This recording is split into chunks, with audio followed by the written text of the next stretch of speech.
Chapter 101, Chapter 96. I walked up to Junior's club, something that had become almost a habit at this point. Honestly, I think I spent more time here than any other building since arriving in this world. I was about to go towards the doors, but a large man standing to the side stepped in front of me. I blinked for a moment before looking up at him. "Excuse me." He didn't respond, crossing his arms, clearly set on preventing me from going inside. Roman is expecting me," I offered. "Wilhelm." Again, he didn't react and it was hard to gauge his reaction. "Well, I guess I'm going through you then." "He's cool." Another voice snuck up behind me as in notice Miltia walking over. "Junior knows him," she said, and the big guy just nodded, stepping to the side. She walked past me, going inside. "Hey Miltia, how you doing?" I caught the door before it could close, walking inside. There were no other people visible, almost deathly silent. "Tired, annoyed, and tired," she scowled, walking up to the bar. "Not much sleep." I took the same seat I had sat at before multiple times. It was supposed to be my day off. She scoffed, crossing her arms as she made her way behind the counter. "Junior calls me in, offers triple my rate, doesn't tell me what's going on, so I throw on whatever I had and come running, and I look like a complete mess." Well, she didn't look like a mess, but she clearly didn't put as much effort into her dress compared to the last time we met, but "You look good," I offered a compliment. She was wearing just normal jeans and a hoodie with her hair in a loose ponytail. "You're such a dork." She rolled her eyes, a small smile forming on her face. "I don't always dress up like a peacock, you know." "I assumed it was mostly for your job," I replied. "Wouldn't say it looked bad, but you clearly were trying to grab attention in a crowded building. You can do casual just as well as dressed up." Just because I wasn't interested in her romantically didn't mean I wasn't aware of her appeal. She huffed, crossing her arms. It seems her default reaction to compliments was to feign annoyance. "You were serious about before." "What, about being friend?" "Why wouldn't I be? Most guys that say stuff like that are trying to get in my pants." She eyed me skeptically. I am upfront about any of my romantic intentions. Probably wasn't a good idea to mention that I had 3 girls in my life right now, and possibly a 4th in the future. She snorted. "My job is to do rounds in a club, get guys to spend a bit more lean in hopes of me taking them upstairs." She started rummaging for stuff under the bar, setting supplies on the counter. "I'm not a whore, but I do decide to spend a night with a guy every now and then." "Are you trying to scare me away?" I raised an eyebrow. She shrugged. "Most people don't like to hang around people like me." He took a few bottles out, mixing them with a decent amount of skill, though nowhere near the level of Junior. She poured me a glass, pushing it towards me. I picked it up, taking a sip. "My mother was a prostitute," I stated, enjoying the taste. "I'm not going to think you're icky because you like to have sex with someone who catches your interest." She just blinked at my statement, staring down at her drink before taking a large gulp. "You're annoyingly nice." She ran the tip of her finger around the mouth of her glass. "It's not just looking pretty. Me and Melanie also work as bouncers, making sure no guys get too frisky, or no one starts slipping anything in any drinks." She seemed to open up a little bit. "The occasional aura user comes make trouble too, so me and Mel handle those idiots. I should stop by some night," I offered.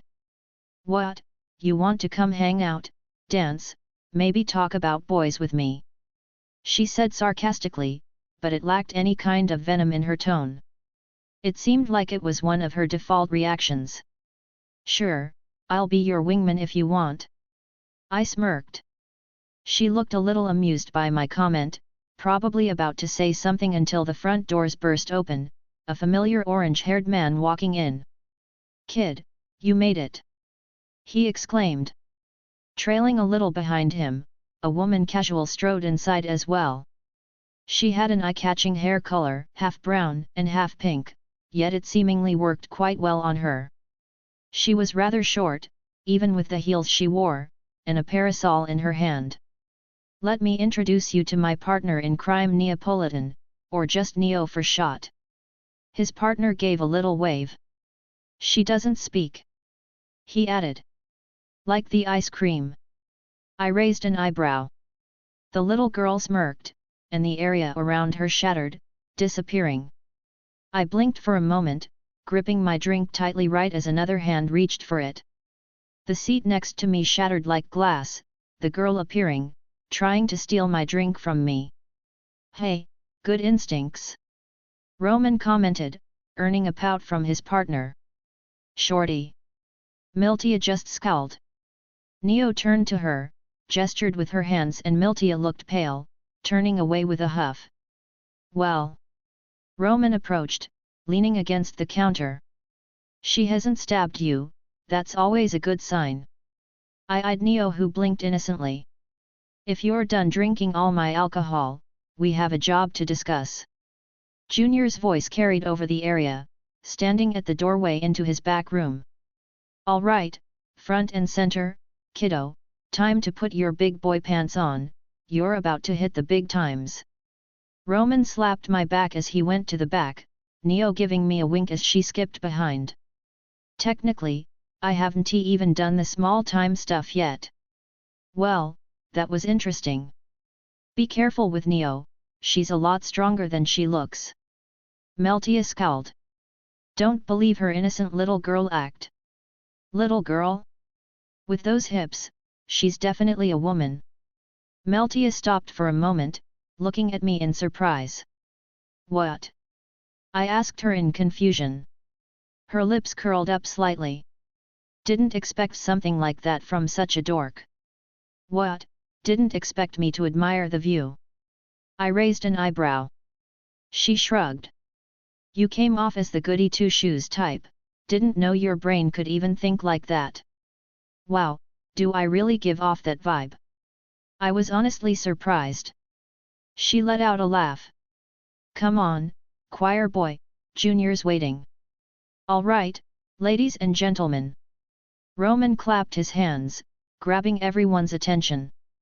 I looked around the room, it was me, Roman, Junior, Melanie, Miltia, and Neo all sitting around a whiteboard.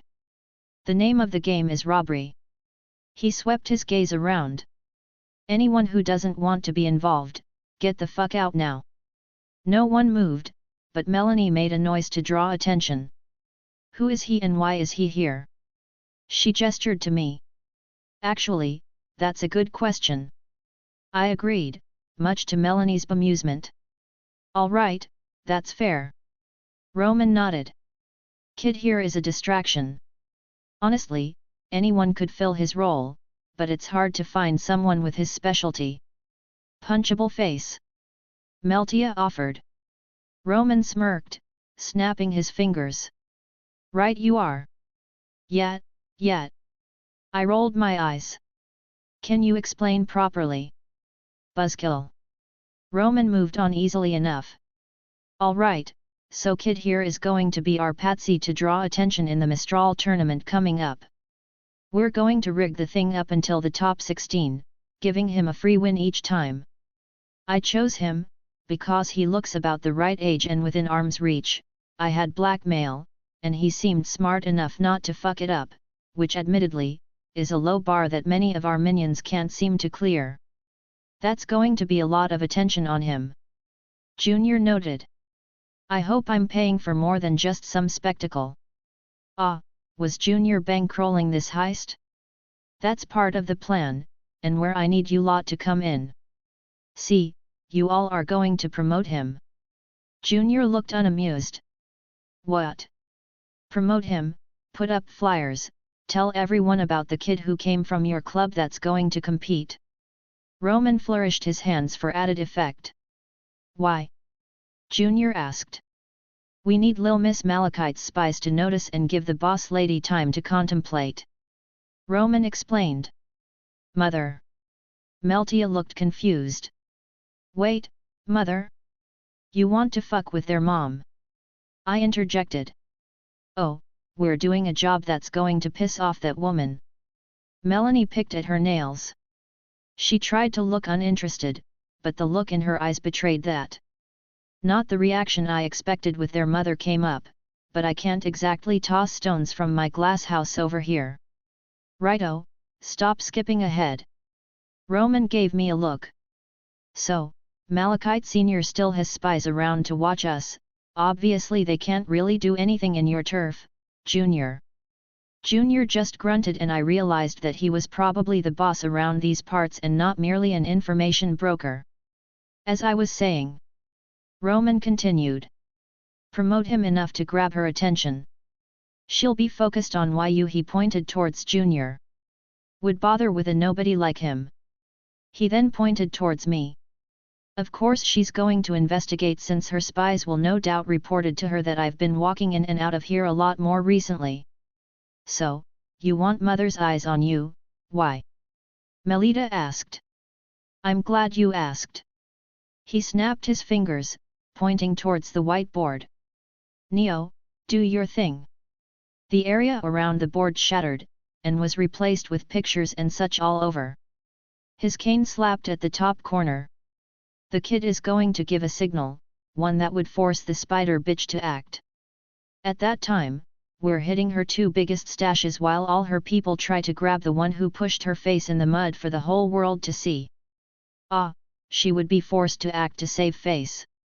You know mother's stashes. Melanie stood up, clear surprise on her face. Roman took out a cigar, lighting it up with a smirk. Honey, who do you think I am? Where do we come in? Melanie asked, clearly still excited at the prospect. Muscle Roman said bluntly. Believe me when I say, this is going to be a hot exit. Malachite Sr. holds half of Mistral by the balls, you better believe she'll ground all outgoing bullheads to stop us. I need you both to keep our getaway clean of pests. Fine. Melanie sat back down. My cut better be worth it. How far away is the bullhead from the stashes? I asked, earning everyone's attention. Good question, kid. Roman nodded in approval. The answer is too damn far. How long can she ground all the bullheads? Roman looked thoughtful. A couple hours, give or take. Wouldn't it be better to just go to ground for a bit, wait for her hold to wane? Even if the authorities are in her pocket, they can't keep inter-kingdom flights grounded too long, wouldn't that open up issues with other kingdoms to make comments? I wasn't too aware of inter-kingdom politics, but it seemed unwise for Mistral's government to get any kind of flack due to her personal issues on an international scale. Me and Neo would be fine, the sisters would be fine too, but you'll be all alone, kid. Can she even touch me while the tournament is going on? Very unlikely, too many cameras, and the government would come down on her hard for such an overt move on her part. Hell, if the tournament is seen as unsafe by other kingdoms. Roman just laughed at the thought and I could fill in the gaps. There you have it, just let me have a go, worst case I'm fucked and you can get out of there without me. I mean, the absolute worst case, I could always just portal back to Vale, but I didn't want to really reveal that at the moment. Roman gave me an appraising look. You got balls, kid, I'll give you that. He chuckled. All right, if you want to play it like that, it's your ass. He shook his head. All right, the big picture is painted, time to settle the details. Neo arrives, and MC is going to have some fun in Mistral. Anyways, if you want to read 5 chapters ahead or support me, visit mypat.rayon.com/AsteriaForone. Comment. 46 comments. Vote. Chapter 102, Chapter 97. Right now turn to your left. Roman held a camera, snapping pictures. Like this? I asked. Good, the ladies will love this, now why don't you give a little pout? Wait, what? Why don't we try something else? Roman tapped his cheek. Actually, let's lose the shirt. You're fucking with me. I deadpanned. Roman snorted, laughter escaping his lips. I looked around to see Junior cracking a smile and Miltia with her sister giggling. What? Me? Why, the insinuation leaves me. Yeah, fuck off. I walked over to the bar, hopping into my seat. How long ago was he finished? I asked. About 2 hours. Miltia answered. What? We've barely been here for that long. Roman is a surprisingly good photographer, his first couple shots turned out great, the people printing the posters should have the first stack done any time. Dick! I shouted towards Roman. He of course responded with a cheeky smile and wave. Got my people working the online angle too. Junior cleaning one of his glasses, still clearly amused. By the end of the day, half the city will know your name and face. Walter Howard Schweinterg, the name will be on everyone's lips. Oh fuck off, you know what my name is. I rolled my eyes, much to his laughter. What happened to Neo? I looked around the room.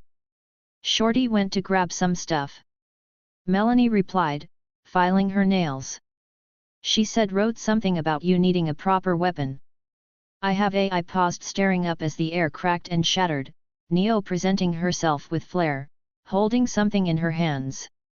There was a pregnant silence that took over the whole room, everyone staring at what Neo had brought in. I feel attacked right now. At that, nearly everyone broke down laughing as Neo wiggled the giant purple dildo, presumably what was supposed to be my weapon. It even had a giant handle sticking out so you could wield it with 2 hands. You know what? I'm going to shout during every match, that Roman Torchwick is my sponsor as I wave that giant-ass dildo around. Neo silently laughed as she set it on the counter, pulling up a seat. Alright, kid. Don't get your panties in a twist. Roman lit his signature cigar, turning towards Neo. How's the stuff coming? Neo started gesturing with her hands, huffing a little then rolled her eyes. Unfortunate, but quality takes time. Roman replied, seemingly able to understand her. He turned towards Junior. Looks like your guys are already putting up the posters around town. What about the stuff? Junior said with the subtlety of a bulldozer. Atlas military-grade dust bombs. Roman smirked. Got them on the way, should be arriving in the next couple days. Junior grunted. This better be worth it, I'm dropping a lot of lean to fund this job of yours. He shook his head. Not to mention all the hardware upgrades I'm giving to my boys to keep the spider bitch out of the city once everything settles. Even if we only hit one stash house, it would be more than worth it. Roman stated. I saw her books once, think 10 years of profits all nicely stocked away for a rainy day. Junior grunted a non-committal answer. At least we can keep going with the bets. Even if we didn't make any money, would be best to keep doing it. Charades and all that. Roman nodded. Ugh, this is boring, I'm gonna go shopping. Miltia stood up, ignoring the conversation Roman and Junior were having. Want some company? I asked, thinking of stepping away myself. This part didn't really concern me. Whatever. She said immediately, but the smallest amount of a smile appeared on her face. What about this one? Miltia held up a tank top. Color good, design is met. I shook my head. Catching out of the corner of my eye, a kid probably around Kunu's age was pointing to me excitedly and then pointing at a nearby poster. I gave him a little wave, much to his amusement. Junior's men work fast, I had seen dozens of posters up already as well as several more walking around. Their uniforms were pretty easy to spot in a crowd. I think I may have underestimated how popular this tournament was. I turned back to the rack of clothes. What about this? I pulled another shirt off the rack, holding it up to her. Really? She raised an eyebrow. The asymmetry works well on you, it complements your hair, and the color matches your eyes. I scrunched my nose, thinking it over. Would go well with pretty much any kind of jeans, though shoes are an issue. She grabbed it, holding it up to herself as she eyed a mirror a few feet away. It really does. She seemed surprised. It's weird how you're good at this. At looking good. I raised an eyebrow. Have you seen me? I waved my hands, gesturing to my clothes for added effect. She let out a small little snort, her lips curling up. You really do take after Roman. I choose to take that as a compliment. It wasn't. Too late, I have taken your words as praise. Brothers, you're insufferable just like him. Stop, my ego can only get so big. She scoffed, crossing her arms before reaching for another article of clothing. What about this blue one? Nah, red is definitely your color, matches your complexion more. I shook my head. But you already knew that. Wanted a boy's perspective. She shrugged, putting it back. Anything you want to do after this? I got nothing particular I'm keen on doing. I thought it over. Can always do lunch or something after. I know a good sushi place nearby. She mumbled. You do know that the tournament is only like a week away, right? Yeah, I was there for the meeting. I rolled my eyes. No, you idiot, I mean you're going to be fighting some of Remnant's best for the age group. You've only had your aura for like a week, and you don't even have a weapon. Hey, was she holding this in for a while? I couldn't help but smile at her worried expression. I'm acting like this, because I have confidence in myself. She just scowled again. There's a big difference between the thugs running around with aura and the ones being trained in schools. I have a weapon, and I have been heavily trained.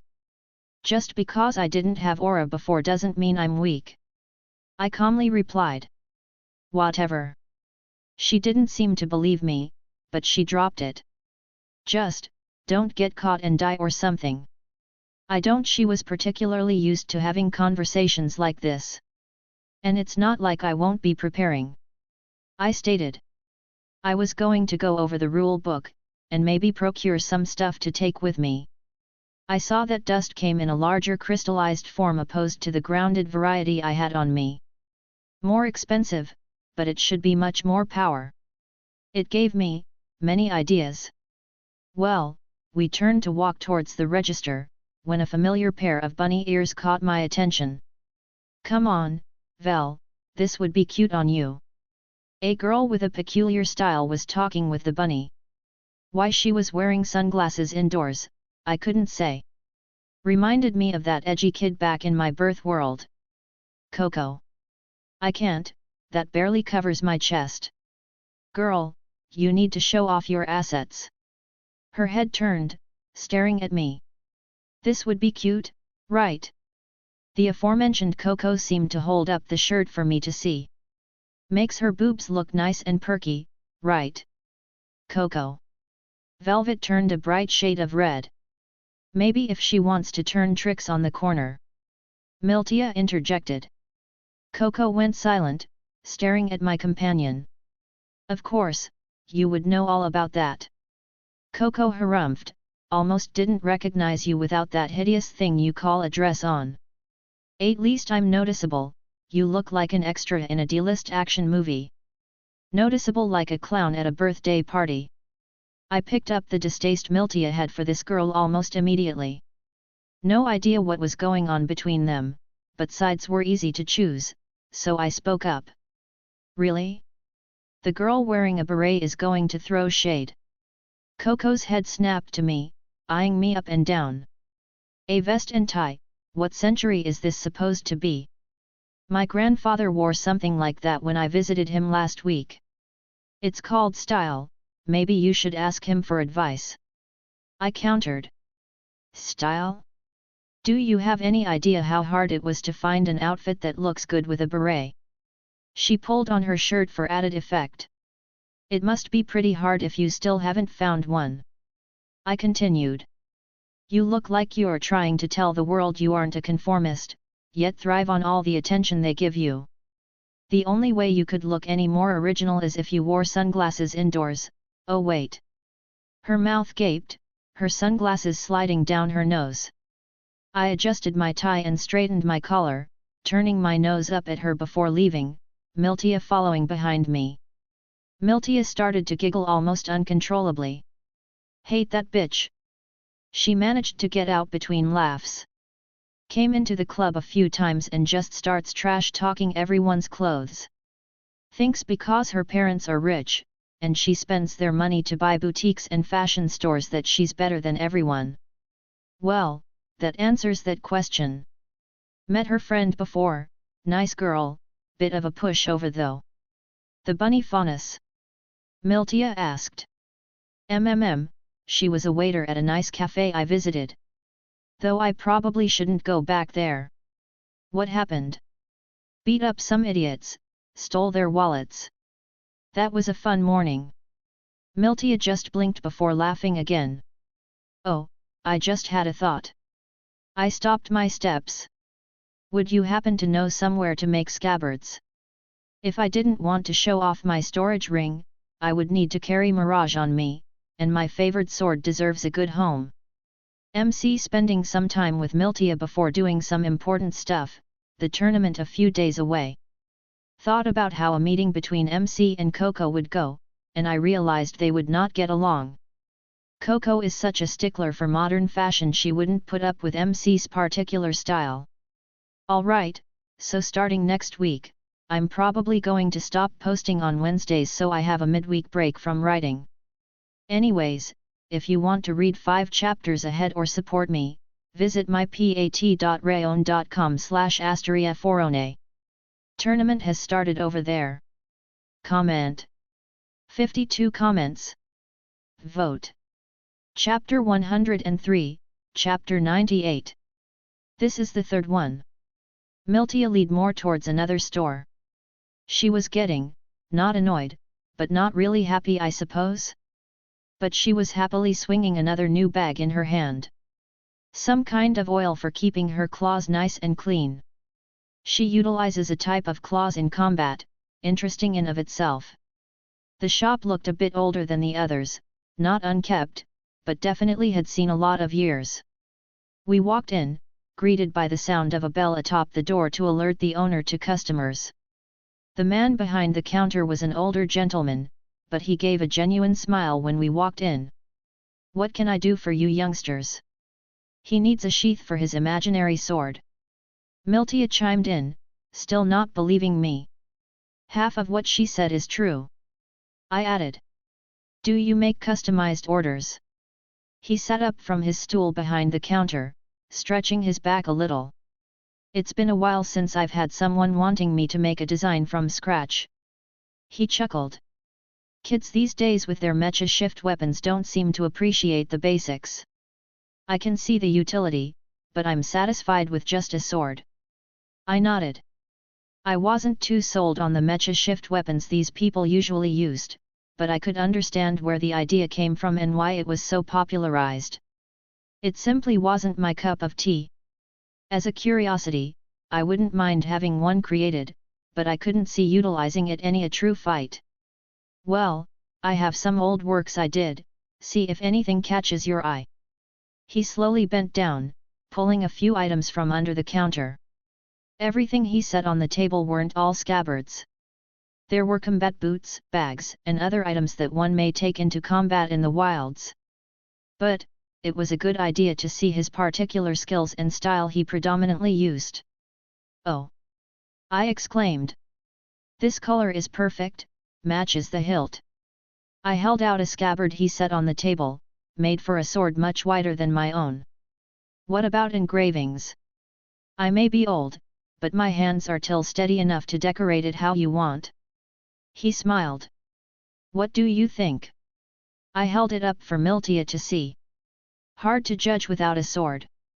She rolled her eyes. Fine, fine. I might as well show her. Just keep it a secret for now. What are? I flipped my hand over, allowing Mirage to appear in my hand. Miltia just stared at me for a moment, blinking in confusion. What a beautiful weapon!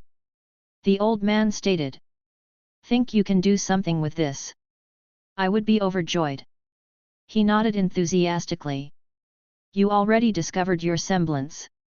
Miltia practically shout out. I pursed my lips. Toot toot, no faith in me. Not really, but I didn't want to reveal all my secrets just yet. Well, maybe you won't get your ass handed to you so badly now. She crossed her arms with a huff. I ignored her, turning to the shopkeep. Think you can have this done in a few days? I need it to be ready for the Mistral tournament. You're going to compete? He raised an eyebrow.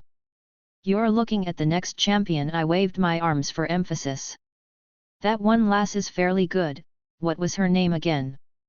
The old man lightly replied as I set my sword down to allow him to get measurements. The invincible girl. Miltia added air quotes with a small scowl. That's the one. She's won almost all her matches in the past with relative ease. Should be fun. I smiled. Whatever, not me who's going to be humiliated in front of all of Remnant. Miltia said. Truly, your support gives me the confidence to win. I drawled. Regardless, I'll need to take a few more measurements. The old man chimed in. I can have this made in a couple days if all goes well. Cutting it close. Miltia crossed her arms. The tournament is only a few days away, and we have to get you there early to register and all that. To see one of my creations on a stage like that, these old hands will get the job done in time. I can't wait. I hadn't particularly needed a sheath previously, but I didn't want to be taking my sword out of my ring every time I needed it. And carrying a weapon open like that would just be rude, not to mention it would make me look so tasteless. Getting everything set up, me and Miltia finally left the quaint little shop. How are things on your end? Need to get anything ready? It wouldn't be odd for me to assume they needed a lot of supplies for their end as well. Mel should be handling. She paused. Why would I trust her to deal with that? She scowled, talking to herself. Gotta run some errands. She huffed in annoyance. Melanie always waits to the last minute to do anything. I should probably check to make sure we got everything ready. Besides, Junior's footing the bill. Alright, it was fun, we should do this again sometime. She turned to me briefly.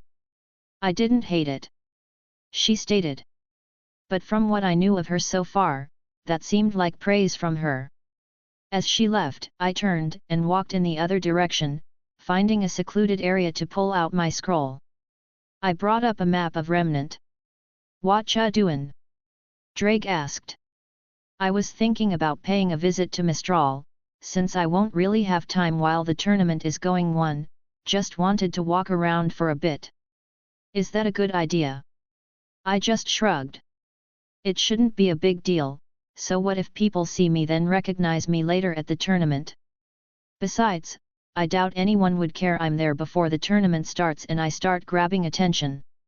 Besides, I would be back in a few hours, no harm, no foul. I already have the calculations stored for this world, it's just a matter of eyeing where I want to end up with a long-range portal like this. Despite what one may think, I don't just will it to open where I want to go, there are a lot of variables to consider if I hadn't already established the place as a go-to by being there before. That's not to say I can't just pop in places I've never been before, but it takes a bit more precision to accurately appear. Well, here we go. I slashed open a portal and walked through. Wow! I couldn't help but blurt out, standing on the side of a cliff as I overlooked the aforementioned Mistral. It was gorgeous. A large city built into the side of a mountain. The architecture was reminiscent of Eastern designs, but I could also see some Greek and Roman added in. This alone made the trip worth it. I took out my scroll and started snapping pictures. Can't wait to show these off when I go back home. Descending the little cliff I was on, it wasn't particularly difficult to make my way in the city, and boy was it bustling with activity. The place was clearly in celebration mode. Posters everywhere, decorations up and about, I also saw promotions for certain competitors. Guess this would be considered one of those home field advantages. Wow, even the food is similar, I muttered, walking past a ramen stand. It's surprising how much some of the stuff here mirrors a world entirely different from theirs.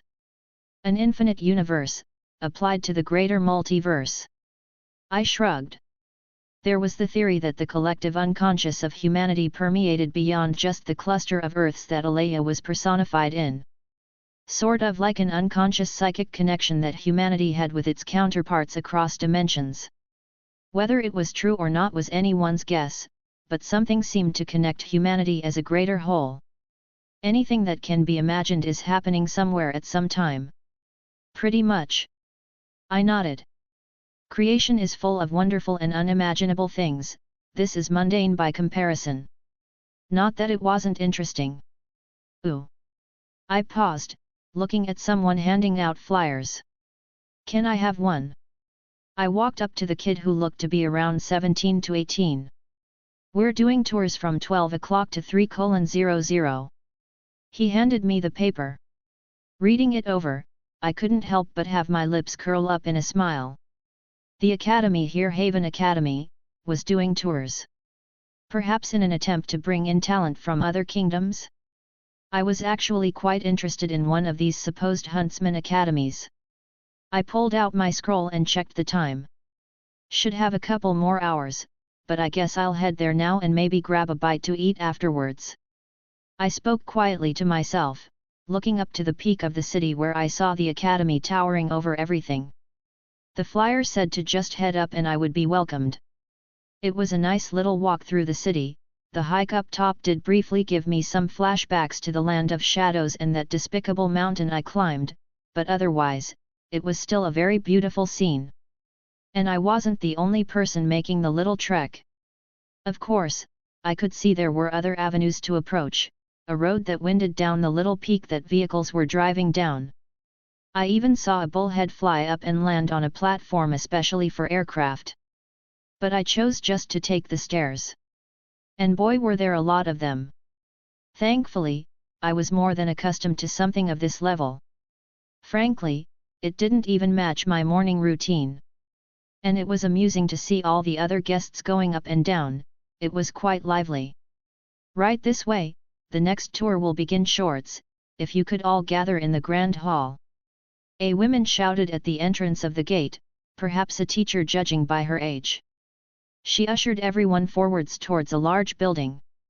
Great Hall was probably an apt name, it was very grandiose. The whole school was very well designed, the just little peeks I took around the area made for a very flattering picture for the academy as a whole. I followed a few more heads inside, children and adults looking around with wonder. I couldn't help but feel something similar. While I wasn't as in awe due to the nature of the academy, I was more so appreciating the whole thing as an outsider to this world. I walked around a bit, admiring everything until my eyes fell on a large statue that decorated the center of the hall. Something pulled on my attention. I walked over, placing my hand on it, and I felt the faintest feeling of magical energy. Which wasn't too strange considering the nature of the dust here, but this thing didn't look like it had any contact with dust. All right, everyone, we're about to begin the next tour. A peppy voice boomed over the building, drawing everyone's attention. I glanced back at the statue and hesitantly wove an illusion over myself, watching everyone file out of the building. You think something is here? Call it instinct. I replied, undoing my little illusion as everyone left. Maybe it's nothing, but a mystery is fun to explore. I put my hand back on the statue, pulsing magical energy into it. No immediate reaction, but I was mildly surprised to find out that the thing was an elevator. Taking another look around, and seeing the place empty, swiped Mirage again, appearing out under the thing in the elevator's shaft as I started to fall a long distance down. My wings unfurled to catch myself, landing quietly at the base near a large lake. The platform I landed on was basically connected to a large rock with big tree growing out of it. I looked up the elevator shaft to see the whole thing surrounded by a large cavern. I must have been way under the city at this point. Fascinating. I mumbled, taking in my surroundings. The magical energy here is much more concentrated. This place gives a strange feeling. Yet, something is here. I took a step forward on the platform I found myself on. At the other end, there was a strange orange door. The platform underneath me began to light up, illuminating the whole area. I approached the door, and was surprised to see it not connected to anything, merely sitting perfectly on that location. I poked it, prodded it, and nothing happened. Interesting. I tapped my chin. What did you discover? I think this leads to another realm, or another sub-dimension. The feeling is similar to that dimension lost sacred gear. I hummed. Can't you break into it then? Of course, I just wanted to examine it first. I replied. It's not every day I can inspect subspaces created through magical means. The amount of magical energy rolling off this thing, it was clear where its origin lay. I took out Zelretch's trusty notebook and began to take a few notes, snapping a picture for future reference. The old man would probably find this interesting too. He didn't see any magical sources from his own peaks here. Welp, here we go. I placed my hand on the gateway. It didn't seem to want to budge. Arrogant little thing. I muttered. There appeared to be a sort of magical locking mechanism placed, trying to stop me from forcibly activating it. I pulled on the kaleidoscope, overlaying the coordinates for the dimension on top of the door, basically bypassing any seals or locks the creator put on it. Essentially, I used the door as a reference to open a window. Could I have just blown through the locks? Sure, but I didn't know what was on the other side and didn't want to be responsible for any kind of catastrophe. The door began to swirl with the familiar iridescent colors I was used to at this point. I smugly walked through the portal, getting hit by the dry air of a desert, sand basically floating in the air. This is amazing. Drake looked awed by what we saw. An entire desert inside this place. I shared similar thoughts. This would not have been easy to create by the average mage.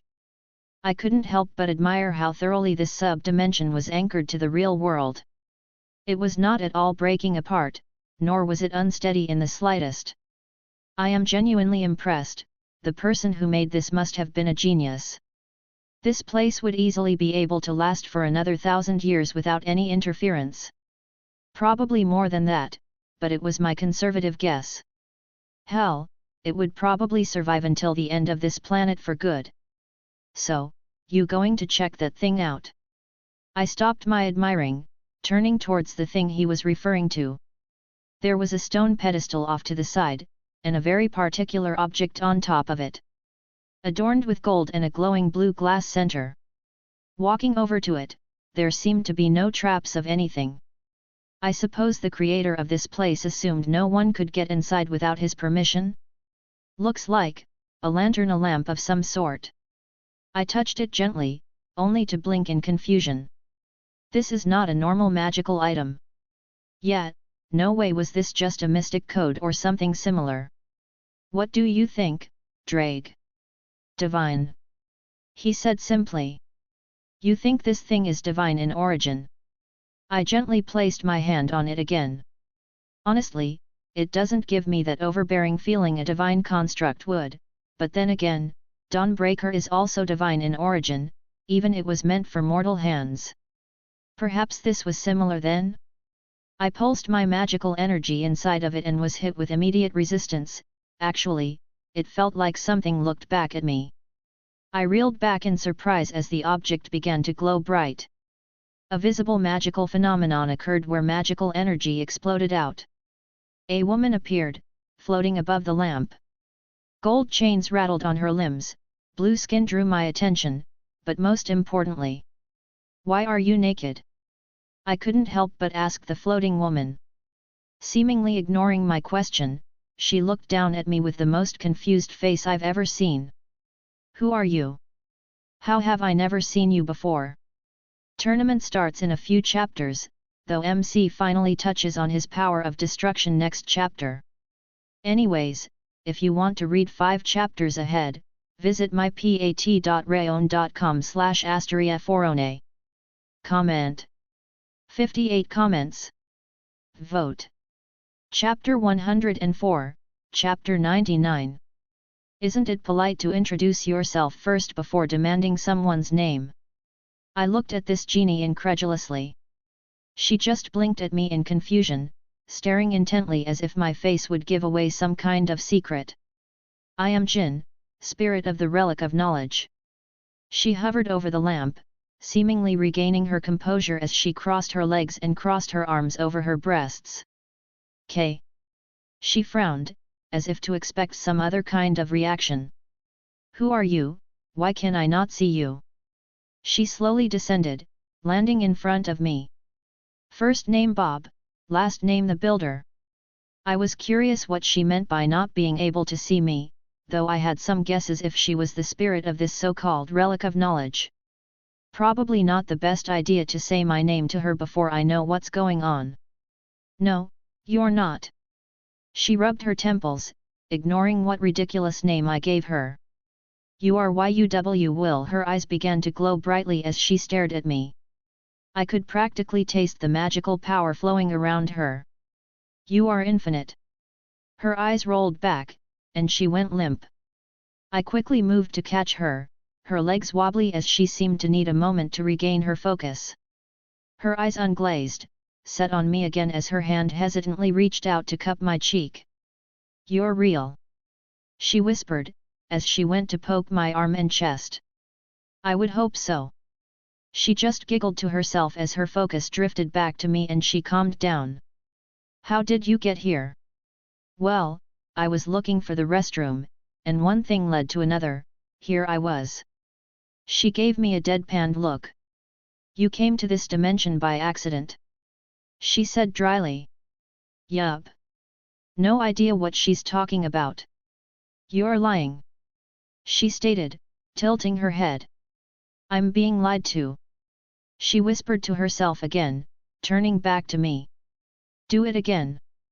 Do what? I just blinked in confusion. Lie to me. I'm a giant purple platypus. She let out a cute little giggle. I can't tell if you're speaking the truth or not, I don't know. I am missing context here. I interjected on her little laughing fit. She smiled, turning towards me again. I am Jinn, spirit for the relic of knowledge. I know everything past and present. Every century I can answer 3 questions about anything not pertaining to the future, 2 questions remain. Oh. Well, that isn't good. And you, are unknown to me. Her face invaded my personal space. There are only 2 individuals that I cannot see, I cannot hear. You are most certainly not one of the brother gods. Welp, looks like you were right, Drake. Knew it. How much you want to bet these gods are responsible for why the world is fucked up? Suckers bet. So, like, you can hear people's thoughts. She had a form of clairvoyance, I guess, to see everything that's going on in the world. I know everything past and present. And you can't hear my thoughts. Correct. Oh, that's good, would be awkward otherwise. I don't have to read your thoughts to know what you're thinking. She rolled her eyes, her arms pushing against her breasts for added effect. That's fair. I nodded. They were very nice boobs. I have 2 questions remaining for this century, you may ask your questions. I'm guessing that I have to intend to use said questions, otherwise they would have been used up already. That is correct. She stated. Hey, are you allowed to just tell me whatever you want? If so, that would be a big loophole. I am not allowed to divulge information unknown to you, other than my purpose and my origin and anything that corresponds to my use. She iterated. That seems mildly exploitable if you were keen to. I pointed out, earning a small smirk from her. But I don't really have any questions that need the use of magic to answer right now. I would think this over a bit, see if anything stuck out. I was not really hung up on any particular issue that needed this method to deliver an answer. I'll see you later. I waved at her, turning around, only for her to block my way. Probably best to not mess around with this thing if I don't need to. You're leaving? Yes. Places to be, people to see. And you aren't taking me? She gestured towards the supposed relic. I hadn't planned on it. Felt weird to take it now, maybe if it were a weapon or something I would be more enthused, but it's probably useless outside of Remnant. Take me with you, she said sternly. That seems like more trouble than it's worth, I replied. I hesitate to ask why you want to come with me. How long do you think this dimension has existed?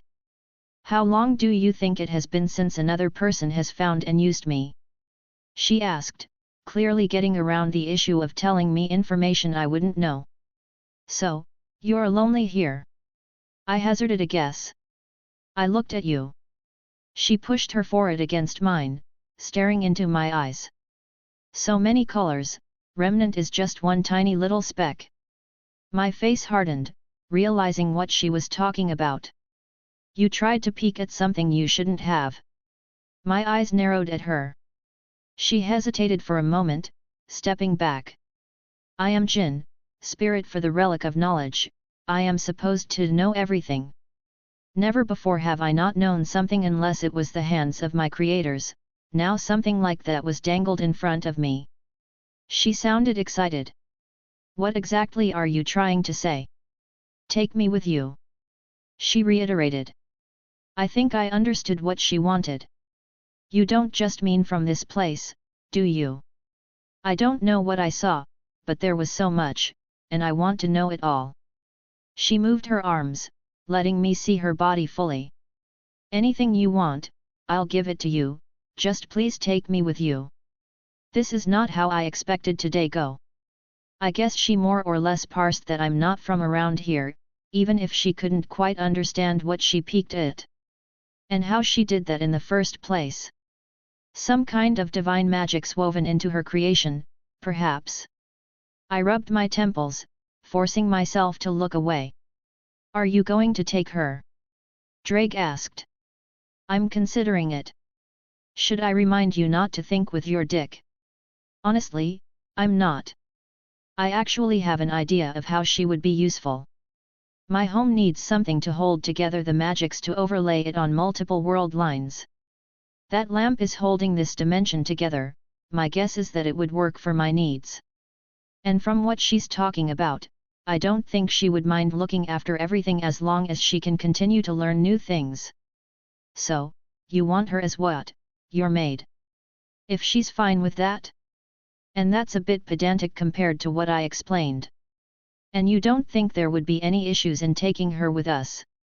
I have no idea what she was created for, what her true purpose is beyond just answering these questions.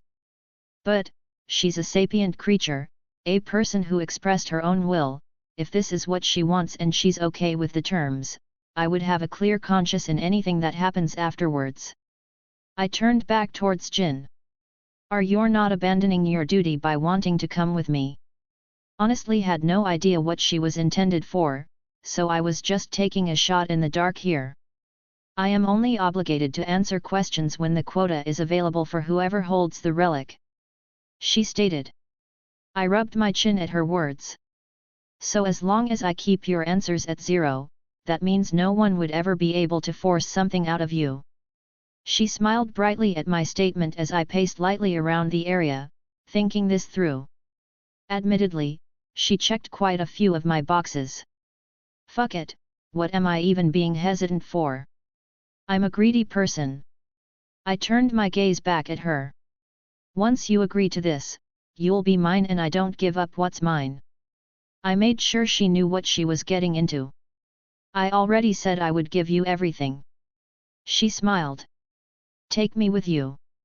I want to see everything, know everything out there. Fine. I conceded. I'll have a job for you soon. For now, return to the relic, I'll take it with me. She gave me a smile, quickly placing her lips against my cheek before dissipating and turning into smoke that got swept back up into the lamp. I didn't take it yet, lest this dimension come crashing down on me. I have a thought. Is it about how I just accepted a genie as my employee? No, it's something else. Drake spoke. I remember looking at the book you read, the one about the kingdoms. Yet. Well, wasn't the symbol of this kingdom a lamp, similarly to this one you just obtained? You don't think? I mean, it could be a coincidence. But, then again, it is a divinely created item, hidden under the city of the kingdom that uses it as a symbol. And there was one kingdom whose symbol was a sword. Oh. I took a moment to contemplate what he just said. Well, Drake, I think I should pay a visit to Vacuo. Coincidence or not, definitely going to check this out. The relic was on the kingdom's flag, under the kingdom's academy. Other kingdoms have objects on their flags as well, each also having a huge academy, not a big leap in logic. Ah, that was the kingdom's name. Yup, I feel like there are some very educational reasons that I can't care to make up to rationalize stealing that sword. If it exists, that is. Well, guess it's time to pay a visit to the big desert to the west. Well, she did say that she doesn't get visitors, so it's likely this sword, if it does exist, is also sealed away. Wait, she said 3 wishes a century and only 2 remained, that means she was visited within the last century. I rubbed my chin. I don't think she can actually lie, so there appears to be more going on than what I know, but at the same time Jin wouldn't be much help unless I used her questions. The plot thickens. I muttered, pushing away thoughts for now. It really didn't concern me for the moment. I yoinked the relic quickly, opening up a new passage out of this sub-dimension. My day was far from over yet. Sorry for the late post, didn't get home until around midnight from work. Okay, so I may have accidentally lied last chapter and said Power of Destruction was this chapter, it's actually next chapter. I blame that on how tired I was yesterday when I posted. So Jin joins up and is going to solve the issue with his house needing something to hold the magics together while also taking care of it for him. She sees a tiny bit of what the MC is hiding, decides she wants some of that. MC is only, partially thinking with a certain part of his anatomy. Anyways, if you want to read 5 chapters ahead or support me, visit mypat.rayon.com/asteriaforone. Comment. 55 comments. Vote. Chapter 105, Chapter 100. I hate sand, it's coarse, rough, and gets everywhere. You deserve to die for that joke. Hee. I looked around at the endless sand dunes. The sun beating down on me, the dry air that pushed against my face. I've been here for like 5 minutes and yet fuck this place. If there wasn't the possibility of a sword in this for me, I would totally have bailed. Hang on, I'm trying to find a memory of cheese so I can enjoy it with all that wine. I just grumbled, kneeling down and grabbing a handful of sand to add to a baggie, putting it away in my ring. Looking up, I could see the academy on the horizon. It was perhaps the tallest thing on the entire continent. And I knew for a fact I didn't appear too far away. Actually, I wanted to approach from a distance away. Popping up in the middle of a crowded area would probably been a bad idea. A little skip, and I was much closer, actually having to tilt my head up to see the whole thing.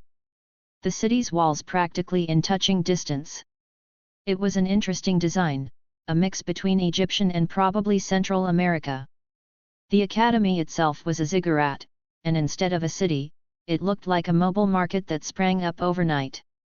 While, I doubt that conclusion, it looked like instead of an actual city, this place was formed by people settling down all around the academy and just continued to grow in that regard. I guess I couldn't blame them, this was probably the safest place on the continent from what I've read. Understandably, a desert isn't really a place for civilization to thrive. Well, this particular desert was lacking a large source of constant water like the Nile in Egypt. There was almost a straight shot to the academy like a road that no one dared to block. In fact, as I walked down it, I drew quite a few eyes. None quite hostile, but I could tell I was being watched intently. I paid it no mind, taking my scroll out to start taking pictures. While I did in fact wish to document the sights, I tried my best to seem like an oblivious tourist before ducking out and weaving an illusion over myself and making my way towards the gates. While they were guarded, no one even batted an eye as I walked through, large weapon on my back and combatish clothes. I could only assume there were several hundred students at a minimum. There was no way the guards would recognize every single one. The inside was more minimalistic than Haven Academy over in Mistral. A product of their environment, I could only assume. Even the kids didn't just stand around outside or just do school kid things. Honestly, it seemed like everyone had somewhere to be here, moving with a purpose. But what caught my eye, at the center of this courtyard I walked into, a large statue of a sword, similar to the one I saw of Jin at Mistral. Well, I'll be damned. I put a hand on it and felt something very familiar. Ha! Called it. Well done, Drake. I'm deciding dinner tonight. Fine, fine. You definitely earned this. I quickly pulsed mana and got an idea of the structure and ripped open a portal down the elevator shaft. The feeling of my wings coming out was refreshing as always. Oh, it's a bit different. I swept my eyes around my surroundings, landing on a platform reminiscent of the one from Mistral. Except, there wasn't a large tree here, instead there was this bioluminescence plant everywhere that lit up the cavern. I looked around for a moment more before taking out the relic of knowledge, giving it a little tap. Jin. A moment later the naked blue woman came out in a swirl of mist, looking down on me. Do you have a question? She asked me happily. No, got something else I wanted your help with. Oh, do you require relief? She looked at me coquettishly. Yet. Focus. Right, right. I shook my head. Later. I said, clearing my throat. Actually, thought you may want to be here for this. She hummed, not commenting as she took in her surroundings, clearly recognizing where she was. So, I'm assuming that a sword is on the other side of that door. I pointed towards a dimensional door just like Jin's. She smirked. Is that a question? She lazily floated towards me. Ah, I suppose you can't answer. I grumbled. This is going to get annoying, I'm going to have to find a way to overcome that limitation. Her eyes brightened immediately, clearly giving me an approving look. I suppose such a limitation is an annoyance on her as well. I stepped towards the bright orange door at the other end of the platform. The makeup was almost exactly the same. Placing my hand on it, the colors began to swirl and change as I hijacked it for my own purposes. Amazing! Jin commented, looking at what I was going. I guess you're already aware I am capable of magic. I looked towards her. Now that you have confirmed it, I can speak of it freely, she beamed. I'm curious where you learned such a thing. That is a long answer that would need many drinks for me to explain. I waved her off. Let's deal with this first. I offered my hand to her as she took it without a second thought and we walked through the portal. Immediately, the rush of cold air hit me. What the hells? I spat out, the cold air a stark contrast from the world outside. Jin just hovered nearby giggling to herself. I didn't dwell on it long, my eyes moving towards a sword on a pedestal nearby. So, am I going to find another naked woman when I touch this one? Would you be disappointed? Jin's eyes twinkled in amusement. I would not be. I came to the conclusion as I glanced at her legs. I didn't hesitate this time, I placed my hand on the sword, and nothing happened. Ah, no beautiful sword spirit to tempt me then. Don't sound so disappointed when I'm right here. She cooed, head right next to my ear. All right, time to stop messing around. I gave the sword another thorough look. The blade was almost crystalline in structure, could have even been mistaken for glass, if a different shade of blue than my mirage. It was decorated in gold, following the relic of knowledge's color scheme and overall design. Good weight. I gave it a swing. It is amazingly well balanced, so, I have no idea what this does, and I hesitate to mess around with a divine weapon.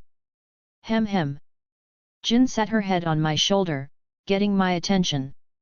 Fine, I guess I'll ask a quest. I paused as something expanded out of Jin. The snow stopped falling, the world around us freezing as Jin landed on her feet. Did you just stop time? Jin looked at me smugly. I am allowed to stop time while you ask your question. How? I couldn't help but blurt out. The amount of power needed to stop time for an entire world, unless that's not what you're doing. I muttered. No, that's obvious not what you're doing. Even your creators couldn't stop time for the entire planet for an extended period. A little bubble, a pocket of localized time created around us, we are outside of the normal time and space axis for a brief moment, then you insert us back right at the moment we left. Jin's eyes widened slightly. You are frighteningly knowledgeable. She whispered before her look turned something more predatorily. I look forward to milking you for all your secrets. She waved her hands, the lamp appearing in her hands. Ask your question. The relics, I want to know everything about them. Jin smiled as scenes began to emerge through magical means. Images flashed through the air, showing their creation, the gods who birthed them and passed them down to humanity. 4 relics in total, each representing one of their gifts to mortals. Knowledge, creation, choice, destruction. They weren't just powerful items created by divine hands, they had another purpose. Their creators, these brother gods, they left remnant for who knows where. But when the 4 relics are gathered together, they act as a beacon to summon the gods back and they will judge humanity. The details on that are vague as they aren't part of the relic's history, but the idea of calling back these gods who so readily abandoned the planet, it didn't sit well with me. I shook my head, compartmentalizing everything I just learned. 4 relics, hey. I looked as the surroundings returned to normal, as we aligned back with the normal flow of time. That's right. And you now possess the relic of knowledge and the relic of destruction. Jin confirmed. I guess since we both know that information, she can speak it openly. I looked down at the sword of destruction. It possesses the ability to destroy anything 3 times every century. Otherwise it is just a supernaturally good sword, even divine in quality. The idea that it could destroy anything almost made me snort in contempt. I doubt the gods who created it would allow themselves to be destroyed by such a thing. Let me guess, it utilizes the concept of destruction and forces it onto a target, thereby destroying it. Jin paused again. You can even understand the conceptual nature of the relic. Truly I have no regrets about my decision. I held the sword out in front of me. What do you think, Drake? Pardon. Jin looked at me in confusion. Might as well let me meet her. Right, I almost forgot. I smiled at my new companion, summoning the boosted gear on my hand. She marveled at it, almost hypnotically so. Hello. The gem on the gauntlet lit up, Drake's voice coming through. Hello to you too. Jin said with clear amusement in her voice. I do not know who you are, this is becoming the best day of my existence. I am Drake Gotch, the Red Dragon Emperor, he introduced himself. A dragon? Jin exclaimed in surprise. I take it dragons are rare. I hazard a guess. Jin sighed. Is that a question? She sighed in annoyance. Not directed at me, it was probably frustrating she couldn't speak plainly about certain topics. She huffed, moving closer to me. May I? By all means. I held it out for her to inspect. I wouldn't hold back with my people, she already gave herself to me, if she wanted to look at my stuff, I wouldn't stop her. Fascinating. I can tell this was not created by mortal hands. She spoke without much thought in her words. My free hand slipped down, moving towards her ample rear and giving her butt a little squeeze. Her head perked up, she gave me a knowing smile as she adjusted herself to give me a better angle. As much as you both are undoubtedly enjoying this, perhaps we could focus on the important matter at hand, he said dryly. I wanted to argue that I had a very important matter in hand, but he was right. I could molest her but whenever I needed to focus on this sword. So, you thinking what I was thinking with this sword? Power of destruction. Yup. I nodded. They work off similar concepts. I can probably use this sword as a catalyst to bring out my bloodline. What is the power of destruction? Jin looked at me expectantly. A bloodline ability of my family. It's similar to the ability of the sword, the power to destroy anything essentially. Though it varies on strength depending on the user. I sat down cross-legged on the cold ground, bringing out my enchanting table from Skyrim and placing the sword of destruction on it as Jin quietly sat down across from me, happy to watch what I was going. Aura gave my bloodline a little push, but it isn't enough. I closed my eyes and held out a single finger and focused on that little budding seed I had deep within me. My aura flared as it tried to coalesce on it, to nourish that tiny little speck. I could feel a bit of sweat pouring down my brow as I forced it to materialize. Opening my eyes, there was the tiniest whiff of destruction energy.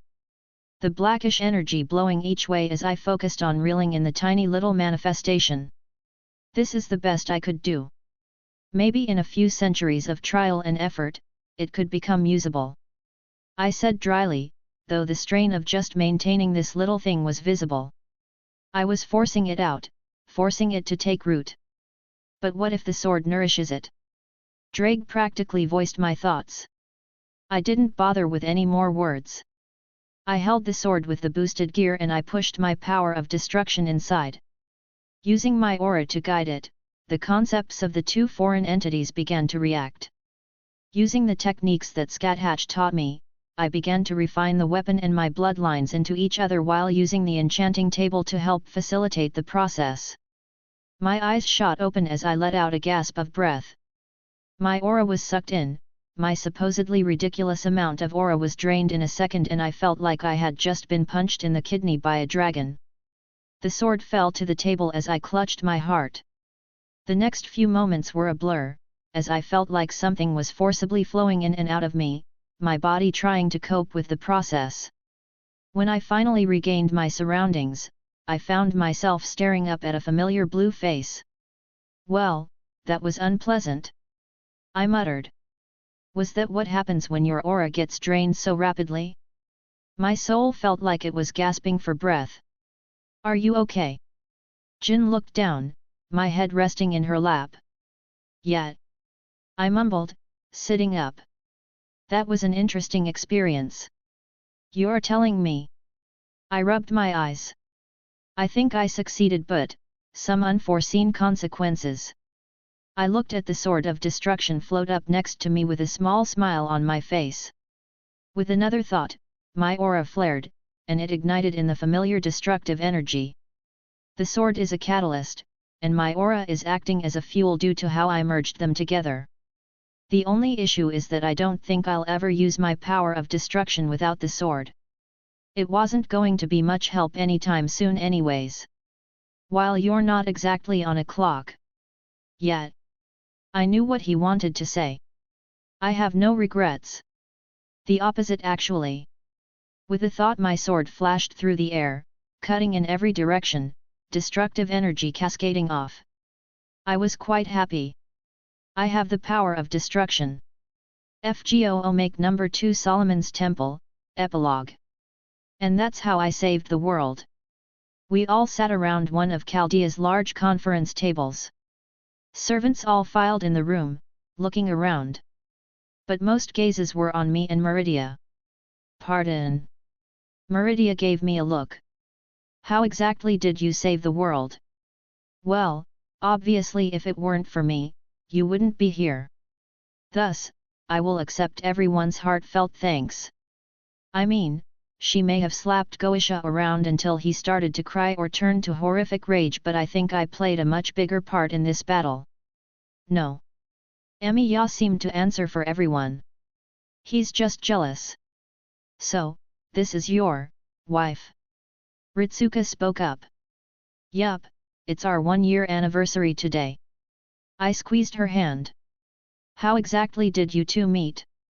Da Vinci asked. Because you said she wasn't from Outworld. I'm glad you asked. I loved telling this story. Don't you dare. Meridia tried to shush me, but it was inevitable. It all began with a simple boon granted by a goddess. I started to spin my tale. You see, I cleansed a certain temple for said goddess and she proposed to me, what do you wish for your reward? So, I of course looked her dead in the eyes and said, be my woman, and the rest is history. Everyone was silent, except for Gilgamesh, who burst out laughing at the end of the table. Good, very good, mongrel, exactly how one of my citizens should act. He caught his face with his hand, seemingly lost in his own laughter. Meridia just turned bright red, covering her face with her own hands. So, you tricked her into being your wife, why am I not surprised? Jean hissed. I turned my heads toward her, flipping my hand over to retrieve a golden chalice, taking a large drink from it. Pardon, did you say something? She began to twitch violently. Is that a holy grail? Why, I do believe it is, hey. I took another sip of my drink, setting it on the table. Wilhelm, why do you have a holy grail not registered with our systems? Romani, sitting next to Da Vinci, sighed. Yes, Jean, why do I have a holy grail not registered with their systems? My lips curled up, a smirk on my face as I stared at her. She ground her teeth. Because you stole it. Context please. Ritsuka raised his hand.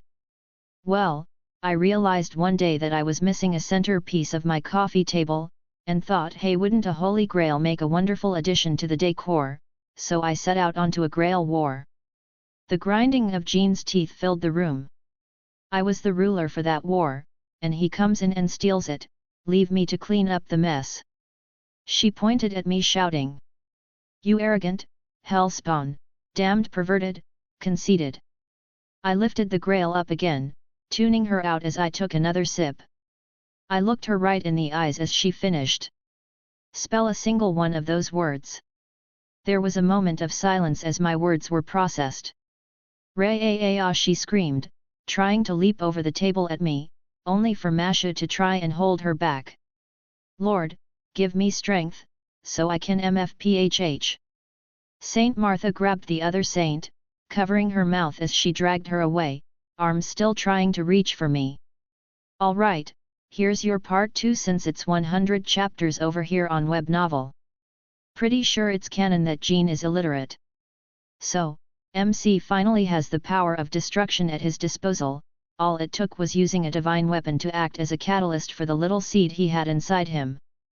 One thing I wanted to cover, because this seems to be brought up a lot, karma. Basically the talk Zelretch had with MC regarding karma. Essentially, he was saying that if you take something important, be sure the world keeps spinning after you do so, kind of thing. Anyways, if you want to read 5 chapters ahead or support me, visit mypat.rayon.com/asteriaforone. Comment. 73 comments. Vote. Chapter 106, Chapter 101. I floated high in the desert, no living being in any direction besides me and Jin, who floated nearby, content to just observe. My sword of destruction flew around me, a faint glow that even made me hesitate to touch it. That inky energy that ever so slightly pulsed off of the blade as I used my aura to manifest my power of destruction.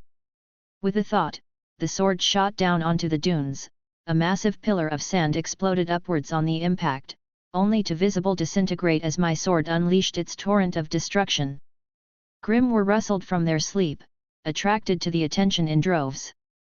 Many I did not recognize, those that took refuge under the massive sands had decided to show themselves, baring their fangs and claws at me. I couldn't help but smile as my sword just flew at them, almost comical in the way it cut through the horde like a hot knife through butter. Their bodies didn't even have time to dissipate in their normal manner, my destructive energies consuming them entirely. I wasn't just playing around, I wanted to see what the drain was like on my aura reserves. While something that was noticeable with prolonged use, it appears as though I wouldn't burn myself out immediately upon using my newfound power. My reserves were still more or less around 90%, and that was with me intentionally pushing more into it than I needed to just mess around. Once all the Grimm were dead, I slowly glided to the ground, Jin following behind. Initial tests looking good. Unrefined, but the power was definitely there. Drake replied, the gauntlet still manifested on my arm. It might be more important to fine-tune your control at this point. Your power of destruction can easily go out of control if you aren't careful. I scratched my head. Yeah, I realized that. It was hard to rein in. I'm nowhere near using it against someone I don't want to completely obliterate yet. I let my other swords float out. I had another thought, after getting a feel for it, maybe I could make another attempt to utilize it without the sword in the future? Well, that's something to consider down the line. I admired my swords. Sword of Destruction. Mirage. Whisper. Ascalon. Dawnbreaker. I admired my growing collection with glee. Any plans on collecting the other relics? Jin pressed up against my back, putting her chin on my head. No. I shook my head. From what I saw, the relic of creation is keeping Atlas up in the air. I thought back to the information I was shown. Atlas, the kingdom to the north, a floating city. It was perhaps the technological focal point of Remnant, even drawing my attention by what they were able to create with dust as the backbone of their technology. It was an interesting creation, the relic of creation. It wasn't limited to 3 uses like the other relics, but it had other restrictions. It couldn't be used to directly harm, and it could only create one thing at a time, and anything created previously would disappear on the next use. Not to mention not being able to create life, among other things. Their entire city was kept suspended in the air due to the relic, though in public they claimed, gravity dust. I couldn't in good conscience take that thing if it was quite literally supporting so many people's livelihoods. And the relic of choice, that just seems worthless to me. I pursed my lips. The relic of choice, the crown. It allowed one to peer into the future 3 times each century. I could pretty much guess that it would not function properly outside of Remnant, not to mention being utilized on something like me, an outside context it had no way to simulate possibilities with. Yet, it wasn't true future sight. Essentially, it allowed one to peer into future possibilities. What a name choice, I snorted. The best choice would to be to not use it. The future was fleeting, ever-changing. Wanting to know the lottery number next month? Sure. Wanting to see who you marry 10 years down the line? Good luck, that future was probably shattered by your choice in viewing it. An interesting thought. Jin said with a small bit of humor. Besides, it seems like those 2 relics may help Remnant if it ever reaches that point. It seems that someone is aware of these things, based on what you've told me in the past. I looked up at the pointy-eared genie. Jin just hummed non-committally. I have a question. Jin was about to open her mouth, but I stopped her. About your existence. I clarified. Oh? What does my master wish to know? She cooed.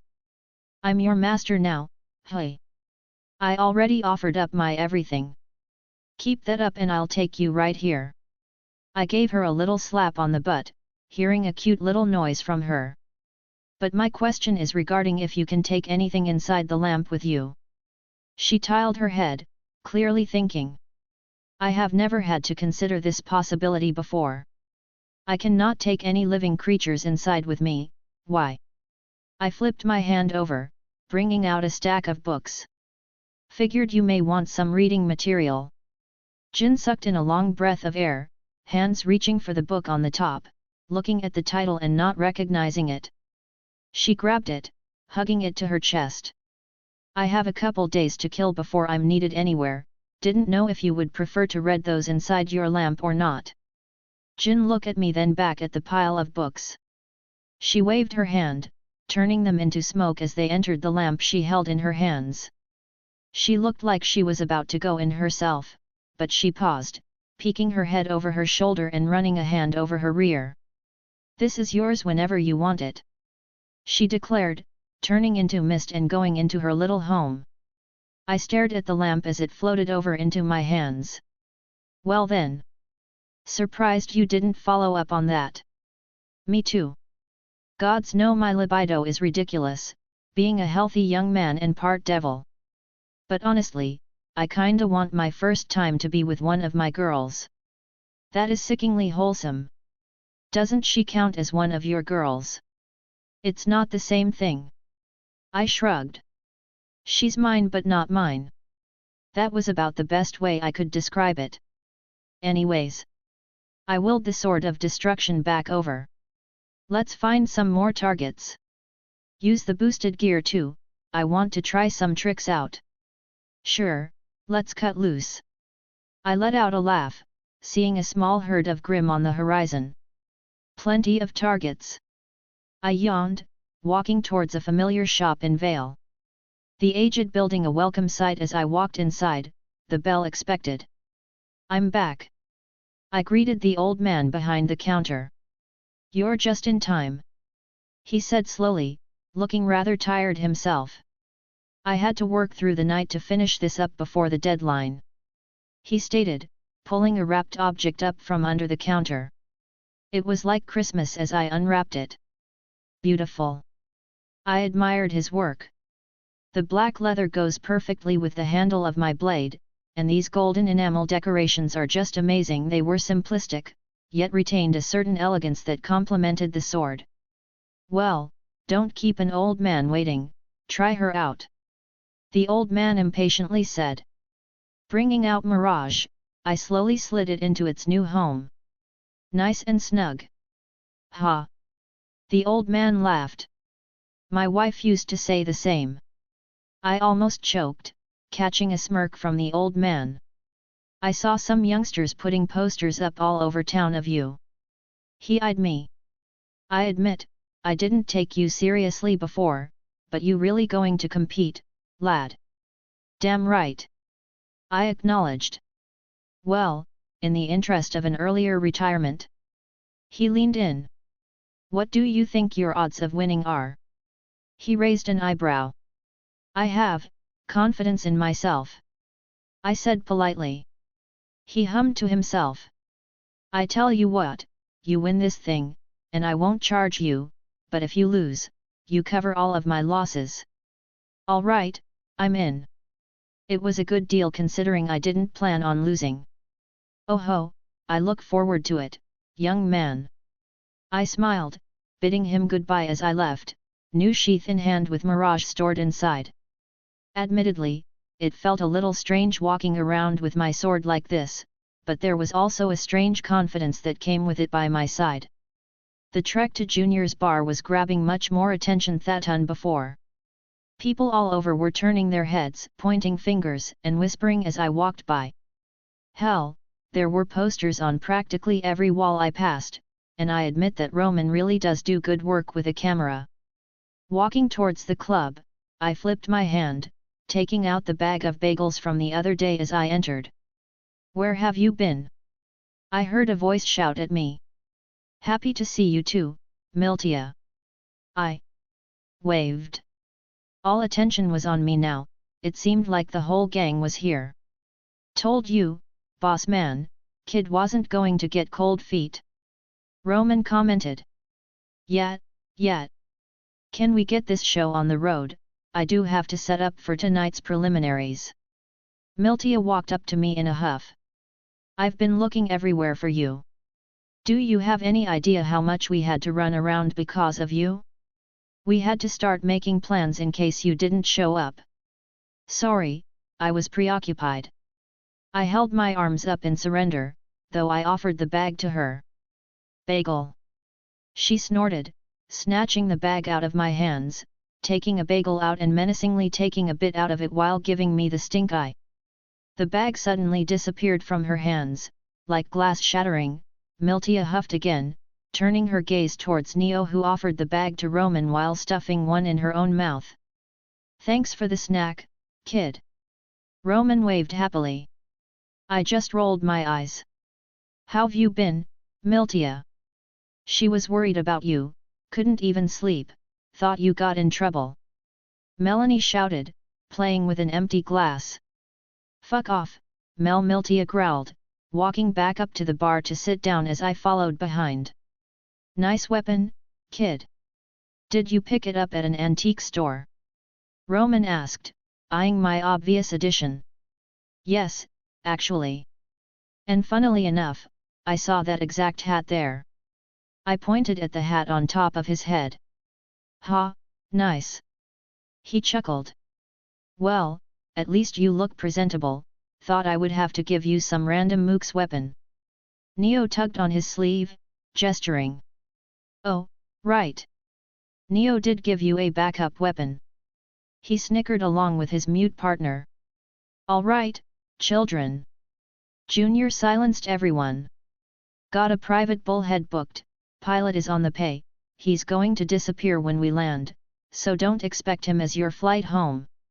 He turned to Miltia. "You remember how to fly one of those things?"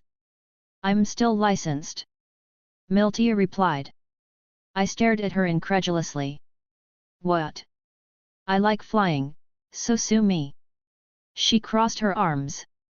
"When the flights inevitably get grounded, they'll be looking for our original pilot since he's on the paperwork, which will let Miltia and Melanie slip under the radar for a while. That also means the exit is going to be hot with air control on your asses before you can clear the city." Junior just nodded. At the kid's signal, "I'm going to move on the spider's people," clearing out Veil of all her eyes, "so you should be safe once you get back with the stuff. Me and Neo will be hitting our spots. Neo's closer to the third location, but I'll join her by the time she finishes up, then we'll go to ground for a while." Roman nodded. "After this, the spider bitch will be on your ass even more, kid.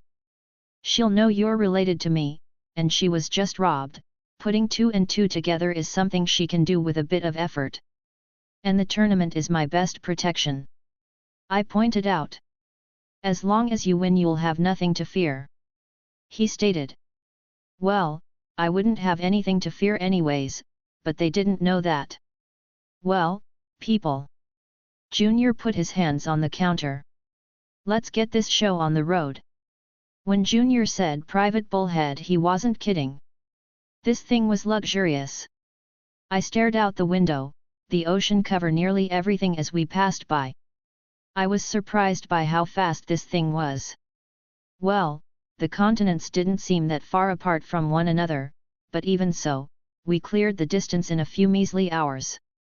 "Ladies and gentlemen, this is your pilot speaking, we will be arriving in roughly 5 minutes. I hope you all have a wonderful time visiting Mistral and that I never see you again." I raised an eyebrow, looking at Roman. "I'll miss this guy." Roman lamented. "Always knew when to quip on our getaways." Neo actually looked a bit sad at his words too. "What a strange pair. You're not going to kill him, right?" I asked a little worried now. "Do you take me for a common thug?" Roman looked genuinely offended. "I booked him a 2-week vacation in Mistral as a retirement gift." "Oh. I just accepted that." Significantly more mundane than I would have thought. "That's actually really nice on your part, I didn't think you would do something like that." Happy minions means jobs get done right.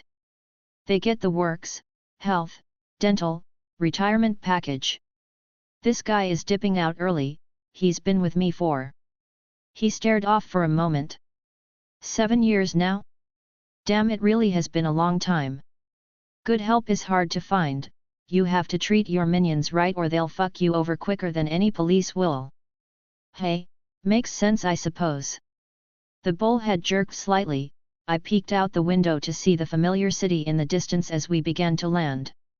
"All right kid, this is where we part. I'll be using Neo's semblance for us to sneak away unseen.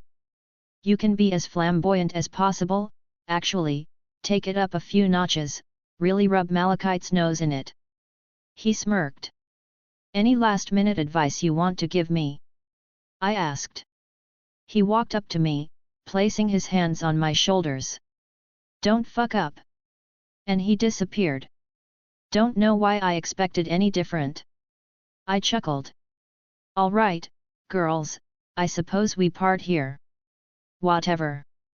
Melanie got up and left. Miltia looked at me for a moment. Try not to get yourself killed. She walked towards the door. It's hard to find someone to shop with who isn't Mel. She left with that. The place was even busier than when I was here the other day. Crowds upon crowds of people were pushing everywhere, but it was easy to spot where I needed to register. There was a large stadium to the north side, which housed many smaller arenas for these preliminary matches. Doing my best to weave through the crowds, it took me a bit to finally make my way there. Actually, there were people blatantly sitting at tables with signs for registration. Hello, I'd like to sign up. I approached. Fill these out. He pushed a couple sheets of paper to me. They were basic things, age, name, origin, that sort of thing. And there was also a waiver saying they weren't responsible for any damage as a result of competing in the tournament with a bunch of other stuff I didn't bother to read. I handed the papers back to him and he pulled out another tag and gave it to me. You're number 702, pay attention to the screen inside, it'll announce who's fighting and when. I just shrugged, pinning the little tag on my vest and walking inside. The screen he was talking about was pretty eye-catching. It was a massive thing that hung from the ceiling that displayed which people were fighting when and in which arenas. Looking up and finding my name, I saw that I had about an hour before I would be up to fight, except, suddenly it changed, and I was given a bye. Wow, Romans people work fast. I just shrugged, finding a comfortable spot to sit down in. I would probably be here for a bit. And so, it begins. Anyways, if you want to read 5 chapters ahead or support me, visit mypat.rayon.com/asteriaforone. Comment. 51 comments. Vote. Chapter 107, Chapter 102. I was a little surprised at how many people actually signed up. While I did not have an exact figure, I did see someone sporting a 4-digit number appear on the screen. Been sitting here for about an hour now, my match already came and went, I didn't even have to go to an arena to be told I progressed. Which was an obvious thing, but I kind of just wished something happened. I looked around at some of the contestants, though none really drew my attention, except one. Standing up, I walked over to a nervous kid in the corner. I would guess his age to be around 16, about the same as Ruby give or take. He obviously looked nervous, clutching his weapon tight as he looked around, foot constantly tapping on the ground. Hey there, kid. I saw across from him. Hello. He looked surprised as I greeted him. No need to be nervous, just wanted to kill some time while I wait. I set my sword down next to me. Couldn't help but notice your weapon. What about it? He said quietly. It was a spear. But that isn't what caught my attention. It seems like everyone here has a weapon that can transform, but this kid is using a normal spear. Albeit with some additions that I could only assume was for utilizing dust, but a normal spear nonetheless. Just thought I'd strike up a conversation with someone who also didn't have a mecha shift weapon. I tapped my sword. Oh. He seemed less on guard. He just shrugged at my statement. Never really cared about them, thought all I needed was my spear and I would be fine. That's a good mentality to have. Some thrive with choices, others just need something simple and reliant. I nodded. I'm curious, what are you here for? To compete. He answered unsure. I mean, some people want the glory, the thrill, or even the money. I can pretty much spot those all around here and easily guess, you not so much. The money would be nice, he mumbled. But that doesn't seem like your real reason. I wanted to fight. He asked more of a question. That's fair. I nodded at his answer. It is. Why not? Fighting is fun. It's not like you're going out and doing death duels. If you want to prove yourself, go for it. If you want the thrill of a fight, to get your blood pumping as you and your opponent push each other to their limit, awesome. Who was I to judge? Oh. He said quietly. Yet. A bright smile formed on his face. I like to fight, Dad taught me since I was a kid. But no one in the village wants to fight me anymore. He looked a little sad. But I saw some strong people here, so I wanted to give it a shot. I like you, kid. I couldn't help but admire his pure intentions towards fighting. The name's Wilhelm. I'm Rufus. Nice to meet you, Rufus. I gave a smile. Honestly, it seems like the kind of kid Scathatch would love to teach. I hope to see you make it to the top 18. Thanks, he beamed. I hope we can fight in a round. I was about to respond, but... Hey, I think you're up. I point towards the screen. Number 443, right. I eyed the tag on his shirt. Oh, yeah. He stood up quickly. I'll catch you later. He sprinted towards the arena listed. Nice kid. A little interested in watching him, but I'll let it be a surprise if he makes it far enough. I sighed, leaning back in my seat, until another thing on the screen caught my eye. What? I muttered, staring at my number being listed for Arena 11, with no opponent. Did Roman's guys fuck something up? Gods damn it. Well, may as well see how this turns out. Worst case, I have to fight some rounds, not a big deal. I walked out onto the arena, several more in the immediate vicinity as referees watched kids beat each other up. I nodded to my own, the man standing in the middle of the arena, as I crossed my arms and waiting. Did you happen to see your opponent? He eventually asked. Don't got one. What? There was no opponent listed for me. I sighed. That's not right. He muttered, taking out his scroll and tapping away at it for a moment before scratching his head. I guess you win? I think you were supposed to get a bye. Woo, I said, very enthusiastically. I was about to walk out the arena when a voice caught my attention. Young man, young man. I turned around to see a woman briskly walking towards me with a cameraman trailing behind her. Could I have a moment of your time? Press? At this point in the tournament?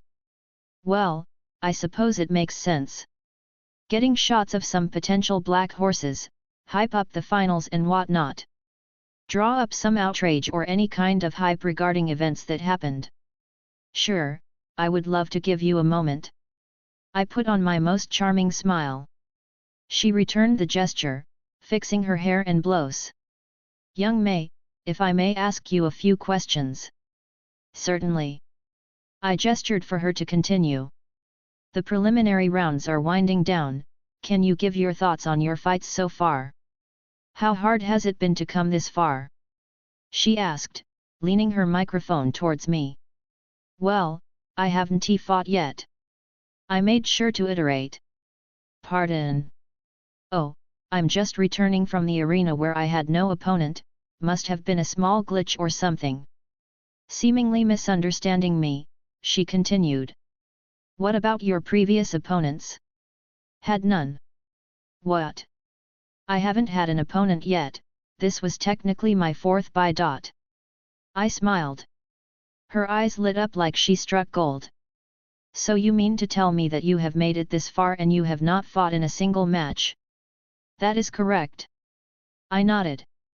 And that doesn't bother you?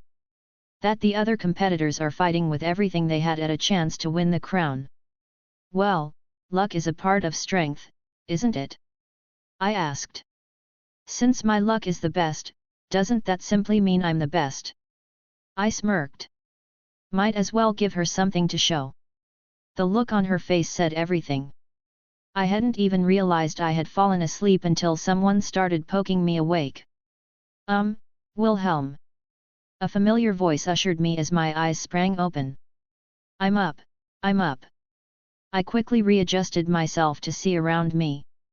I saw Rufus standing next to me awkwardly, and a large crowd in the area, many of which were giving me some very unfriendly looks. Sup? The preliminaries are almost over, figured you would want to see. He asked awkwardly. Yet. I rubbed my eyes. Thanks. Anything exciting happen? Well. He rubbed the back of his head. Saw the interview you did. Oh. I realized now why these people were basically giving me a death stare. Yeah, and people started paying attention, wondering why you keep getting the free slots. Rufus looking a little uncomfortable. We're wondering how he keeps cheating. Another voice snorted, walking towards us. A large guy, almost fully donned in armor and a massive mace on his back that clearly took on other forms. No idea who this guy was, and honestly didn't care. Cheating? Prove it. I smirked. How else can you explain getting every single buy? He shouted, gathering much more attention. Maybe it's my semblance. He crossed his arms, clearly not buying it. Then what's your semblance? Being handsome. That's not a semblance. You're right, I guess my handsomeness is all natural. I nodded my head. The big guy practically growled, reaching for his weapon before stopping. You better hope you don't see me further up. He shouted again, stomping away. Who was that? I asked Rufus. Why you don't know? He asked in confusion, earning a head shake from me. That's Gundy, he made it to the top 8 last year. Oh.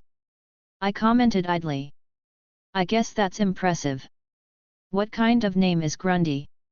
I think it's short for Burgundy. That doesn't make any sense. Will all fighters report to the main arena? A voice bellowed out over the intercom. Guess it's showtime, kid. I slapped his shoulder, standing up and grabbing my sword. Yeah. He gripped his spear tightly in his hands. I can't wait. He beamed. How excitable. I look forward to seeing how these people fight, their aura, their semblances. I wasn't exactly able to watch the preliminaries. I followed behind him, walking through some large doors to the other side of the large complex. I could hear the echoes of the crowd in the stands from here. It would literally shake the place when they cheered. My eyes sweeping the place, I caught a head of red hair that belonged to the supposed invincible girl. Some other faces I didn't recognize from the other area as well. A man stood at the center as we all gathered around, flanked by a couple guards. He was well built, a no-nonsense kind of look on his face. Congratulations on making it this far. His voice was very commanding. This was no small feat, you all have overcome extraordinary odds to be here. You have all bled and sweat, pushed yourselves to the brink to stand before me. His gaze shifted to me briefly. Though some more than others. With his gaze, many others followed, and everyone knew who he was talking about. It's hard to be so handsome.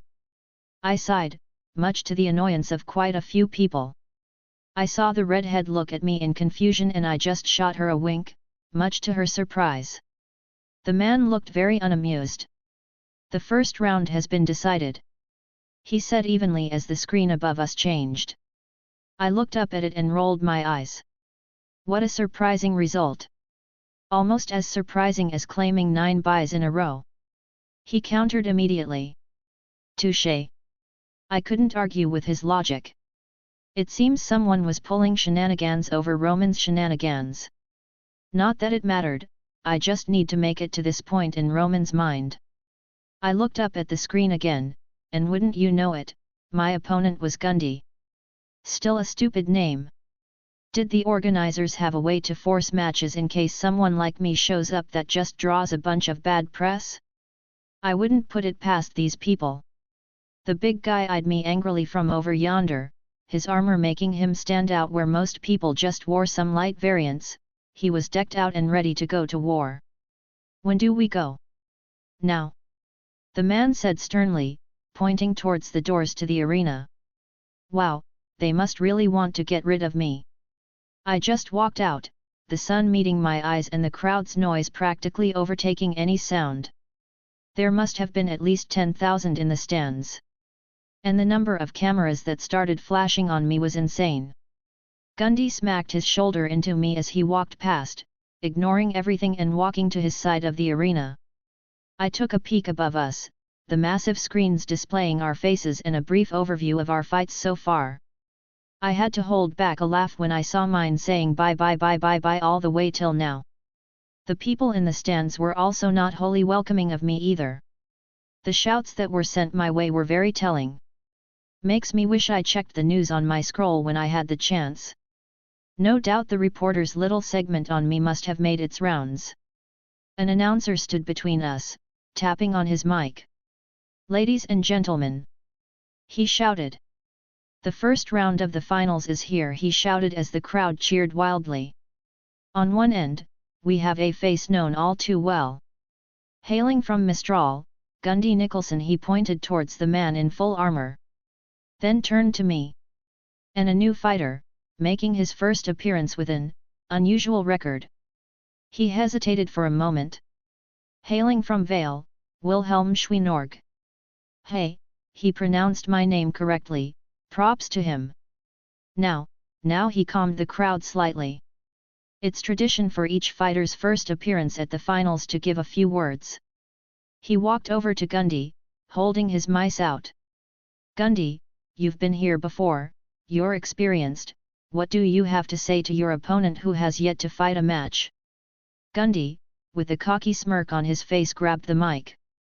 "I'm gonna pound him so hard, his mom is gonna be jealous." His eyes met mine and I just raised an eyebrow. "Well, I was going to be nice." The announcer quickly took the mic back. "Classic Gundy." He tried to laugh it off, much to the crowd's amusement.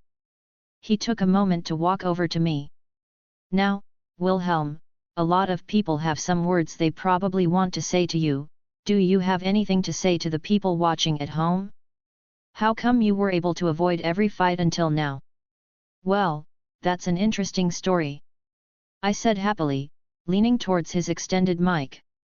"Though, if you don't mind, can I give a shout out to someone who supported me all the way here?"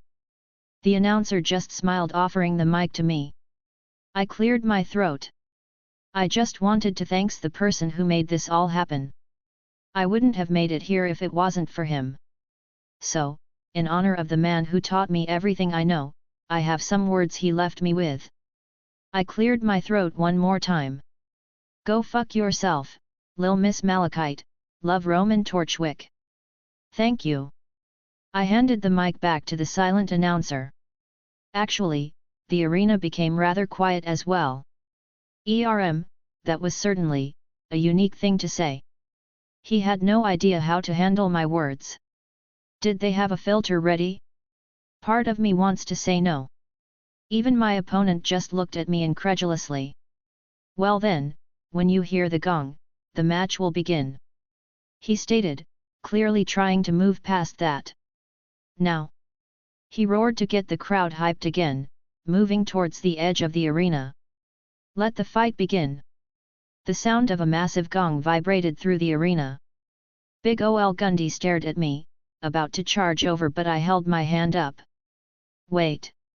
I shouted, a little surprised I could hear myself over the speakers from the entire arena. Were they able to redirect the sound that well?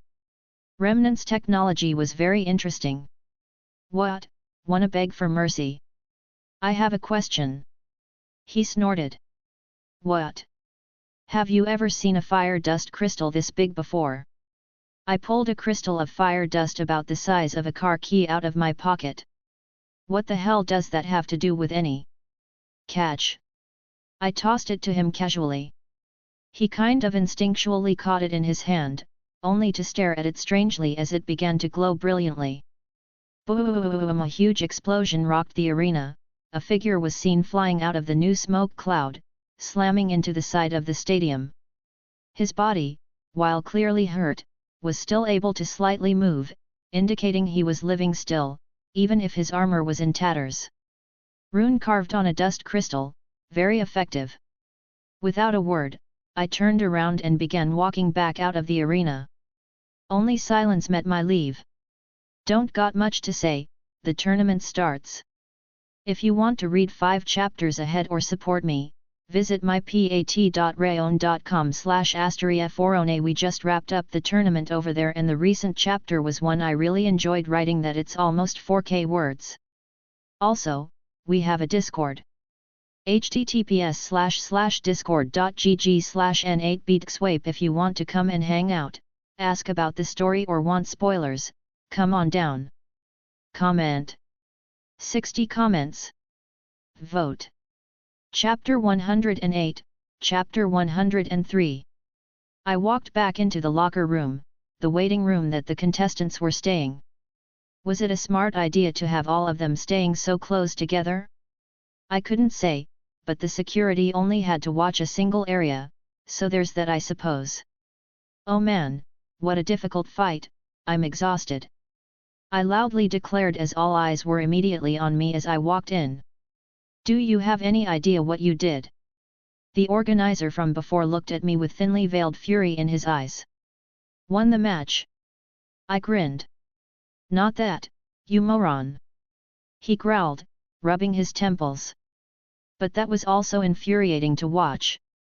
He calmed himself down. Do you have any idea who Lil Miss Malachite is? Yup. He paused, looking at me in surprise. And you still went through with that little stunt? You won't make it past today. The only reason her people haven't gotten you yet is because the tournament. I'm quaking in my boots. I rolled my eyes. There were some murmurs around me, some agreeing with the guy, others looking confused at what he was saying. Yeah, some really sheltered kids here just looked utterly confused. He just snorted. Guess we know who got you through the preliminaries now. Ah, he was referring to me dropping Roman's name. Your ass. The guy mumbled, turning to the scroll in his hands. All right, we go. The next match set up. All eyes turned back to the organizer, people eager to get started. Second match of the finals will be Rufus Hedge vs Raja Sunday. Gods, the names here are just odd, I know why they did it, just doesn't really make it any less strange in my mind. Something about a dictator in a previous era that sought to eliminate any kind of expression or individuality, so parents started to name their kids after colors in protest. After the regime faded, the naming convention had stuck, practically as a reminder.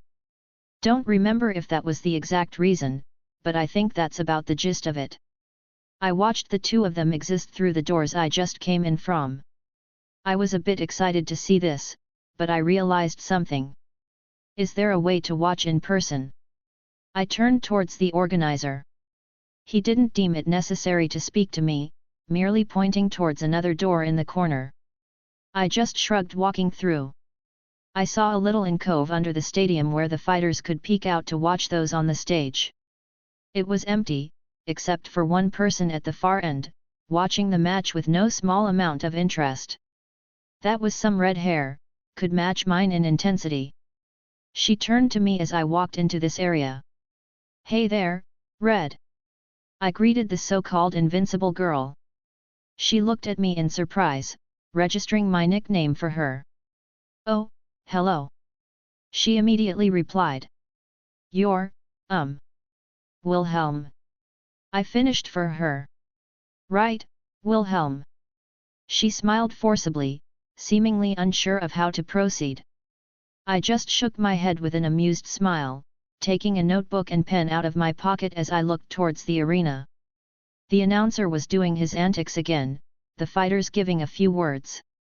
Much more tame than what me and my opponent did, and I could see the hesitance when he put his mic in front of their mouths. Looking up at the big monitors, I couldn't help but notice something I didn't before. There were aura gauges marked for each fighter. I suppose it slipped my mind regarding the rules since I wasn't really paying attention. Once someone's aura hits a critical state, the match is over, not too surprising in of itself, it was a good way to gauge fights without resulting to possible injury or death. No. What caught my attention was that they had machines able to measure someone's aura. The light of the soul, it was quantified up there for everyone to see, and this was apparently the norm. Really, Remnant's technology just continues to impress. I focused on the fight as both Rufus and Raja took their stances. They were of similar builds and similar styles, Rufus of course using his spear, and this Raja was using a glaive with a design that reminded me of China. Interesting. I muttered. What is? I forgot I was with company as I turned towards Pira. Similar builds, similar weapons, similar stances.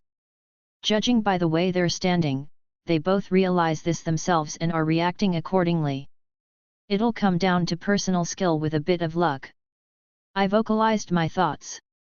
She tilted her head at me, seemingly taken back by my narration. But the one with the spear appears to be younger. That's true. I gave that to her. Rufus was the younger of the two, probably by about a year. But that doesn't necessarily mean less trained. He already took a stance to accommodate his opponent's longer reach, but Raja is still keeping his weapon high. While good against a spear, it isn't taking into account Rufus's lower center of gravity. I'm guessing Raja has less actual fighting experience, but more or less equal training. That is, a well-thought-out explanation. She looked at me incredulously. I had not thought that I would actually know what I'm doing and not just making a fool of myself on stage. I offered. Her lips curled up slightly, amused by my statement. I would not have put it like that. Doesn't make it any less true. I pointed out as the match began. Rufus was the one to seize initiative, rushing his opponent, forcing Raja on the defensive. Though the latter was quick to regain some semblance of a defense, not allowing Rufus to push him back too far. Regardless, Rufus held the advantage, his spear favored over Raja's glaive with its stabbing attacks at such quick succession. I saw little bits of aura clipped away, the screen on top mirroring the sight as Raja's gauge began to slowly move down. It should have continued like this for a bit, until Raja made a mistake and Rufus was about to capitalize on it, a straight pierce to the chest, except, when it would have struck, Raja moved unnaturally quickly to counter the blow, knocking Rufus back and charging him. What? I voiced quietly. His semblance. Pira commented. I remember him from last year, he made it to the top 8. He could retaliate against any blow using his semblance. But if I remember correctly, if he uses it too much too quickly, he gets fatigued. Fascinating. I mumbled, writing down some notes. I wonder how. My eyes widened as Rufus erupted in a torrent of water, a clone of him taking his place as Raja tried to slash through him. The glaive entered the clone's body made entirely of water as the true body of Rufus stepped back and thrust through the fake body at Raja's chest. When Raja tried to step away, the spear burst out in a snow-white color. Dust. Ice dust to be specific. It combined with the apparent semblance usage on Rufus's part, turning the clone into solid ice, locking Raja in place as a good hit knocked Raja's aura down enough for the announcer to declare a winner. A semblance that generates water and allows him to make temporary clones of himself? That was an amusing discovery. The possibilities there were endless, and I couldn't help but contemplate how such an ability came about. And then there was how dust interacted with it. Like his semblance accepted the crystallized mana wholeheartedly and both were greater for it. And Raja's semblance as well. I only saw it for a moment, but was that some kind of fate manipulation? I hesitated to give that theory credence. Pira said it automatically counterattacks, how else would that be achieved? Unless it was more so a focused defense technique, overloading his body's basic functions on a sole action. Which perhaps might explain why he supposedly got fatigued easily afterwards. Are you taking notes? Pira asked hesitantly. Hey! I looked up, lost in my own thoughts for a moment. Oh! I suppose I am. I didn't expect you to take the competition this seriously after She trailed off, but I caught her meaning. Ha, she's trying to be polite and not call me out on my bullshit. Actually, I'm doing it more for my own research, I admitted. The nature of aura, semblances, and dust. I thought the tournament would be a good opportunity to see all three up close and interacting, so here I am. You mean you joined the tournament just to research? Well, among other things. But that was indeed my main reason. What about you, Red? Why are you competing? What do you mean? She asked, seemingly surprised by my question, like she had never put thought in it before. Why fight? Do you think it's fun, or maybe you want the prize money? She paused, looking rather hesitant. I want to be a huntress, she said after a moment. So? Plenty of people do, but they don't fight here. I shrugged. You're famous enough to get into any school on Remnant, why keep going? Well, I'm only one win away from breaking the record. Glory is it then? Want your name up in spotlights? I don't care for the publicity, admittedly. She said quietly. Ah, that can be a bummer sometimes. It makes forming relationships difficult. Are people after you for your fame or fortune, or do they genuinely like you? Makes finding friends really hard. I said idly, but the look on her face says that I hit a very sore spot for her. One which I could barely hold back on wincing from. Sorry, I didn't mean to. And no. She kept her expression neutral, but I could tell she was a little depressed by my statement hitting a bit too close to home for her. It's fine.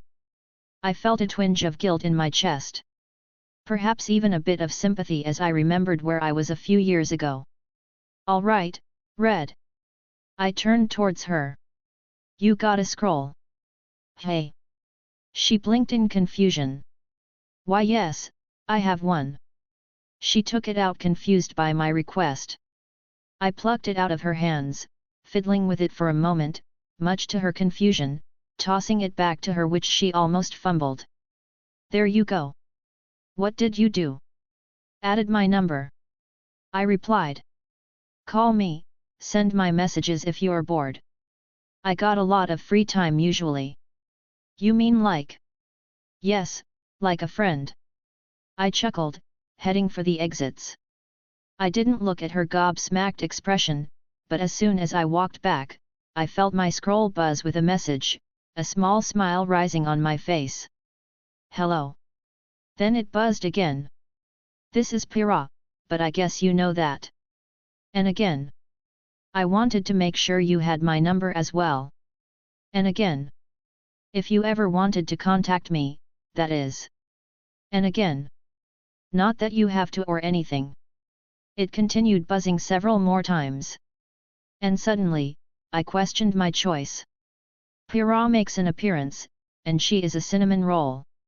Anyways, just a reminder, I won't be posting tomorrow, taking Wednesdays off. But, if you want to read 5 chapters ahead or support me, visit mypat.rayon.com/asteriaforone. Also, we got a Discord, come hang out or ask questions. https://discord.gg/trdztrkfvf. Comment. 35 comments. Vote. Chapter 109, Chapter 104. 16 fighters, each having a fight, and suddenly there are 8 of us left. I was reading over my notes at the moment, watching several fighters utilizing their aura, semblances, and dust throughout their fights. I had gotten some very valuable data so far. How dust interacts with semblances was perhaps one of the biggest boons I've gained. Semblances, a semblance of magic. The naming convention wasn't lost on me after I realized what was going on. Dust, which is basically magical energy, and a semblance, which is essentially a personal little spell.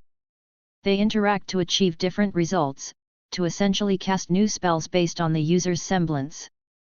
To infuse their personal soul-based expressions to achieve something similar to a spell, it was quite an interesting phenomenon I've stumbled upon here.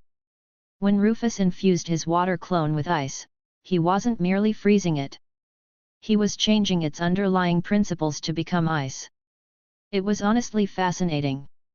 I would love to sit here and research this for a few more months, but I had other priorities right now. I took out the lamp, giving it a little tap as I watched Jin come on out. Jin appeared without much fanfare this time, looking around inquisitively, practically beaming.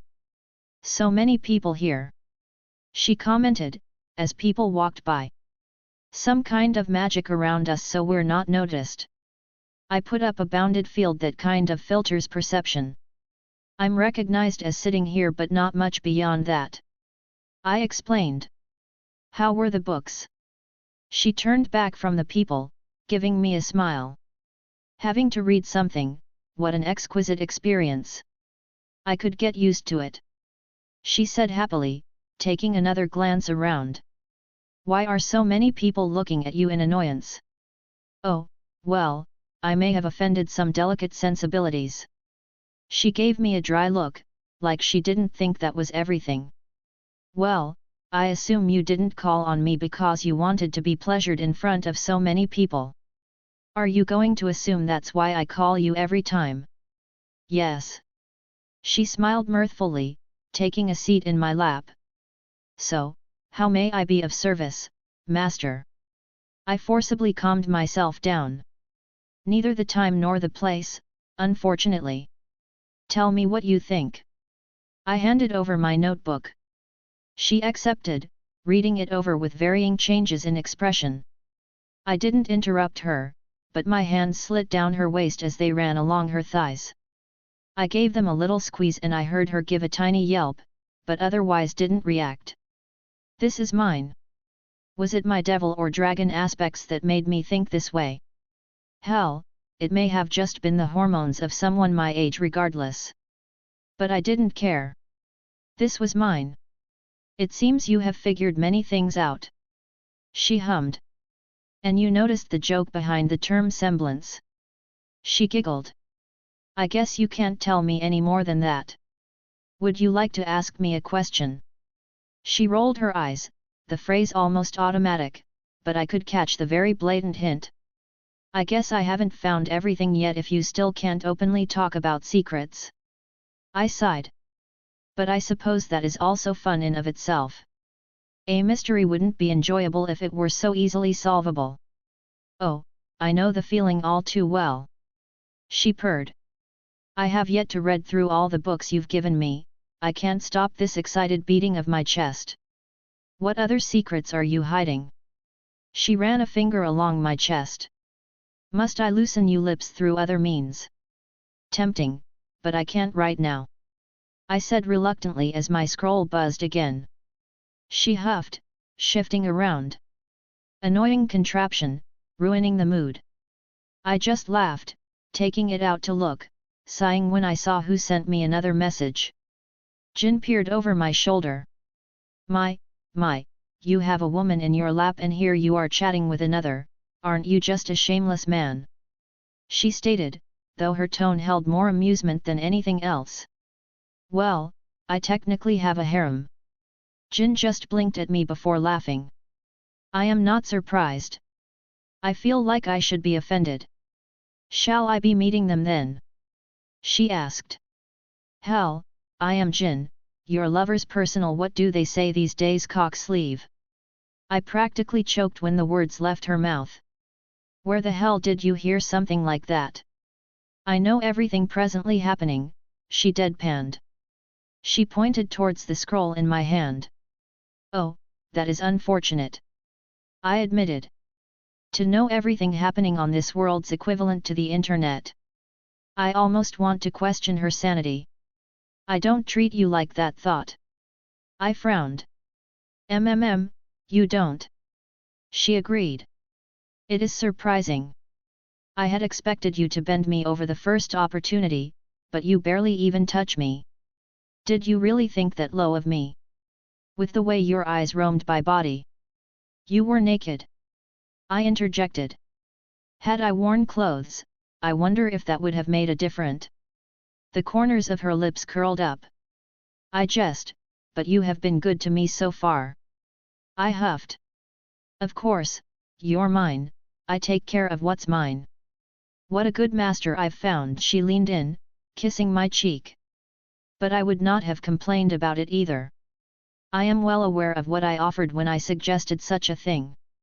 Even had I been spending the majority of time on my knees, I would have no complaints. You really value this relationship that much?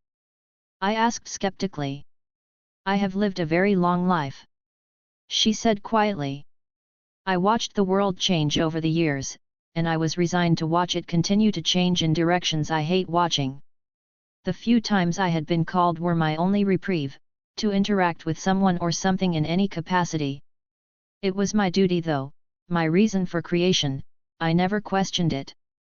Then you come along and I peek at something much greater than this little corner that I thought was everything. So, I took a chance, and I do not regret my choice. So, use me, hurt me, do whatever you wish with this body of mine, I will not complain. I'm not heartless, I grumbled. I'm not just going to turn you into some toy. I know. She smiled. That's why you're a good person. She kissed my cheek again before disappearing back into her lamp. I like her. You do. I paused my thoughts, answering the dragon. She doesn't pussyfoot around, she saw something she wanted and went for it. I approve. Hey. I guess that does fit with drag personality, or rather the sentiments of a dragon. I like her too, I'm glad she's going to be coming with us. Ladies and gentlemen, let me introduce our top 8 fighters. The announcer was up to his usual shenanigans to hype up the crowd. I kind of like him. He gestured towards a machine in the middle, a button with matching brackets. With the top 8 selected, we're going to begin the next round. He shouted. Every fighter will take their turn to randomize their placement. First up, we have the one and only invincible girl, Pyrrhanikos. He gestured towards Red. She looked uneasy by that nickname. I expected her to hold it with pride, but she really didn't seem to enjoy the fanfare around her. The way she had been blowing up my scroll, I wondered if she even had any friends. I commented on it before and didn't want to poke much into it, but fame like this must make it hard to connect with people. While not the same issues I had when I was her age, I can sympathize with being alone. She walked up, pushed the button as her name and face appeared on one end of the brackets. The cheers from the crowd erupted, though it didn't really matter yet, no suspense when there were no others present. Next, our runner-up from the last year's tournament, Arslan Altan. Another woman stepped forward, wearing a more traditional martial artist's garb. She gave Pyrrha a death glare as she walked forward. What's that about? I whispered towards the girl as she had taken to stand near me. Oh, we have history. Pyrrha said quietly. Did you steal her boyfriend or something? Why would you think something like that? Her face turned red. Oh, Red, you're too easy. I chuckled. She hold a grudge from last year? I asked, as the third person was called up, only for him to fill in an empty spot. And the year before? She confirmed. We've fought a few times so far. And you've won every time? Yes. Oh, nice. I nodded. Next up, Wilhelm Schweinorg. The reactions were mixed.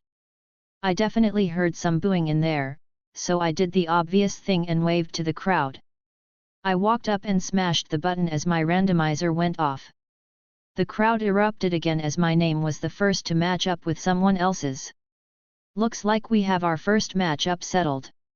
He roared to the crowd. Wilhelm vs Cobalt. Ah, the guy who was right before me. I barely was paying attention. I did see his match, and he interested me slightly because the main form of his weapon was a sword. Otherwise, he didn't really grab much of my interest. Blue hair, some leather armor, and a sword on his hip, he was pretty much the norm for the crowd here. He looked towards Cobalt and gestured for him to come back up. As the first fight for the top 8, this is a big honor here. Do either of you have something you want to say? He asked towards us. And please keep it appropriate for kids. He eyed me. I do have something to say. I cleared my throat and he looked suddenly unsure of himself. Do you know the chances of being both the first person to fight in the top 16, then in the top 8? I asked, making sure his mic was by my face. 3%. Just some food for thought. I smiled innocently. That is, an interesting comment. The announcer didn't quite catch my intended jab at the organizers. What about you, Cobalt? Anything you wish to say to your opponent, or anything for the listeners out there? Cobalt also eyed me as he leaned in. This fight will be settled with skill, nothing else. The look he gave, like he was challenging me. Well, consider my pride poked. If that's what you want. He nodded and walked away. Seemingly a person with few words, I could respect that. He also didn't start insulting my mom, so I wouldn't mess around if he wanted an actual fight. Well, I guess I could show off a little. Non-canon make the time variance authority and why they don't bother Wilhelm anymore. I paced around the room, tie straightened, clothes immaculate. This is it, Sir Wiggles. I glanced at my companion, sitting on the desk, his clothes also looking sharp. This is the case that will make or break our careers. He twitched his nose. I know, but we have to do this. I nodded. I didn't spend 2 weeks taking those online courses, getting a degree, just so I could hang it on my wall as a decoration. I slammed my fist on the desk. He twitched his nose again. Wise words truly my familiar was wise. Put on your game face, Sir Wiggles, we're heading to the front lines. I opened a portal, grabbing my rabbit. We were going to the think of it. The view changed abrupt, a courtroom filling our new surroundings. Objection, I shouted, walking in abruptly, grabbing the attention of everyone in the room. What in the hells? I looked at my new client who reacted shocked at my presence. Loki Odinson, I am your attorney for this kangaroo court. I declared at the utter dumbfounded looks of the judge and apparent bail-offs. What? Who are you? The judge shouted as several people came running at me. Wilhelm Henry Schweinorg, attorney at law. I snapped my fingers, portals opening up at the charging men, strange weapons in their hands, as they fell into other dimensions. What? The judge shouted again. The TVA, Time Variance Authority, I have heard of your miscarriages of justice. Who are you? She asked again. I am Wilhelm Henry Schweinorg. I reiterated. Master of the second true magic, operation and manipulation of parallel worlds. Her eyes widened, perhaps coming to some conclusions. What do you want? She shifted slightly, I assume she was hitting a panic button, buying some time. No matter. I am here to preside over my client's trial. I gestured to Loki. I have no idea who you are either. Loki pointed out. Quiet, criminal. I shushed him. I'm bullshitting on your behalf. That's helpful. Loki snarked. Now, we're all on the same page. I threw talisman at the door, sealing it shut as people began to bang on it, much to everyone's shock. How? My magic isn't working here. Loki looked aghast. Your Honor, I would like to put it on the record that Loki is an amateur and has no idea how to use magic. What? I am a god of magic, you mortal, I know more about magic than you can even conceive. Your Honor, my client wishes to push an insanity plea. Insanity. For my first witness, I call Loki Odinson to the stand. I snapped my finger, bringing out a witness booth next to the judge's stand. Suddenly, Loki fell through the floor, a portal opening above the new seat and he fell through. The judge almost reeled back by the sudden intrusions. I can walk, you buffoon. He readjusted himself. Your Honor, permission to treat the witness as hostile. Hostile, I'll show you hostile. Granted. She surprisingly said. Loki Odinson, is it true you once turned into a horse to entice another horse to mount you? Those are filthy lies my oath of a brother's friends made up. He vehemently denied. Your Honor, let the record state that my client had intercourse with a horse. What? No. Loki is a known liar, presume everything he says is a lie. That's bullshit. See, he just admitted it. I'm going to stab you. Just then, the talisman on the door finally ripped, and another slew of guards ran inside. Their strange staffs glowed as one tried up and tried to stab me with it. Expectance on their faces turned into confusion as nothing happened, a small iridescent ripple covered me. Are you trying to purge me from the timeline? What part of magic that manipulates parallel worlds did you not understand? I looked at the judge again. I snapped my fingers, the newcomers falling into a new batch of seats, a jury bench off to the side, quickly sealed up to not allow movement. Finally, our jury is here. I walked up to the people that would decide my client's fate. Now, I know what you're all thinking, why is Loki Odinson innocent? I gave them all a look. Well, he's not, and we all know that. You are the worst attorney I've ever seen. Some of us take the oath to speak the truth seriously. I chided him. That's only for witnesses. Loki practically lost his composure. Oh, I knew that. Are you even an attorney? Got my online degree yesterday. I puffed up my chest. Sweet Odin, send me to Niflheim now. As I was saying, Loki is innocent of all charges levied against him. I slammed my fist on the bench. There's no way he molested that horse, it was consensual. I never thought I could hate someone so much that I've only known for a few minutes. Loki whispered. If the horse dick doesn't fit, you must acquit. Seriously, hand me a knife, I'll kill myself right now, save everyone the trouble. Do you even know what charges Loki Odinson is facing? The judge spoke up again, clearly regaining her composure. Okay, honestly, I'm kind of winging it here. Loki is charged with creating a branching timeline, potentially destroying the sacred timeline and starting a multiverse war. Wow! I looked at Loki. Yeah, fuck this guy. Really, after all that? Loki looked at me dryly. You're right, even if you are a piece of shit, I took an oath to defend you. I straightened my tie again. Your Honor, I request we strike the previous conversation from the record. No. Welp, I tried. I shrugged. I guess you're going to jail, Loki. We don't have jail. Punishment is immediate purging. That seems a bit excessive, he only fucked one horse. I pointed out. I did not have sex with a horse. Loki. I looked at him. You can admit it, I'm going to judge you for it either way. I'm going to dance on your corpse. Oh ho, get in line. I chuckled. Don't worry, I have one finally card to play. I doubt it. Loki rebutted.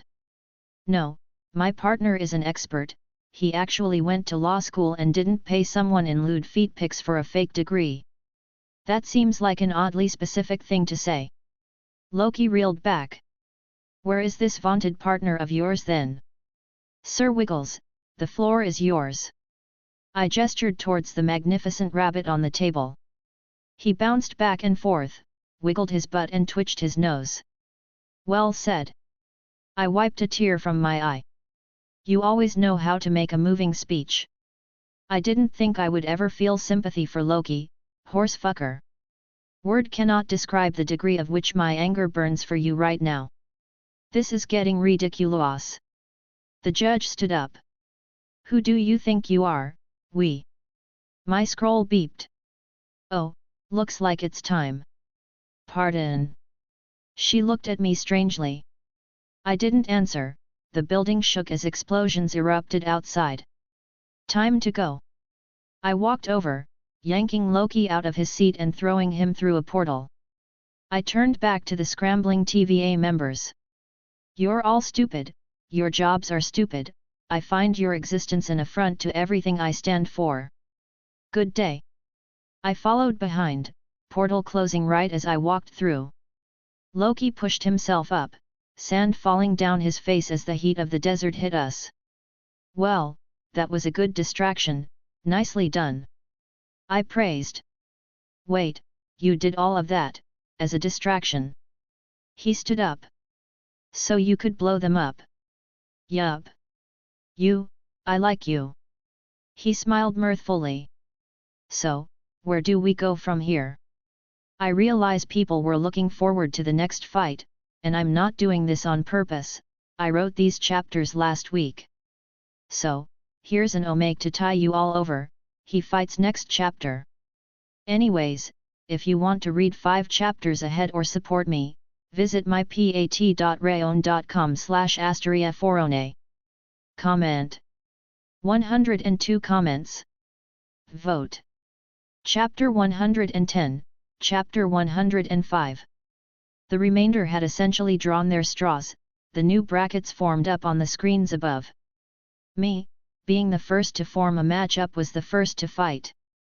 I was sitting to the side, idly wasting time until my match started. They first wanted to the usual song and dance, hype up everything, give the sponsors some screen time, and have some expert commentary. I didn't really care to listen as they were mostly talking about how excited they were for the more popular competitors. Taking my scroll out, I decided to find some forums that talked about me. Reading down some titles of threads, I couldn't help but have my lips curl up. It seems a few people caught my little comment about the 3%. Some are calling out the organizers for rigging the tournament, or something like that. Of course, the fact that I had a bye all the way to the finals was telling in of itself. There was still a huge amount of outcry about me being a cheater and that I should be disqualified. Can't prove nothing though. Most thought I would be knocked out here. I actually found quite a bit info on my opponent, one Cobalt Steel. Names are still weird, but I digress. Cobalt Steel, age 17, should be turning 18 by the end of the year. He has a good record dating back 3 years. He's always made it into the top 8 and at one time made it to the top 4. His weapon is simple by mecha shift standards. A long sword that can turn into a rifle. Long range combined with short range. Pretty useful, I can see why he went with such a thing. Hell, if I were born here, I would probably be using something similar. Apparently, he favors his sword usage over his gun. He has quite a few fans, most of which are calling for him to kick my ass. Well, what can you do? I chose to take this role, I'll deal with all the negativity projected my way. The memes are great though. It seems that certain things are constants across all dimensions. If there is an internet or equivalent, humanity gonna meme. Hey there, Red. I looked to see Pyrrha walking over. Wilhelm. She greeted. Are you prepared? For my fight? Yeah, should be fine. I waved her off. You're not nervous? Cobalt is an excellent fighter, I've fought him in the past and it wasn't an easy match. Nah, I'm feeling confident. Do you plan to do the same thing as your last fight? She said, slightly unsure. I doubt she approved of my flippant attitude during that whole thing. Cobalt seems like a decent bloke, so I won't cheese it. I made sure to assuage her concerns. But, how much you want to bet they'll make a new ruling banning what I did anyways? Pyrrha just blinked, looking skeptical. I don't think the organizers would do something. Attention! A voice boomed over the speakers. Due to some concerns regarding safety, we will henceforth be forbidding any explosives used in the competition. The corners of my lips curled up as I stared at a silent Pyrrha. You were saying? She looked a little embarrassed. I guess I was mistaken. Don't worry about it. I leaned back against the wall as the promotions and such were still going on. So, what ya doing here, Red? I just wanted to make sure you were prepared for your match. She said quietly. What a cinnamon roll, she was worried about me and we barely even knew each other. Well, may as well tell me about yourself. She nervously rubbed her arms, like she was unsure of what to say. I don't have much to say. I grew up in Argus, and trained to be a huntress. That's it. I raised an eyebrow. What about hobbies? Thing you do for fun. What's your favorite show, your favorite restaurant? I wasn't really one to throw stones from my glass house regarding friends, but I still did stuff outside of training and magic. Well, I just enjoy training. I guess I can agree with that. I nodded along. There is always a certain satisfaction after my arms give out when I've swung my sword too many times. Pyrrha seemed to perk up at that. Yes. She happily agreed. I've always enjoyed pushing myself to my limits, even when I can't get up anymore. Fighting too. To push yourself in combat against your opponent, each move and counter taking you one step closer to defeat or victory, it's intoxicating. Exactly. To be forced to the edge and manage to achieve victory by the skin of your teeth, the hours of training paying off. It's also nice to have downtime, though. To just be able to sit back and relax. I replied. Personally, I'm a bit of a reader, though I admit I mostly read things related to combat. Well, magics and stuff usually end up being used for battle on my part. Ah, I like to read as well. Pyrrha stated, smiling brightly. I'm halfway through the second volume of Ninja of Lo. She paused, her face flushing. My lips curled up. Well, it seems like I found how to get you to open up.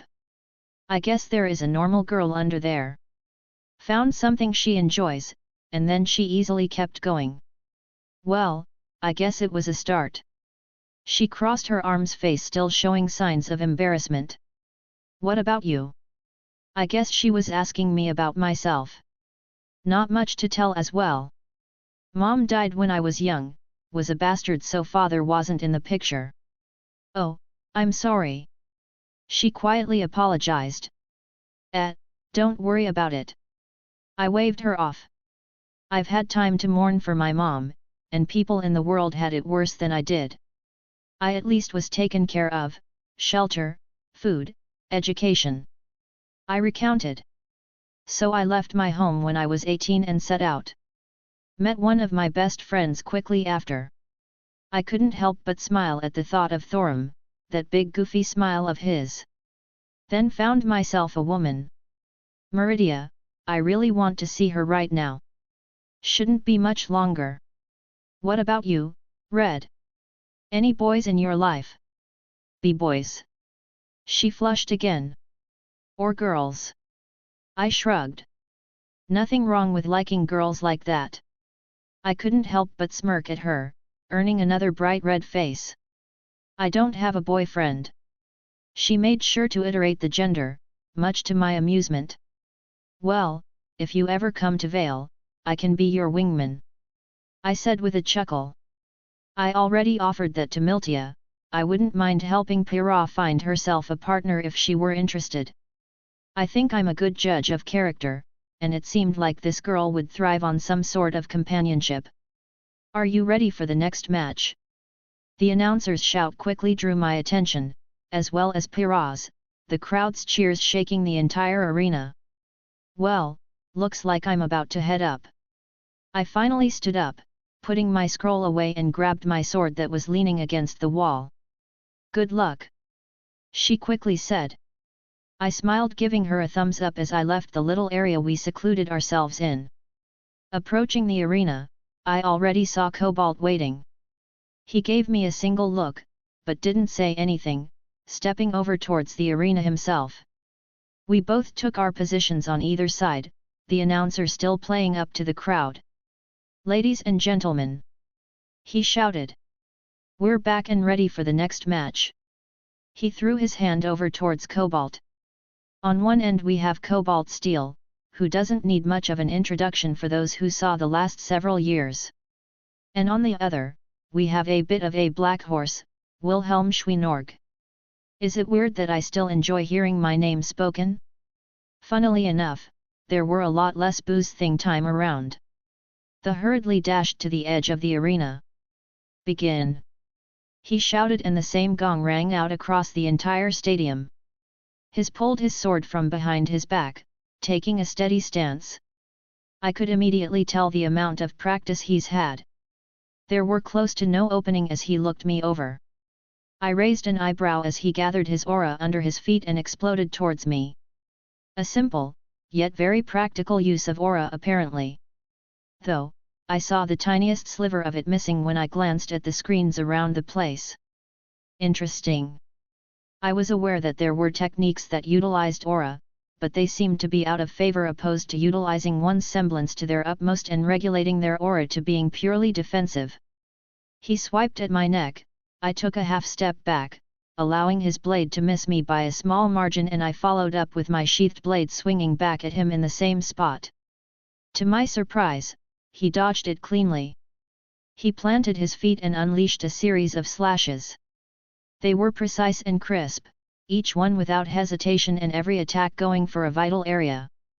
Utilizing his lower center of gravity, he came from underneath me to disrupt my vision. He had been trained well. His sword swinging up from below, going for my lower chest, I slammed the hilt of my sword down, knocking it away. He spun his entire body to regain some kind of momentum to launch another attack on my other side, only for the tip of my sheath to collide with the guard of his sword. He was deceptively agile, he looked more like an endurance fighter at first glance. Stepping forward, he didn't stop, blade continuing to rain down, slashing with an admirable speed and precision. His aura continued to dwindle ever so slightly, not because of my blows, but because he was burning it to enhance his own attacks. I could admire his determination, and his skill at such techniques. To accelerate his swings he had already committed to in an attempt to throw off my perception. If it were anyone else, I could see how they would have trouble, just how Pyrrha said he was a difficult opponent. My own sword flashed out, parrying and deflecting each attack. With the final clash, I put a tad more strength into it and knocked his sword away, reeling my hand back and foot planted. I was about to stab him, but I noticed right as I did, he took a step back, anticipating my blow. Interesting. I still followed through, hitting a chunk of his aura off, but he jumped back right as I connected, mitigating most of the damage and gaining distance as his sword switched to the right and fired off a few rounds of magical bullets at me. Small red missiles curved through the air as they came at me from both sides. With a flick of my sword, still sheathed, the bullets were destroyed before they could reach me. Curious, I said, earning his attention. Some kind of precognition. He paused, looking at me, confusion before some sort of realization dawned on him. You discovered it already? He replied, a grin forming on his face. You really are strong. My semblance, it gives me a danger sense. Oh, that is interesting. I couldn't help but comment.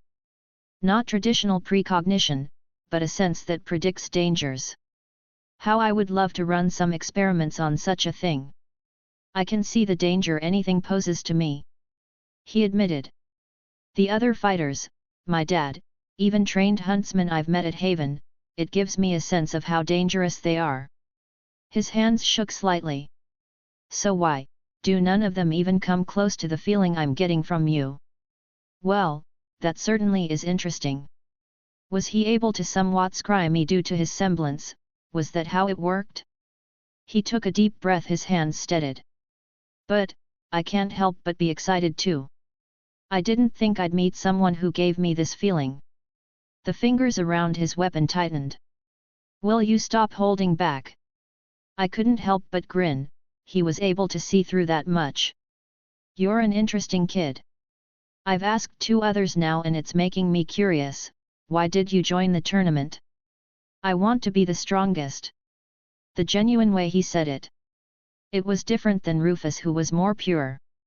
This kid seemed to have that drive, the one to climb to the peak and not settle there, to see the other mountains and be excited that he still had a ways to go. Don't blink, I stated, my foot sliding back, one hand holding my sheath, the other resting on Mirage's hilt. Don't hesitate. I let some pressure seep out, to pour down on him, my intent to truly kill him. I saw his knees almost buckle under the sudden feeling of death, but he held firm. This world just keeps giving me surprises. I'll show you briefly, what sky exists above yours.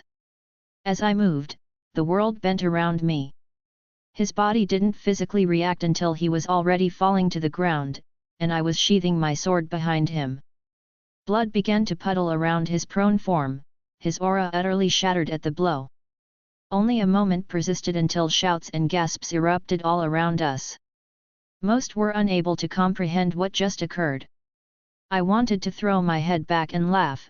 He actually managed to slightly anticipate my attack, mitigating a fraction of my blow. Was it because of his semblance? Cobalt groaned as he used the little bit of strength he had left to flip himself over, to look at me. I couldn't help but smile because looking down at him was a big smirk on his own face. In fact, he started to laugh. Is that the peak? Does it matter? For now, it's something for you to work towards. I wonder how far you'll go if you have something beyond your reach to constantly strive for. Let's see if he can break through these limits and actually approach me in the future. He just laughed harder as I began to walk out of the arena. A gobsmacked announcer and audience left in my wake. All right, I saw the comments, I'll try to fit the Omake into canon somewhere. MC is taking a liking to this world and the people. Pyrrha opens up a little bit with her awkwardness, and MC revealed a bit of power to the world. Fifth interlude is up on Patreon, it's from Ojban's perspective. If you want to read 5 chapter ahead or support me, visit mypat.rayon.com/asteriaforone. Comment. 76 comments. Vote. Chapter 111, Chapter 106. I walked back into the waiting area, the place much quieter than when I left. The stares this time weren't filled with contempt, perhaps something bordering hesitance and respect. I guess wherever you go, people respect strength. Wilhelm. Rufus called out, walking towards me. That was amazing, how did you do that? He excitedly smiled. Little bit of skill, nothing worth mentioning. I smiled. I'm more curious about your little water clones. Ah, well. He scratched his head. They're not really that good, they can't attack. Nonsense, not every move has to deal damage. They provide a lot of utility in combat, look how easily you were able to immobilize your opponent. You think so? Rufus looked unsure. The field control you could provide if you utilize them well. I don't know how much control you have of their movements when you create them, but being able to freeze enemies at a whim is no laughing matter. Rufus wasn't the only one who approached me, a woman in a more traditional marital artist garb followed. I thought you were just a clown, but you're actually very skilled. She crossed her arms, not at all intimidated by what happened. I look forward to fighting you at the end. She stated. Arslan, was it? I looked the woman over. Aren't you fighting Pyrrha next? She just snorted. I'll beat her this time, you just better be ready. Well, I'll wait for you then. I grinned. I liked her enthusiasm. Honestly, I really liked the drive that all the people here had. It gave off a completely different vibe than on Earth. Scathatch would absolutely love it here. They saw me beat Cobalt like that, and they're basically like fuck it, let's fight, and don't lose their confidence. I thought I would be bored after a while. I got most of the data I would need, some very interesting things I witnessed regarding aura and semblances, but I was genuinely having fun. Well, the tournament, I couldn't much care for, it was the people that made it worth continuing. Curious if this girl would beat Pyrrha, she did mention it being a close fight. Who knows? Wilhelm Schweinorg. I turned around to see a handful of people walking right towards me. Yes. I looked at them, they didn't look like part of the organization hosting the tournament, nor fighters. We'd like to ask you a few questions. He took a badge out of his pocket, flashing it at me. Some kind of police? I didn't recognize the badge, but that was to be expected here. And what exactly are they wanting to question me for? I doubt the tournament rigging is illegal only against the rules, thus would be kicked out.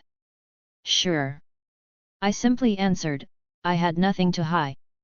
What's your relationship with Roman Torchwick? I sucked in a breath of air. Damn it, Roman, what did you do? I couldn't help but facepalm. Am I being detained? We just need to ask you a few questions. One of the guys reassured me. Another spoke up. Kid, we need to know where he's at, if you got any information. Sorry, I have no idea. I glanced around the room as everyone was staring. I don't know who this Roman Torchwick is, I've never met the well-dressed man in my life. These guys gave me a weird feeling, and not because they were cops. We're trying to work with you here, we know you're in the middle of this big tournament. One of the cops stepped forward, a gentle smile on his face. And we don't want to ruin your future by dragging you out under all those eyes. Well, I may know a thing or two. I leaned in as they mimicked me. You see, I heard that Roman Torchwick is prone to wearing women's underpants, and copious amounts of mascara, why don't you dash? Look, kid. He stepped forward, interrupting me. I don't think you understand what's going on here. Roman Torchwick is wanted by the Mistralian government. Now, we don't think you had anything to do with his crimes, but we need you to tell us everything you know. I really have no idea where he is. I reiterated.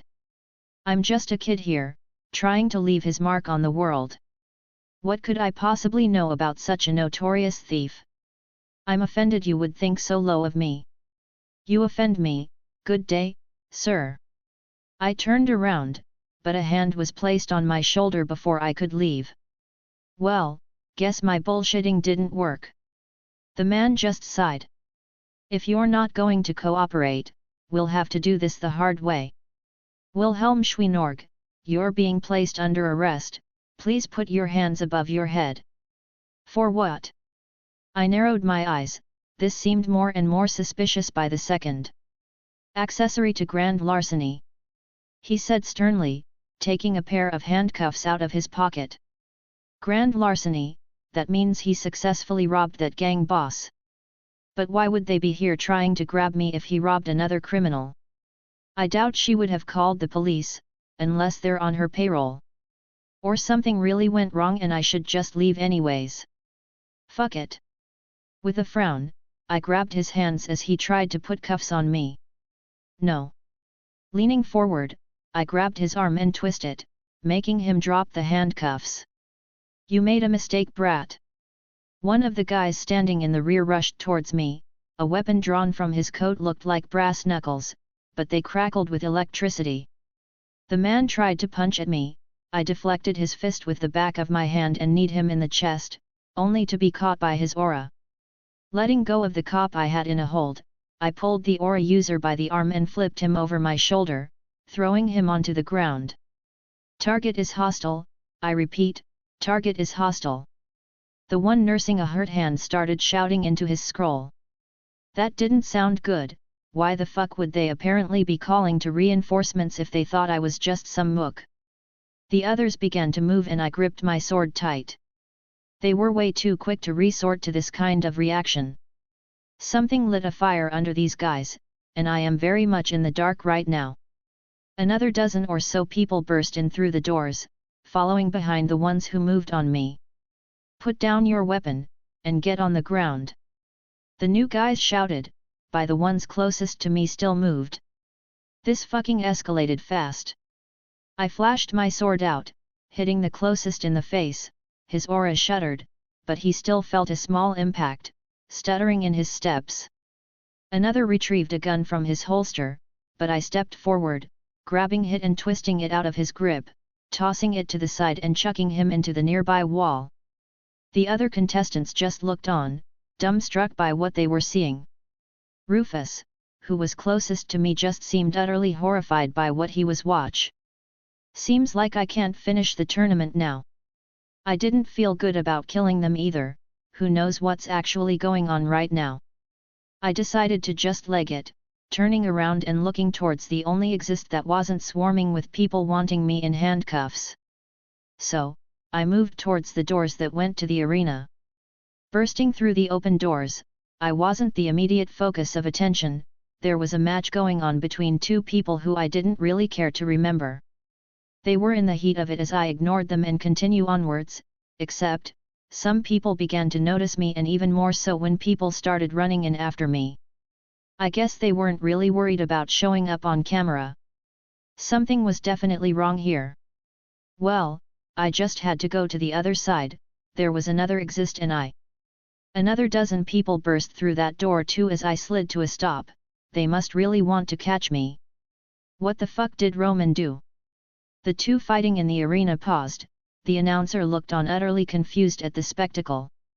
Many of the police took out their weapons and aimed at me, a barrage of projectiles coming my way without any warning. I didn't expect kitty gloves after I downed a few of their number, but they were certainly ready to turn to this kind of response in order to incapacitate me. I allowed my aura to flare, blocking all of them, and it was an interesting experience to see my aura get impacted like that. Data to mull over for later. End of the line, kid. A familiar voice boomed. It was the man that I had incapacitated first, his arm looking fine. Throw your sword to the side and get on the ground. I raised my eyebrow. Which sword are you talking about? I asked, not giving him time to answer as I had my other swords fly out of my ring and hover around me. They moved with a thought, shooting towards both ends of the stadium where the police blocked my exits. Piercing through defenses, chopping off significant chunks of aura until some fell to the ground, blood dripping from wounds. These people didn't seem very well training in combat. I think a trained huntsman would fare better than this.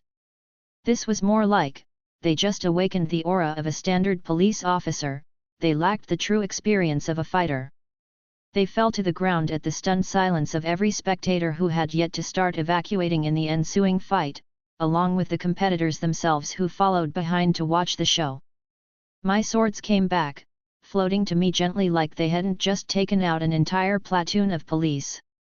Dawnbreaker flashed to the side, deflecting a bronze-looking shield that was thrown at me. I turned to look at who threw it. Pyrrha. I was surprised to find her looking at me. W. Wilhelm, what are you doing? What's going on? She looked rather confused and distressed. Her arm trembled slightly, extended to have just thrown her shield. Yeah, this didn't really paint the prettiest picture for me. And Pyrrha was a straight arrow kind of girl. She must be having several thoughts about me right now. I guess we won't be fighting in the tournament. I gave out a small laugh. Why are you doing this? Her tone honestly made me wince. Well, that's a bit of a long answer. Please stop. She looked at me with pleading eyes. Oof. That's not much of an option at this point. I gestured around to the unconscious and beaten bodies of many police and government authorities. Sorry, Red. But I think we need to part ways here. This is just a misunderstanding, we can clear this up. She stated, a small bit of hope in her voice. I couldn't help but sigh at her attitude. Doesn't matter at this point, the damage has been done. I need to leave, Red. Just as I said that, I turned around. I felt something approach me. The area behind me shattered in a familiar way, a petite hand grabbed onto my sleeve. Neo? I asked in surprise, her looks clearly different, most likely to hide herself from all the eyes currently on us. She looked at me with concern in her eyes. She pulled on me and gestured at the exited, quite explicitly. What the hell is going on? She just quickly gestured, anxiety written on her face. I realized I wouldn't be getting an in-depth explanation from her. Stop. I won't let you go. Pyrrha took a step forward, reaching her hand out, her shield shot across the distance returning to her embrace. I blinked in surprise at what she just did. Some kind of telekinesis? Impressive. Sorry, Red. I muttered as Neo activated her semblance again as we disappeared from her sight. Kid, you're alive. Roman peeked out of a truck window, hands on the ignition, clearly antsy. Yeah, apparently no thanks to you. I narrowed my eyes. What the fuck, Roman? Okay, that's fair. But it isn't my fault. He retorted as both me and Neo got in the truck. How is it not your fault? This entire thing was your plan. I didn't expect the bitch to have stolen Atlas Tech. He threw his arms up. Wait, what? I didn't even notice until after we took it. The schematics for Atlas's latest mechs and weaponry. I heard this shit was stolen months ago, I didn't think it'd end up in her hands. Do you have any idea what the Atlas military will do when they find out someone has this? Why not just ditch it? Too late. Too many people know I took it now, better to keep for a bargaining chip. He took out a cigar, lighting it up. Maybe I can give it to old Iron Dick so he won't sick his dogs after me. He sighed. Fuck, this was supposed to be an easy job. Wait, if you stole it from that gang lady, why did the government come after me? Oh, she was going to sell it to them. He turned the key, letting the truck start. They were negotiating a price, and since there wasn't much of a rush, they were taking it slow. He pulled out a stack of papers. Bitch always did keep detailed records. He said, tossing them to the side. And now you lit a damn fire under them because if Atlas finds out they were trying to acquire this stuff, they would come down on Mistral hard. Welcome to politics. He waved his hand flippantly. They didn't even care about kicking up a fuss during the tournament to grab you even though they probably thought you were just a patsy. Suddenly, all of our scrolls started beeping. Alert, please be on the lookout for the following. An automated message rang out, both me and Roman's headshots shone with a dangerous criminal, exercise extreme caution. Fuck. I cursed. I didn't want this world to be burnt for me, I like a lot of things here. It's not as bad as it looks. Roman tried to reassure me as the truck visible changed, Neo focusing her semblance to display a different appearance. It looked like we were in a police car now. This seems pretty fucking bad. Okay, it's bad if we stayed in Mistral, luckily, we live in Vale. That's fair. I mulled it over. Will Vale also throw a hissy fit? Probably. Roman nodded. The fuck, Roman? Calm your tits, kid. They'll just do the bare minimum to support Mistral. Don't expect any kind of response like we're getting here. He tossed his cigar out the window. Just relax, and let's slip out before anyone notices. Cross. A sudden weightlessness came over me before gravity reasserted itself. The truck went tumbling, rolling on the ground before coming to a stop, something having hit us at extreme speeds. We were all fine, the benefits of aura on their part. Only perhaps a bit jumbled from the sudden jerking sensations. You were saying? I gave Roman a glare. So, I originally did plan to go through the whole tournament, but I realized something. Why? I mean, the outcome would be kind of obvious, so I'd rather it end on a more fun note. MC and gang getting the F out of Mistral while the authorities chase them. And this sets up future plot points much better for any second rounds of RWBY when the timeline aligns with canon. I was asked when RWBY was going to end, and I know that some people don't like it, so I'll say it's within 10 chapters before MC heads out.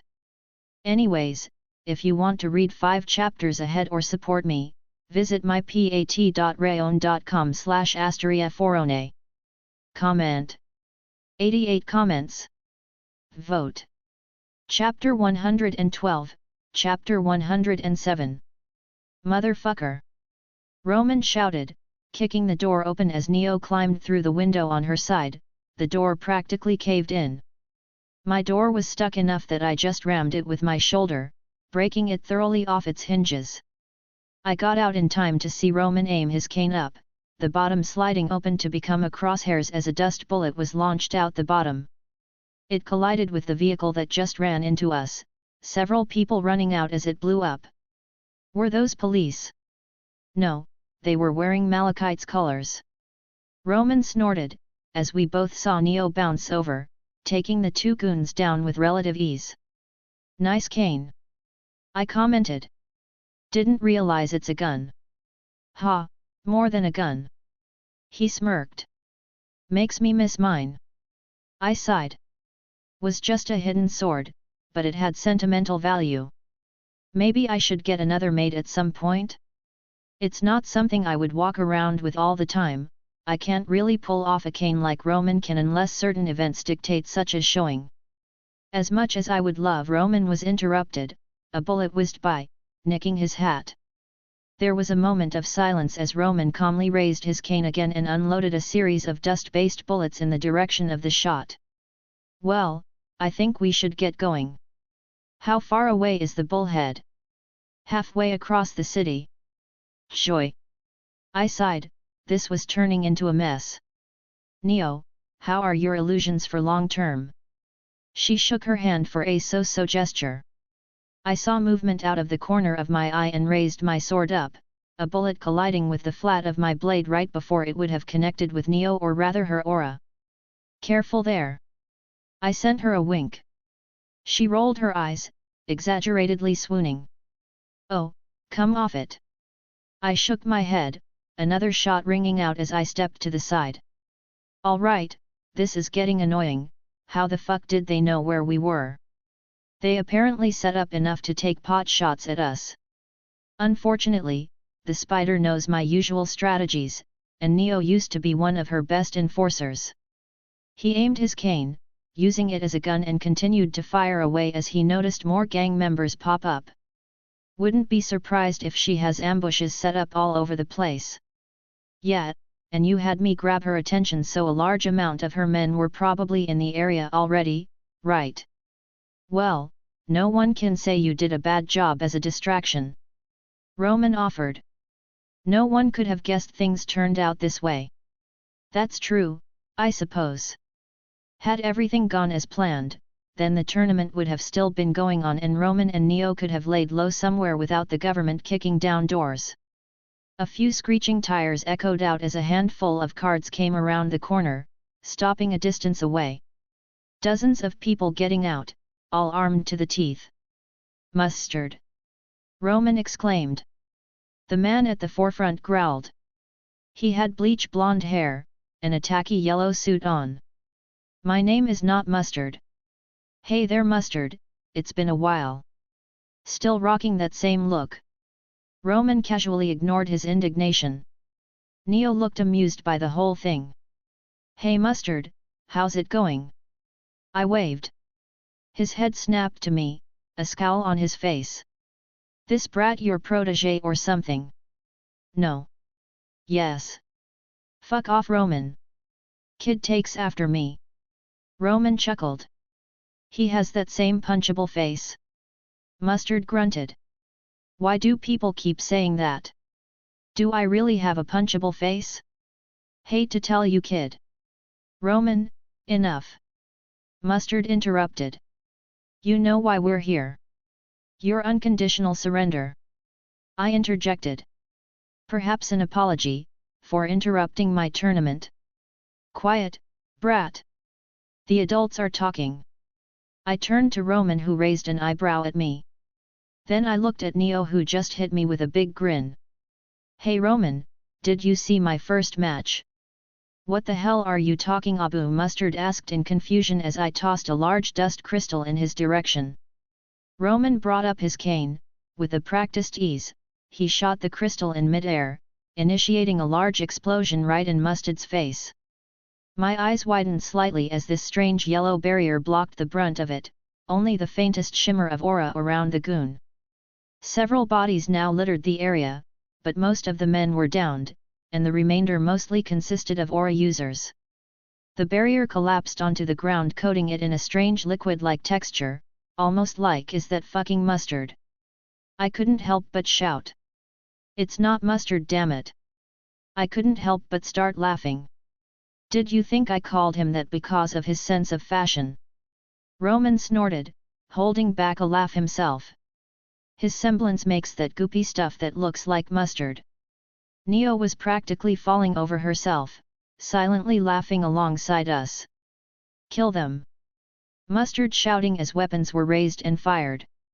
Roman jumped to the side, Neo disappeared, and I drew my sword.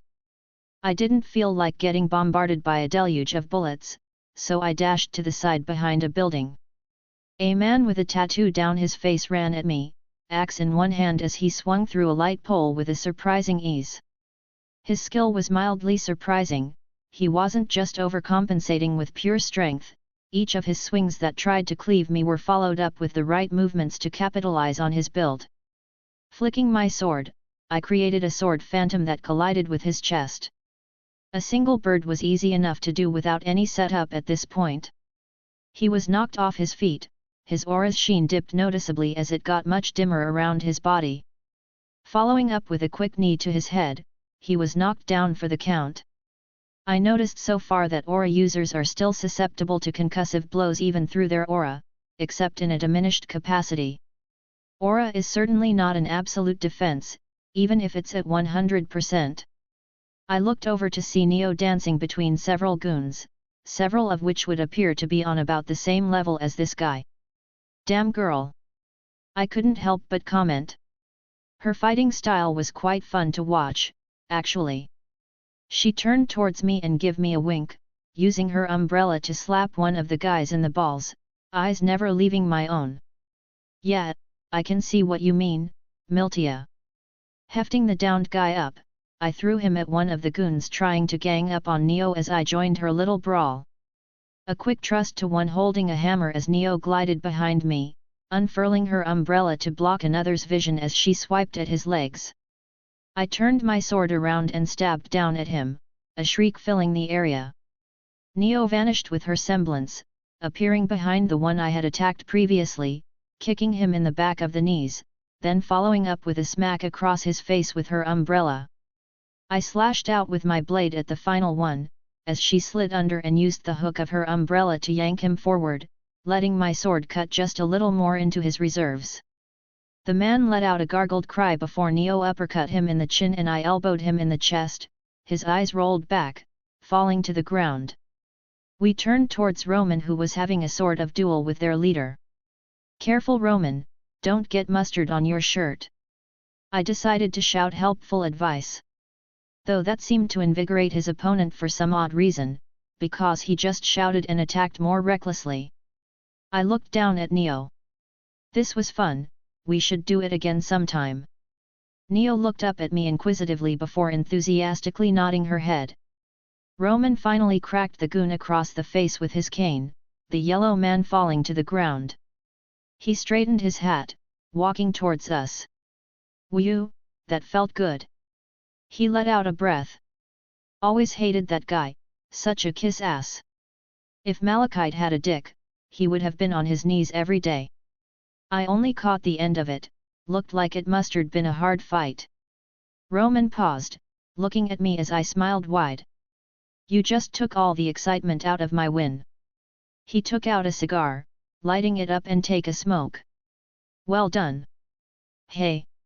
I looked in the distance. Are bullheads supposed to be flying that close to the city?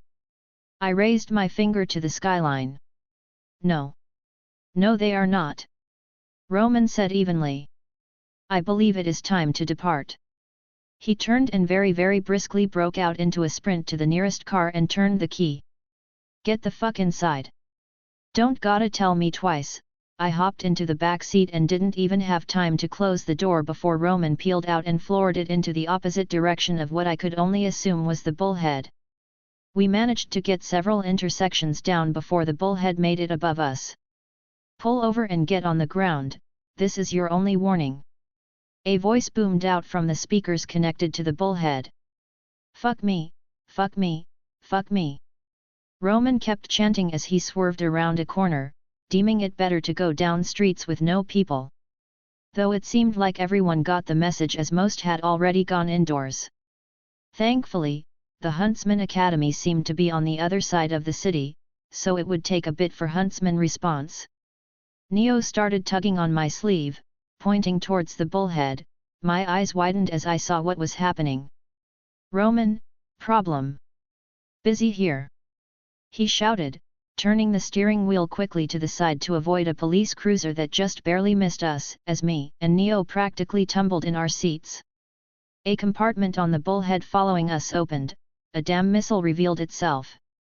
"They're not really going to fire that in the middle of the city, right?" I asked Neo, who did not have a reassuring look on her face. "It did launch right at us." My Mirage flew out the window to meet it. The explosion erupted right behind the car, causing the back tires to pop, with Roman doing his best to not flip us as we grinned to a halt. "Roman, what the hell? What did I do? They're firing damn missiles at us in the middle of the city." I gestured. "I don't know why. They shouldn't be this gung-ho." He kicked open his door and began firing on the bullhead, though without much success. "Fuck, I'm out," he grunted. Me and Neo took cover behind the car. The bullhead hovered above the buildings, guns pointing at us. She did the obvious thing and shielded us in illusions as our previous selves were torn apart by a rain of bullets. "Don't suppose you got any ammo on you, kid?" Roman looked at me. "I got something you can use," I reassured him. "Great, what is?" I took out the giant purple dildo and threw it, smacking him in the face. It fell to the ground as he blinked. "Okay, I'll give you that one." Neo was rolling on the ground laughing, yet still managing to keep her illusions going. "Actually, give me that back." I held out my hand. "I'll take down this bullhead with that thing." "Kid, if you take out that bullhead with this dildo, I'll get you unlimited drinks at Junior's." Well, if I hadn't already decided on this course of action before. I held the thing in my hand, activating my circuits and filling the weapon with reinforcement. Something I never thought I would ever do in my life. Using it like a javelin, I reeled back and threw it towards the pilot's window. It easily penetrated the glass, hitting the pilot right in the face, causing him to lose control and spiral off into the road. Roman and Neo were both silent. "I want to adopt you," he suddenly said. Neo looked at me and made a motion of pushing a finger through her other hand with her index finger and thumb making an O. "Okay, a lot to process there. Let's shelve all this for now and get the fuck out of here." Right. Roman nodded. "The bullhead shouldn't be far away." "Roman!" The familiar voice of Miltia basically shrieked at us as we finally found our ride. "Oh brothers! Can we not? I already got an earful from the kid." Roman sighed. With flames in her eyes, Miltia gestured to the bodies littered on the ground around them. "Want a trophy?" Roman just snorted. "We ran into the same crap on the way here." I took down a bullhead with a dildo. I added. "Roman, this isn't what." Miltia paused, looking at me. "What?" "We got company," Melanie shouted over our bickering. Our eyes followed the direction she was looking.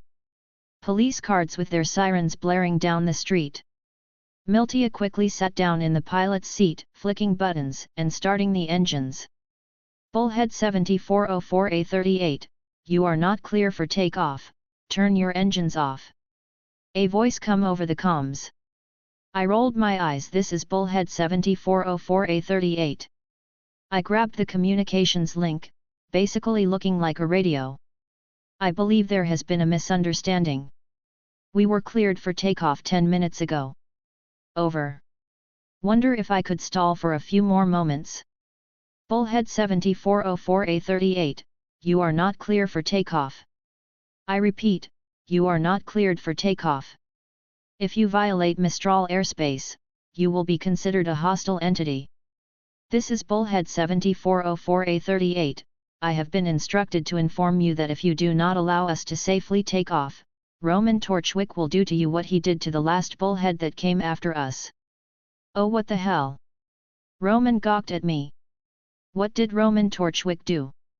An older, gruffer, voice came over the intercom this time. He said he took the last bullhead down with nothing but a dildo. And he is still very armed at the moment.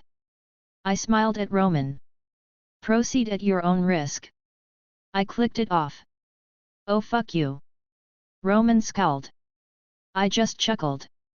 That's going to take on a new meaning around you for now on. Brothers, damn it, I'm never going to hear the end of this now. He face-palmed. Everyone sit down and shut up, we're taking off. Miltia raised her voice as we all filed into our seats. The bullhead took to the air before the cops could arrive and we easily cleared the area, getting up out of the city, but almost immediately 3 more bullheads followed after us. We still got some on our tail. 3, no 4. I squinted. Wait, one of them looks different, why is half of it painted yellow? Roman perked up. Is that a news bullhead? Are you serious? I looked at him, taking my scroll out and flipping through it until I came up on the news channel. There was a woman with a mic in her hand, hair blowing as her voice was hard to hear over the harsh whines. This is Pearl checking in with a deadly chase that took to the skies just moments ago. I looked at the bullhead from the window and back down to the scroll. We received word that notorious criminal Roman Torchwick and his partner Wilhelm Schweinorg have stolen a bullhead with Mistral authorities in pursuit. We have yet to calculate the damage they've caused in their wake, but my sources say that lethal force has been authorized. Roman. Miltia's voice cold. Did she just say, lethal force? I do believe she did. Roman. She said ever so calmly. Why are they authorized to use lethal force on us? Probably because Roman stole super secret military stuff from your mom, who stole it from Atlas, who then was going to sell it to the government, who is keen on either burying the evidence of the illicit affair, or retrieving said secrets. I explained. I better be getting a huge payout for this. Melanie scowled. I noticed you didn't bring any cargo with you. Her eyes narrowed dangerously at Roman. Calm yourself, sweetheart, I stashed the good stuff when I realized how hot things got. Besides, if we play this right, we can probably sell this Atlas stuff for several million lean. Million? Melanie balked. That's a lowball. He smirked. But we need to clear Mistral territory first. Damn, wasn't the haul estimated to only be a few 100,000 when everything was said and done? I'm trying, but they're catching up. We aren't exactly in a military craft here, Roman. Miltia growled, before her eyes widened. They're arming weapons. Shit, we got anything in this hunk of junk? Roman started looking around. It's a civilian airship. Miltia shouted. Why would there be weapons? She turned to me. Wilhelm, do that sword thing. What sword thing? Roman turned to me. Did you not watch the tournament? I was preoccupied. I didn't answer. Miltia, can you open the back? Easy.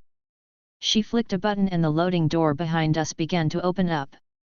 I stepped to the edge, the sudden air almost made me stumble.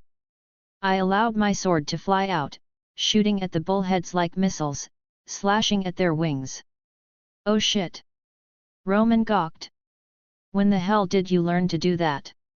I ignored the question again, staring at the bullheads make a downturn towards the ocean below. They should be fine. I stated, my swords returning to me. Though the news is still following. They'll be forced to turn around in a moment, we're about to leave Mistral airspace. Roman waved it off. Hell, they'll probably be forced to. A shadow appeared under the tides, a massive figure breached the surface, huge waves slamming against the floating wrecks. That is a big fucking sea Feilong. Roman looked surprised. I've never seen a grim that big before, is that a titan? Melanie stated. Guys, it's looking right at the cops. I pointed out. Shit, nothing we can do, that's just bad luck. Roman tilted his hat. We're just going to leave them like that? I asked. I don't mind dealing with the gangs, but they guys were just doing their jobs, and they're objectively on the right side of the law here. Kid, we got no weapons, what do you expect to do against something that big? He waved his hand at the massive creature. Just be glad it isn't you down there. He went back to his seat. Damn it. I can't in good conscience leave them there to die. Sorry. I looked at Miltia, who eyed me weirdly. Wilhelm, what are you doing? I stepped towards the edge of the back platform, giving her a smile before I stepped off. A portal opened up below me as I fell through, another appearing high up in the sky, giving me a good look at the sea Feilong now below me. It looked almost draconic in nature. A sea serpent with huge wings. Falling through the air, I drew Mirage, and my magical energy exploded out. Spell circles flowed around my blade as I pulled on the kaleidoscope.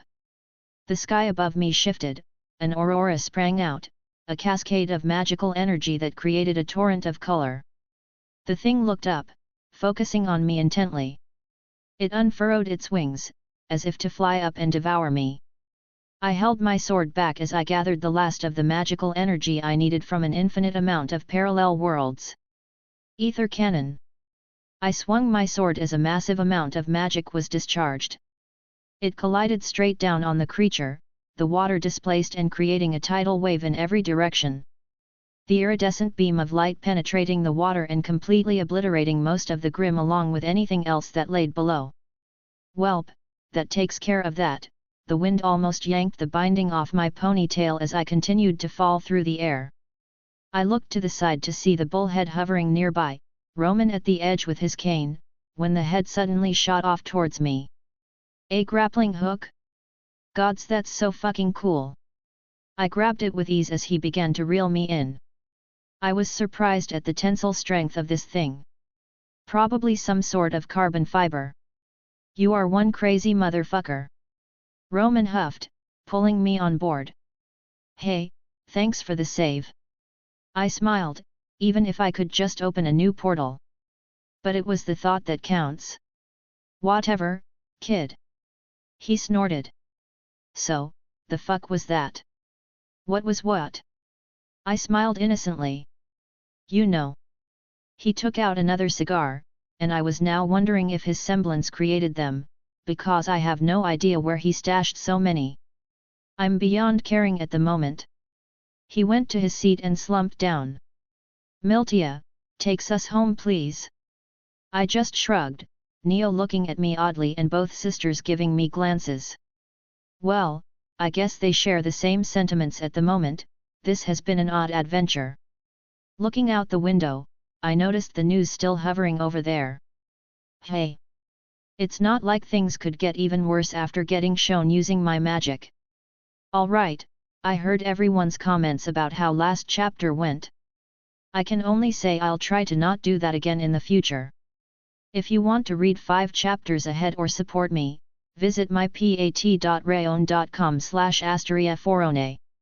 Comment. 63 comments. Vote. Chapter 113, Chapter 108. I need a drink. Roman slumped out of the bullhead as we landed. Juniors? I asked. Yup. He popped. Need to give the big guy a heads up on what happened. Junior's going to be pissed. Melanie added. He expected an immediate return. Yet, well, he knew the risks. Roman seemed uncaring. Besides, it's not like he isn't getting ahead here, it just won't be immediate. Won't the police stop us? I mean, we could easily sneak there, but we were just casually walking down the street at this point. Pfft, like the kingdoms are that cooperative. It'll take at least several days before Vale even considers warrants. Roman bit down on his cigar. And I doubt any of them with a brain will come knocking with you around, kid. That's... I paused considering what he said. That's fair, I suppose. Roman snorted. Yeah, just expect the Atlas military if they really want your ass. He shook his head, clearly fatigued after everything that happened. Hey, it's your adoring fans. He chuckled as crowds of people began to point at us, scrolls out recording. I, of course, waved at them happily. Do you guys not care that you're basically being recorded? It's good for my persona. Roman said flippantly. And that was also fair. Me and Mel work for Junior. Miltia added. There's a reason he's never overtly touched by the government. Copious amounts of blackmail. I asked. He was an information broker, along with his other illicit activities. Yup. Hey, neat. I thought for a moment. Think people would pay for autographs? Kid. Roman turned to me with a flat expression. That is a genius idea. A smile grew on his face. I'll need to capitalize on this before I get a new warrant. Neo, you good?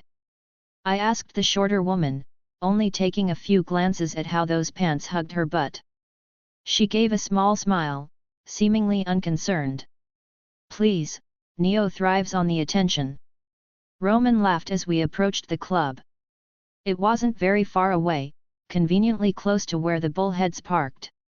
He swaggered in, pushing the doors open. Honey, I'm home. He declared to a club full of people. Gone was the whole dance theme he had going on before. No, this was set up to watch the fights from earlier, lots of seating, lots of drinks. It only took a moment before people started clapping and cheering. Thank you, thank you. Roman took his hat off and bowed. You're all too kind, really. What's up with the standing ovation? I asked. You got any idea how many people the spider bitch ran out of Mistral or killed friends and family of? Not to mention fuck the governments. Oh, and a healthy dose of fuck the tournament commission as well. Basically hit the triple with our little adventure. The people of the hour. Junior opened his arms, welcoming us back and gesturing to the seats at the bar. The crowd just hollering and hooping even more. I happily took my seat, a drink already waiting in front of me. This is not how I expected our return to be like. I downed half my glass in one go. At the moment, you're not wanted men in Vale. Junior just shrugged, turning back to the huge crowd. Ladies and gentlemen, we're closing. So, get the hell out. Many booed and threw jeers at Junior, but they didn't really have any venom behind them. He was weirdly charismatic. Gonna debrief now. I mused, sipping my drink. You think this is a cop drama or something? Junior grunted.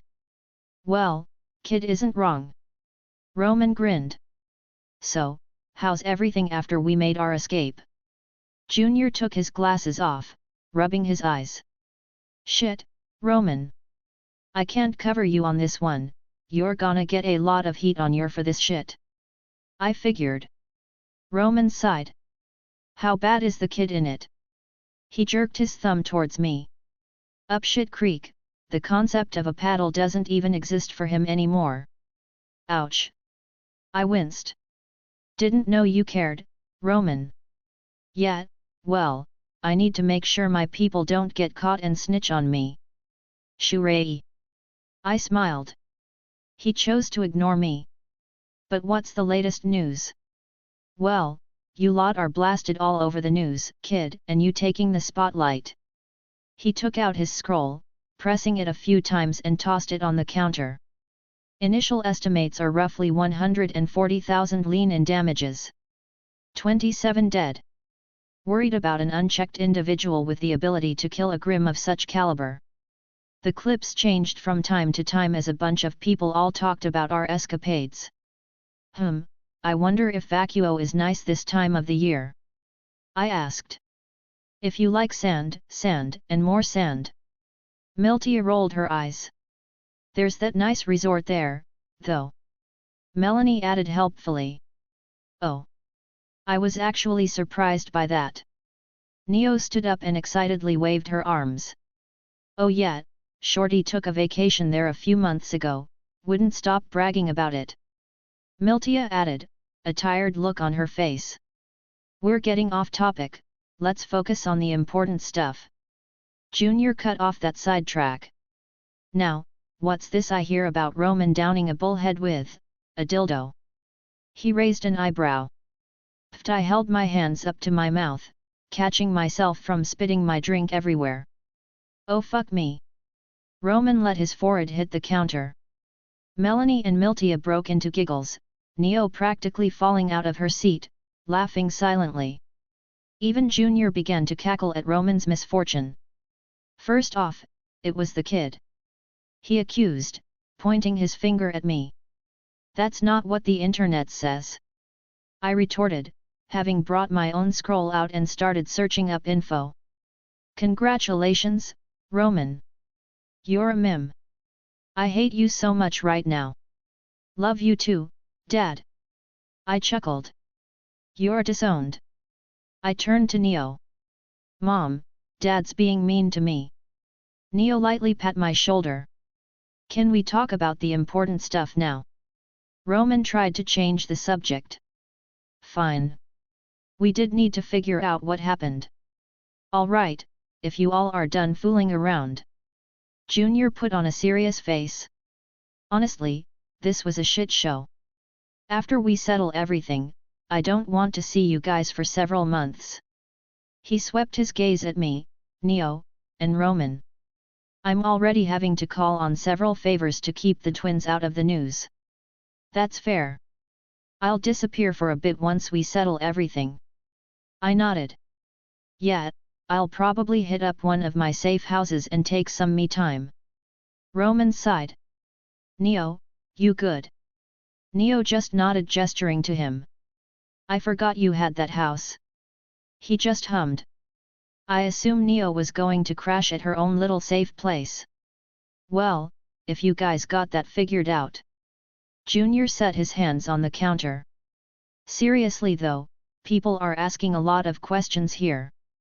It's obvious even to the uneducated masses that more was going on than what's being said. The government isn't going to start firing missiles in the middle of the city over a petty thief. Oh shit, I forgot about that. How were people not rioting after that? Believe me, people are very much upset. He refilled my drink without a comment. That kind of show of force was very unusual, and people noticed. Not to mention what the kid did to that Grim. He gave me a look, as if trying to see through me. Didn't you unlock your aura, like a week ago? Melanie commented, eyes drilling into me. Actually everyone was giving me looks.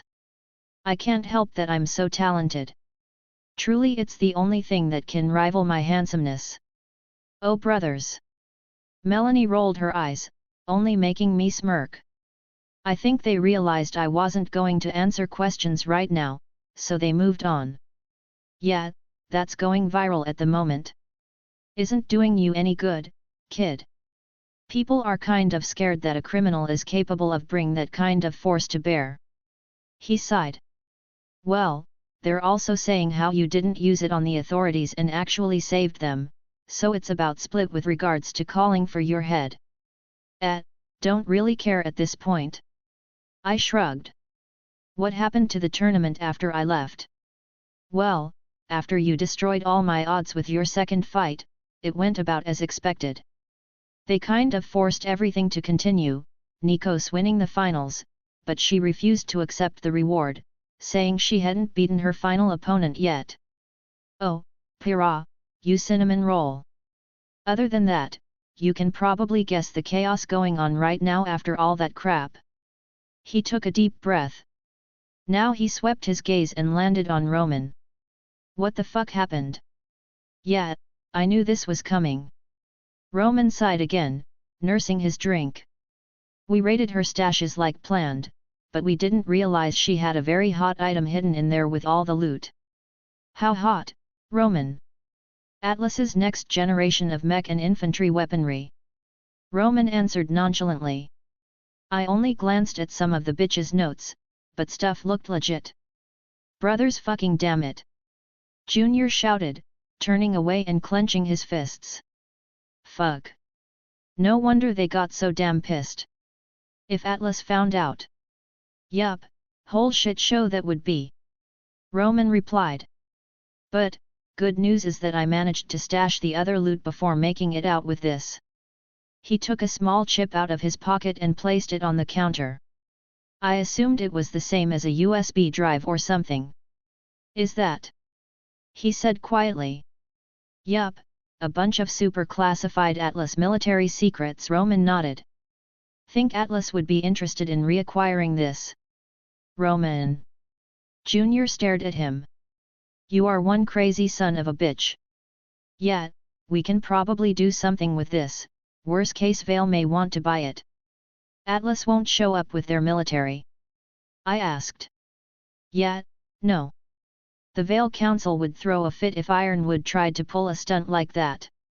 Relations are already a bit rocky after some issues in the past few years. Junior explained. Good news, we'll probably be making a lot of lean. Bad news, it's going to take a while to move something this hot. Well, you guys work out the details. I need to make a call. I thought about Pyrrha and felt a small pit in my stomach. I sought some privacy in the Forever Fall forest as I took out my scroll, pressed a familiar number. It rang a few times before a redhead appeared on the screen. Hey there, Red. Wilhelm. Pyrrha looked at me in shock. I thought, I wouldn't hear from you again. You have my number, you could have called. I didn't think you would want to talk to me. She said quietly, and I couldn't help but sigh at what I probably put her through. We're friends, why wouldn't I? Even after what happened. Red, my woman literally kicked my ass every day for years for training. I deadpanned. That's practically a greeting for me. I sighed again. How you holding up? I know I left a mess behind. That's an understatement. She frowned, a little bit of venom in her words. We were threatened to continue the tournament. I paused for a moment, remembering what Junior said. Threatened? Do I need to go have a chat with someone?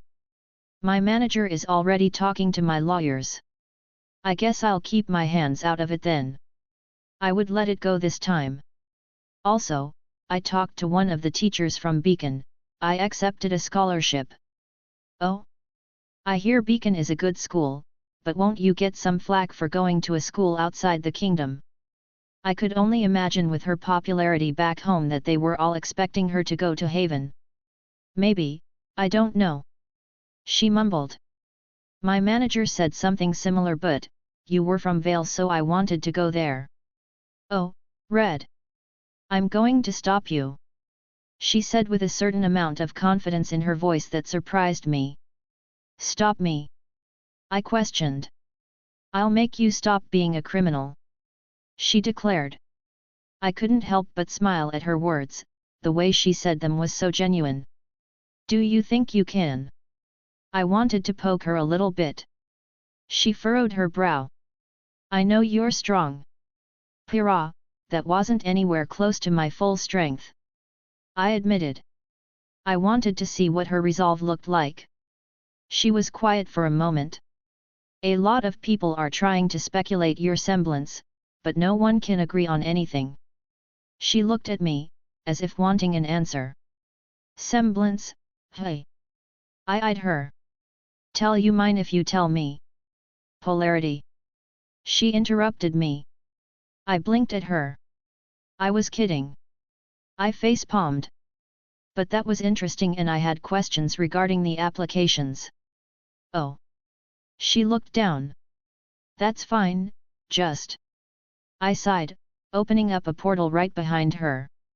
Space control. I spoke, almost making her jump in fright. Wilhelm.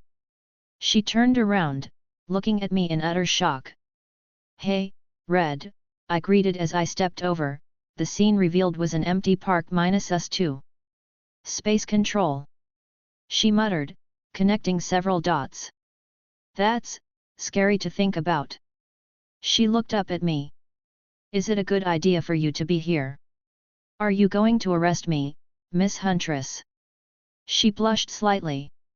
I'm not technically a huntress yet, only becoming a huntress in training, legally, when I start my schooling at Beacon. I couldn't help but smile again at her nervousness. I never did apologize for what happened. I moved towards a nearby bench, sitting down. She followed me, sitting a little close, but I still saw her hesitance. For the damage. Oh, I don't really care about that. I admitted. Insurance would most likely cover everything, though I can look into that to clear my conscience in case someone got screwed over due to my flippancy. Wilhelm. Well, I am a master criminal. I smirked as she just huffed in annoyance. I was talking about how we left things. I looked up at the sky. The moon was surprisingly beautiful once I got used to it being shattered like that. I was a lot like you not too long ago. Like me. She tilted her head, not understanding. I told you I was alone for most of my childhood, I mean that literally. I had no friends, no one to confide in, alone. I explained as she looked like she wanted to crawl under a rock at my statement. I understood it, the embarrassment, the depressing thoughts she must have about herself. I knew them all too well. I don't know how I would have felt if I thought my first friend abandoned me. Our situations weren't a perfect mirror, but it was enough that I can sympathize quite heavily with her. We're really friends?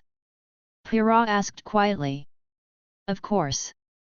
I said genuinely, as she relaxed a bit and I saw a bit of smile hiding behind her neutral expression. Want a hug? What? A hug? I reiterated. I'm gonna hug you. She made a little sound as I wrapped my arms around her, but she didn't seem to dislike it either as she reciprocated all the same. I'm still going to stop you. She whispered. Well, then you need to get stronger, hey. We finally parted, a small blush on her face. Try not to focus on only that though. You have a chance to make some more friends. I didn't want to be the reason she couldn't have a fun school experience, gods know I missed my chance. That's another reason I wanted to go to Beacon. She admitted. I thought it would allow me to escape the fame. I'm tired of everyone just propping me up like some kind of idol. Probably, but don't expect it all to just dissipate into the air. It was a good idea. You can't expect people to willingly ignore your pedestal, if you won't come down to meet them halfway. I know. She muttered. I've never been good with people though. She looked embarrassed by the admittance. I took acting classes when I was younger to help me fake it in front of the cameras. Okay, the thought of you trying to act in a setting like that is a little funny. I would pay money to see her in a play or something. Actually, I was a part of the theater club in my school. Theater? They have clubs for that. She looked at me, and I guess it was a foreign concept to her, in a world with monsters like this. It was more common where I'm from. I waved it off as I sighed again. I'm going to have to disappear for a while, Red. Disappear, because of what happened. Yet, Vale is probably going to put out a warrant for my arrest. Figured I'd get a head start and hit the road before then. Will I still be able to talk to you? Where I'm going, it'll be hard. But I'll make sure to check in when I can. Oh, I see. She looked a little depressed at that. How long do you think you have to hide? Few months, probably. I think I should be able to pop back up in public by the time Beacon's semester starts. Really? She lit up at me words. I promise. I said as I resolved myself to show up even if my face was still being blasted everywhere. I saw so much of the old me in her, I couldn't not be there when she needed moral support. But I was running down the clock on my stay here. I wanted to finish up a few more things before I departed. Well, we're wrapping up our WBY for now. I just wrote the chapter where MC left over on Pat Rayon. Pyrrha continues to be a cinnamon roll, with a few issues solved between them. Anyways, if you want to read 5 chapters ahead or support me, visit mypat.rayon.com/asteriaforone. Comment. 60 comments. Vote. Chapter 114, Chapter 109. I was walking through the market, a small smile on my face as I just eyed everything around me. There were many stalls, some people hawking their wares, and some legitimate store fronts with open doors, beckoning people to come and take a look. It really was a big difference from the more residential and industrial aspects, which would be expected, except there were plenty of smaller versions of this happening here or there. If there was a demand, then there would be a need. I doubt everyone living on the fringes of Vale would want to walk all the way here then back home for some light grocery shopping. But I digress. I was drawing attention, but I didn't care so much right now. Isn't that? Wasn't he a criminal? Should we call the police? I heard he killed a titan. Is he single? I almost tripped hearing that last whisper. It was an older woman, a much older woman. Nope. I wanted to evacuate immediately after that, but something caught me attention out of the corner of my eye. I turned to look at a man sitting at a stall, shirts hung everywhere. Taking a few steps over, he seemed to notice me. See anything you like, we have the latest. He stopped, staring at me, then looking at one of his shirts hanging up. I walked up, staring him in the eyes, placing a hand on his shoulder. You're doing good work. I'll take 5. He turned around and quickly pocketed the money after I picked out a few sizes, eyeballing them. With my new prize, I made my way through the market for a little while longer, grabbing something here or there. Saw a couple things I would be grabbing as gifts. Didn't want to see Kunu again without getting her a little something. My cute little daughter. Honestly, I kind of want to see Yasaka again as well. Izzy, I wanted to hang out with her some more. I couldn't help but sigh as I thought about everyone I had been away from so far. I really want to complete my project and get my house connected everywhere. To have everyone know each other so I don't have to keep jumping around when I want to visit the people I care about. As I finished up and approached Junior's Club for the final time in the next few months, I stopped my moping, putting on a small smile. I'm back. I pushed open the doors, announcing my presence. The familiar faces of the gang met mine, some half-hearted acknowledgements. It was sort of a going-away party, if it could be called that. More like sitting around and drinking until we had to skedaddle. Kid, we got an update. Roman waved his hand in the air to grab my attention before pointing to Junior. Got a tip that Vale's going to make an announcement in solidarity with Mistral later tonight. Junior sighed, rubbing his eyes. Didn't think they'd do it this quickly.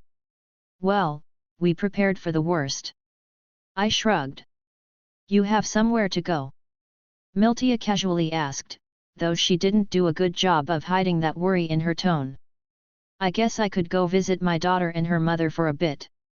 I waved her off. I would see if I could stop by before heading to Skirim with Rin and Artoria.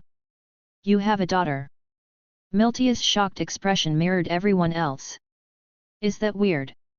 I asked. Damn, I have a granddaughter. Roman lit his cigar. You're not my dad. I deadpanned. Actually, I put the adoption papers through. Roman retorted. Wilhelm Torchwick, it has a nice ring to it. I'm 20 years old. I think. Time wasn't a perfect measurable variable when in the land of shadows. Hi, 20 years old, I'm dad. Roman looked very impressed with himself. I hate you. I know. He smirked. Can we go back to him having a daughter? Miltia interrupted, even Neo looking interested, poking Roman to stop his shenanigans. What? I looked around. Is that so weird? Yes. Yup. Definitely. Neo gave a thumbs up. I don't care. I rolled my eyes, taking out my scroll and revealing a picture of Kunu. It didn't show her tails thankfully, just her fluffy ears. I actually took a picture of my phone's screen so I would have it on my scroll as well. Didn't turn out bad at all. Faunus. She's too cute to be your daughter. You actually convinced a woman to sleep with you. I looked around the room. I'm feeling very attacked right now. And she's not my daughter by blood, kind of got adopted by her a while ago and this is how it turned out. Yeah, figured since she looks at least 10. Would be weird if you were the father. Miltia admitted. The other nodded in agreement as I gave a flat look. Okay, so you all just wanted to take shots at me. Why did I expect any different? I put it away. Stop being a baby. Miltia huffed, tapping her finger on the counter. You could bring her around, or something when everything dies down. My club isn't a daycare. Junior grunted, but shrinked down when Miltia gave him a death glare. Whatever. He dropped it pretty easily. Just don't bring her around Roman, he's a bad influence. Pretty sure he's racist.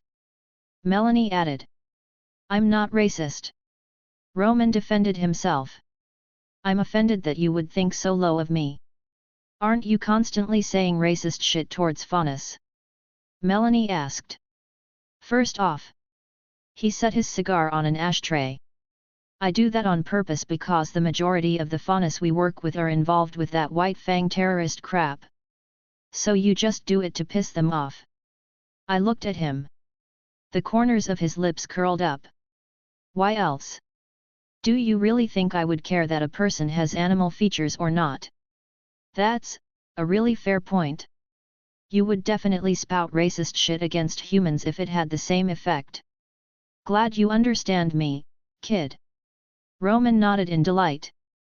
That being said, if I hear any of your crap around my daughter if I ever bring her near you, which is very unlikely, I will break your legs.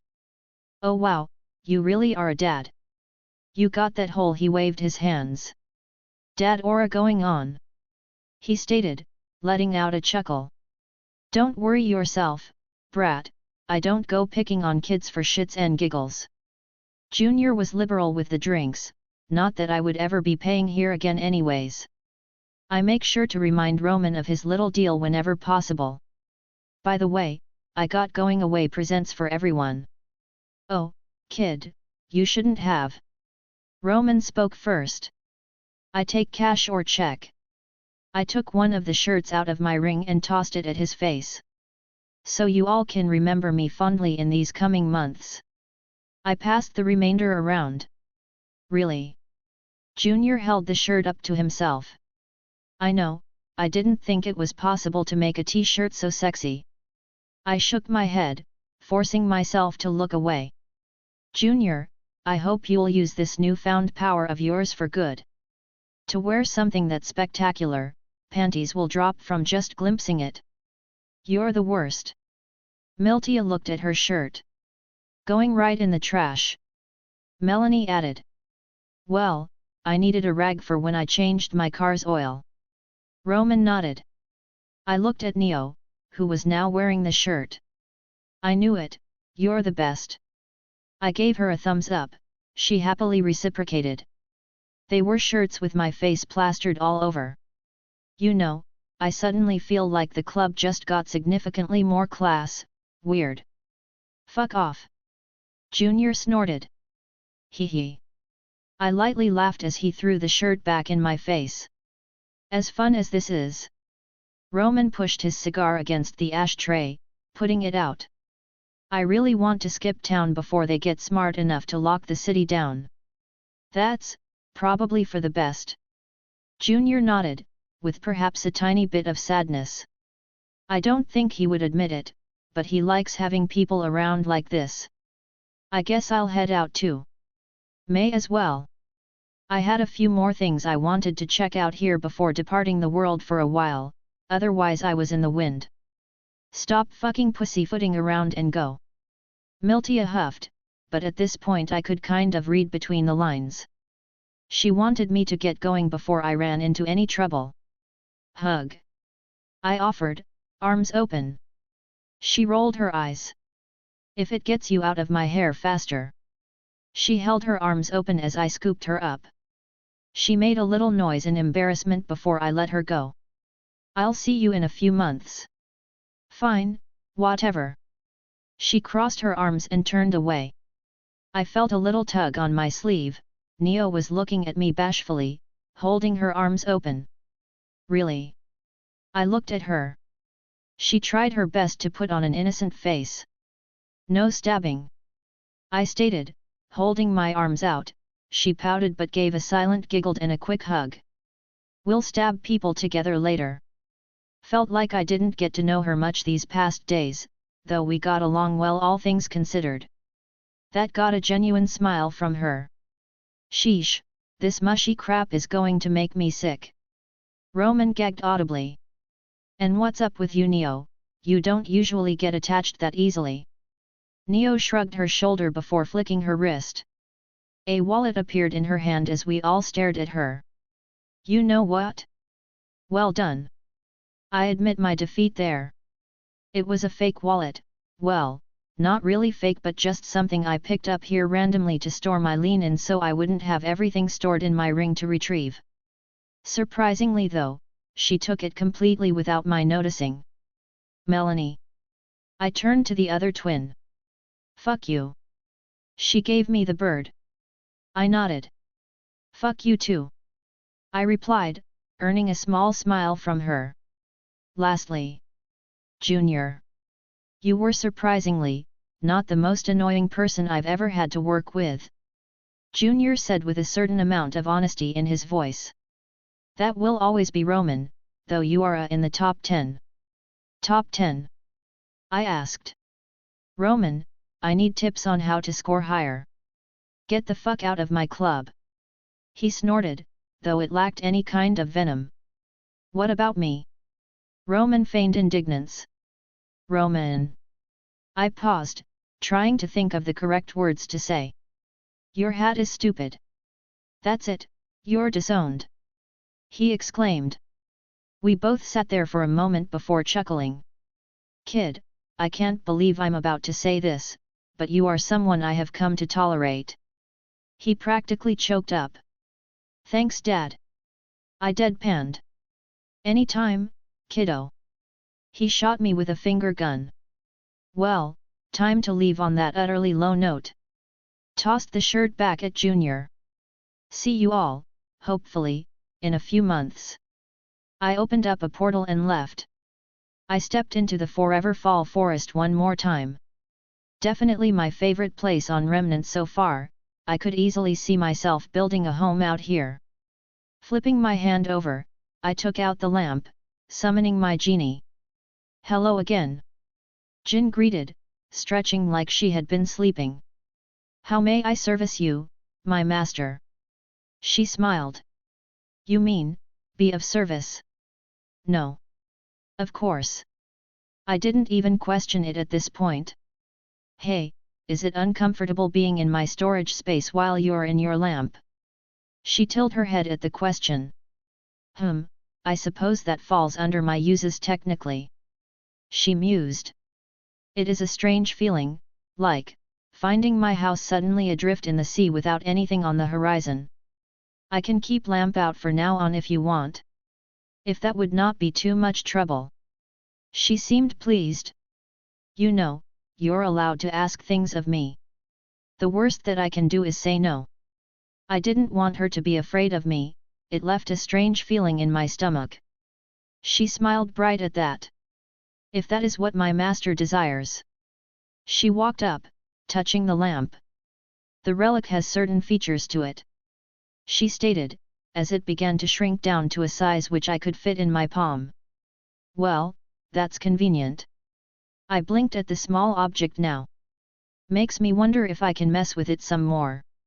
I rubbed my chin in thought. The outer shell seems entirely malleable even with the concepts woven into its creation.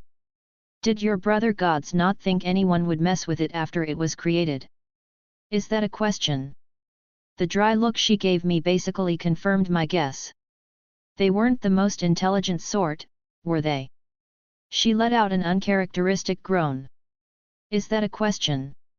I sense some hostility there. I laughed. But I do have a question to ask. She perked up immediately, the area around us freezing in time. She played it up, magics floating around us, building up the atmosphere. Ask your final question for this century. I thought of something, a mischievous smile formed on my face. Actually, I changed my mind. She just blinked, nodding as the effects around us dissipated. You know what? I actually will have that question now. Once again, time paused. What is your? Changed my mind. Time resumed. On second thought. Time paused. Nah, better not. Time resumed. Oh, I suddenly thought of. No. She huffed, crossing her arms, pouting in annoyance. Fine, fine. I'll do it for real. I tried to appease her, perhaps I was teasing her too much just now. But she didn't shake her annoyed expression. I walked up as she turned away, arms wrapping around her. Jin. I lightly caressed her cheek. I'm sorry, I went too far. She huffed again, not answering. Jin, what can I do to apologize? I whispered, next to her ear before they truly caught my attention. They were very cute, very pointy, I couldn't help myself. Nom. HNN, she made a little sound, a squeak in surprise escaped her lips. I paused, releasing her ear, looking down at her face which was turning a bright shade of red. Oh my, are your ears sensitive? Made me want to keep nibbling. Is that a question? She turned even redder. I want to speak with Drake. She changed the subject. I raised an eyebrow, summoning the boosted gear. Hello, Jin. Drake greeted happily. Hello, Driag. Jin was happy to return the greeting. It was probably something she wasn't used to, an experience that was still novel. I have a question. Oh, ask away. Is it possible to take things into that gauntlet?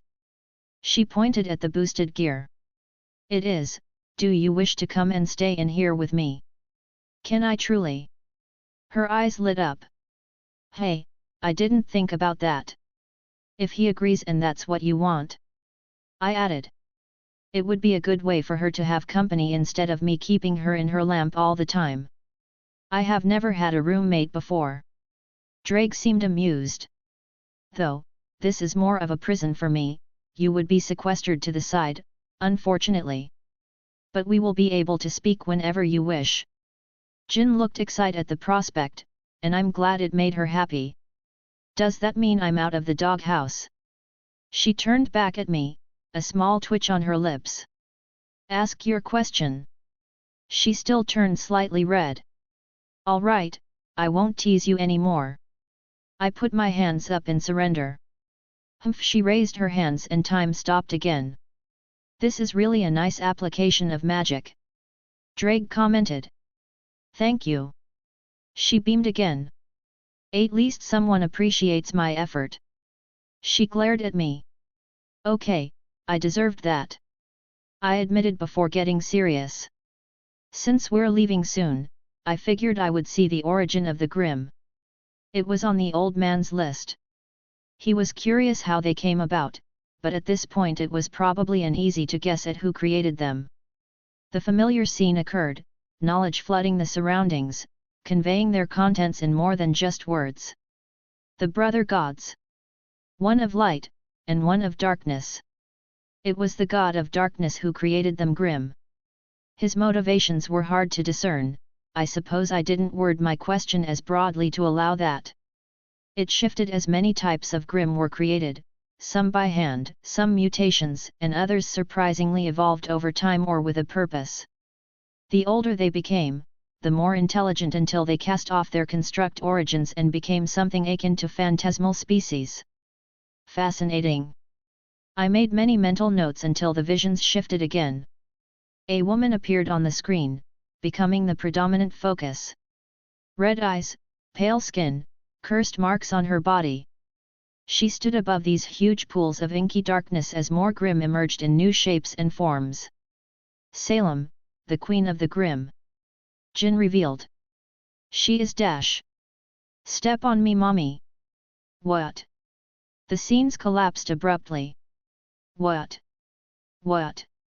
Just another reminder, I won't be posting tomorrow, on Wednesdays anymore. But up next is the Ojban interlude. Anyways, if you want to read 5 chapters ahead or support me, visit mypat.rayon.com/asteriaforone. Comment. 68 comments. Vote. Chapter 115, Interlude 5. Ojban, Headmaster of Beacon, POV. I hummed to myself, stirring my hot cocoa gently, adding a dash of nutmeg to give it a little pop. Taking a sip, I leaned back and admired the taste. After living for an uncountable number of years, one learns to appreciate the small pleasures in life. It gave scope, context, to why the fight was worth continuing each day. Standing up, I walked towards the rotunda windows that circled my office, my tower that overlooked the school. A wizard I may no longer be, but a tower I still built myself. No longer did it house arcane secrets, magical facilities, and cosmic powers. Instead, it now overlooked the next generation. The eager, young faces of youth, the heroes of tomorrow. Those who would take up arms and defend humanity from the monsters that go bump in the night. It was not a position to lord myself over those below, to create a sense of self-importance, despite what my students may think. A reminder. To see, every day when I look out the window in the morning, what it was I exactly fighting for.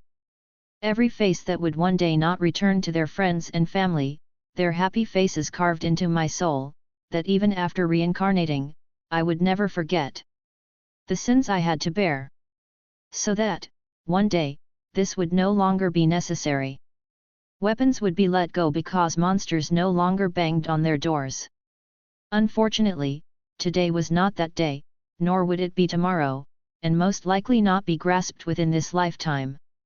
My idle muse was broken as the door to the elevator opened. "Hello, Glinda." I greeted my deputy headmistress. "Hello, Ojban." She returned a small smile. "Have you started watching yet?" I was tempted. I smiled lightly. "But you know how James gets when we start without him." She didn't seem to give it much thought herself. "What about Crow, is he?" "I'm here." A slightly slurred voice caught our attention, as the man shifted from his bird form back into human. It almost made me sigh how I couldn't even sense his magic anymore. Without direct contact, my magical senses were practically non-existent. Even my own magic that I gifted a few decades prior to him that allowed his transformations. "Good morning, Crow." I greeted politely all the same. "Heya, ounce." He raised a flask in greeting. "Crow, do you really need to start drinking this early?" Glinda scowled, though we both knew it was a losing fight at this point. No, after Summer Rose died, he never let go of that flask she gave him, its contents always filled. I suppose we all cope in our own ways, I certainly can't throw stones from my glass house. At least he can still be productive. It took me several lifetimes to get my act together after. I didn't wish to dwell on those thoughts right now. "I didn't start drinking this early." He smirked. "I haven't stopped drinking since last night." "Well, that is certainly one way to rationalize it, I suppose." "Oh, ounce, I got something I wanted you to look at." He fumbled around his pockets until he realized he had a small sling over his shoulder. Ruby was having trouble smelting this, even the smiths she visited couldn't make heads or tails of it. He took a rather strange-looking ingot of metal out and set it on my desk. I have never seen a metal like this before. Which was certainly a strange thing in of itself. "Where did you acquire it?" I put my hand on it, and I couldn't help but have my eyes widen, a familiar feeling lightly pulsing out. Some kid was saved by the shorty. Got lost somewhere and she helped him or something, I was barely paying attention. He took another drink from his flask. Said it was a reward for Ruby. I told her I'd go ask some people if they knew what to do with it. "This metal is magical," I stated plainly, a mild amount of shock on my face. "Wait, what?" Crow paused mid-drink, staring at me. Are you sure, Ojban? Glinda gave me a surprised look. I couldn't fault them for their reactions. Anything magical beyond dust was practically lost to the world. Even finding the most primitive magical tool would be a large boon unheard of in several lifetimes. To actually hold a metal that held magical power in it, it was a strange feeling. As reduced as I was, I could almost feel magic from touch. I am almost certain. I nodded, staring at the strange metal. Where did you acquire it, Crow? Hopefully he would have a more thorough explanation. He scratched his head, seemingly trying to focus his thoughts. Some strange kid was helped out by Rubes. She took him home, met Tai and myself. He was thankful for the help, said he got lost due to some semblance mishap or something. He paused for a moment. Oh, and he pulled a rabbit out of his hat, said he was a magician. I blinked at his statement. That was certainly not what I expected. Like stage magic, or something else. Well, he didn't seem like a wizard, ounce. And I didn't exactly ask him, if that's what you're asking. That was fair, and I'm merely grasping at straws here anyways. Well, actually. Crow paused again. Ruby did say something about them sparring and he beat her with a stick. A stick? Glinda asked. Ruby is still very young, but her talent is undeniable. She would perhaps match the average at Beacon right now. Well, I didn't really give it any thought and Crow looked like he just realized something. She said it was after he cut a tree in half, with the stick. I let out a sigh, but once again, I couldn't really fault him. How much of what Ruby said could be interpreted as merely her youthful imagination or exaggerations?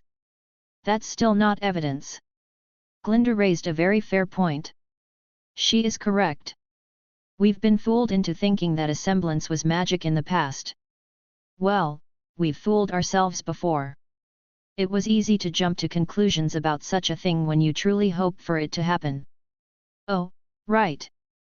He said his semblance was space manipulation or something. He leaned against the wall. Oh, well. I suppose that is still impressive in of itself. That explains it then. I nodded. I could think of many ways to utilize a broad semblance like that for the applications witnessed. And it isn't hard to assume he merely found the metal somewhere. Magic was dead, it wasn't coming back anytime soon. What kind of space manipulation? Raven also has a variation of that. Glinda asked, drawing our thoughts to Crow's wayward sister. It made tracking her down very difficult when she could open portals to people she had bonds with. I don't know. Crow shrugged. I didn't really ask him anything other than seeing if he knew Raven. Ah, that was be a quick conclusion to jump to for him, even if it was a complete shot in the dark. Just because semblances are related in some aspect, does not mean the people possessing them are. What was he like? I asked. If nothing else, it might be beneficial to get him on our side. Dressed well, seemed like he had a sense of humor. Crow took another drink. Nice enough, I guess. He gave off the feeling like one of those aristocrat types in Atlas, but with a lot less snob. Crow was being flippant, but that was helpful information. I would need to check in with James, maybe ask around. Did you get a name? He scratched his head again. It was something long, didn't follow the colors. That's rare these days. Glinda added, seemingly used to Crow not giving detailed information. I did enjoy the color naming conventions that popped up. A show of unity across both Faunus and humanity in a dark hour. But the fact that he didn't use it was good information in of itself. Just keep an eye open, he could prove useful to pull to our side if he has a powerful semblance. Right-o. Crow replied nonchalantly. At that moment, the scroll began to buzz, a familiar man on the other end as I answered, his face showing up on the large screen at the front of my office. Good morning, James, I hope you are having a wonderful day. I wish, Ojban. James Ironwood's stern voice came out of the speakers. The council is dragging its feet on several issues. Ah, something I know all too well. I nodded at his plight. I too had to deal with the Vale Council too much for my liking. Are we all here and ready? James asked. You were the last one, Tin Man. Crow stated. James didn't deem it necessary to respond, his gaze turning to Glinda. Glinda, a pleasure as always. James. She nodded to him. Ah, the tension that never went away after their small tryst a decade ago. I decided it was a good idea to move along. I am looking forward to this year's tournament. We have quite a few good seeds. James' eyes lit up. Don't you dare steal all them again, Ojban. He stared at me, though a small bit of playfulness in his voice. Lionheart already has a huge advantage, and I heard he was doing tours of Haven as well. Oh, that is smart. I rubbed my chin. Perhaps we should start doing something similar before the school year begins? Offer tours of the facilities, it may draw up some potential interest. I wouldn't be against it, but we're already running around before the year begins, we need to look into hiring more hands. Glinda replied. She's been pushing for more staff for a while now. All right, Glinda. Provide me with a list of potential teachers and I'll give it a look. It is true we need to expand a bit. And more trusting hands around here would be a boon. Glinda practically beamed under my words. I already have one created, I will deliver it to you later today. Of course. Just as I would expect from the woman I chose as my successor for Beacon Headmaster. As fun as this is, can we start? Crow interjected.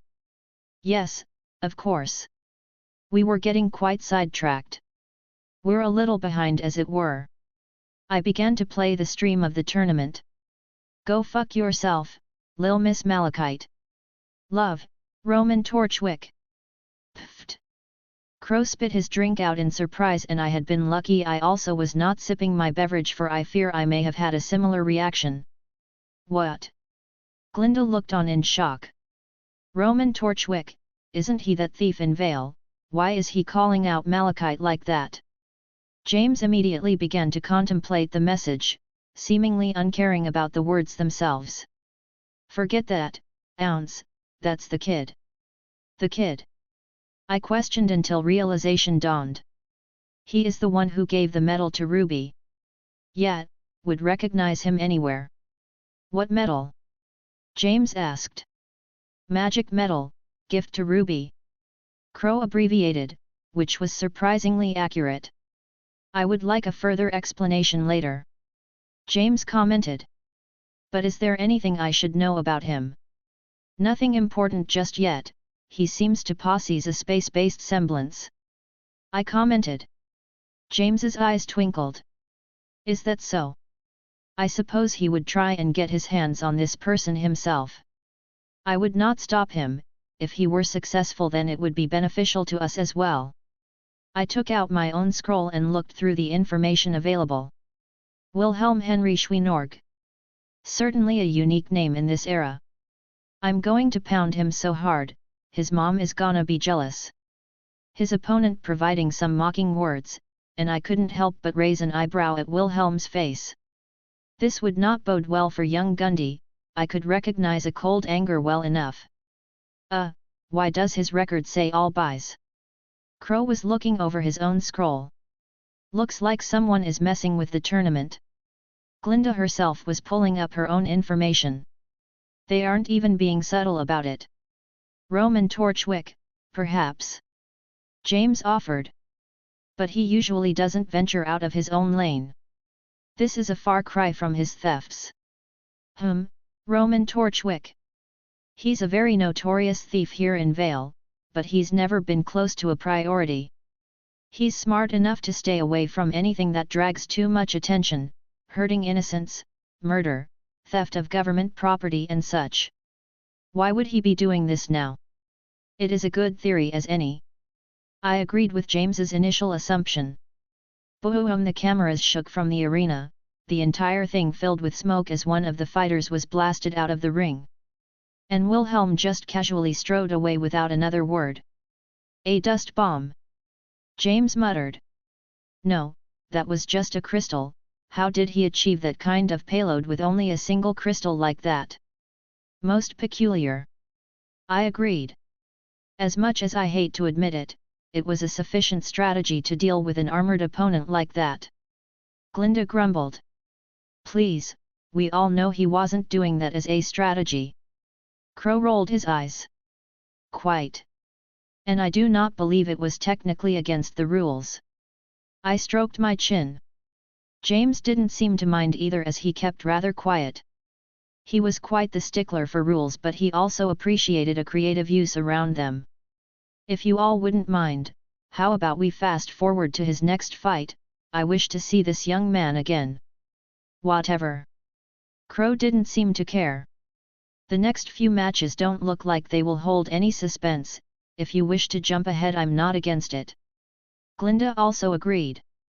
Go ahead, Ozpin. James agreed as well.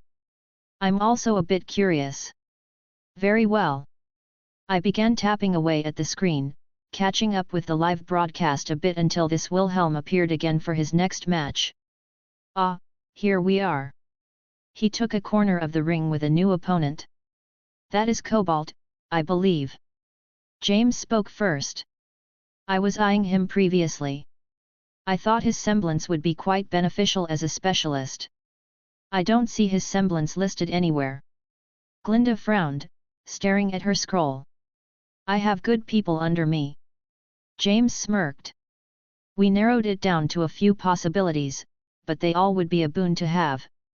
James was usually quite proficient with his information gathering.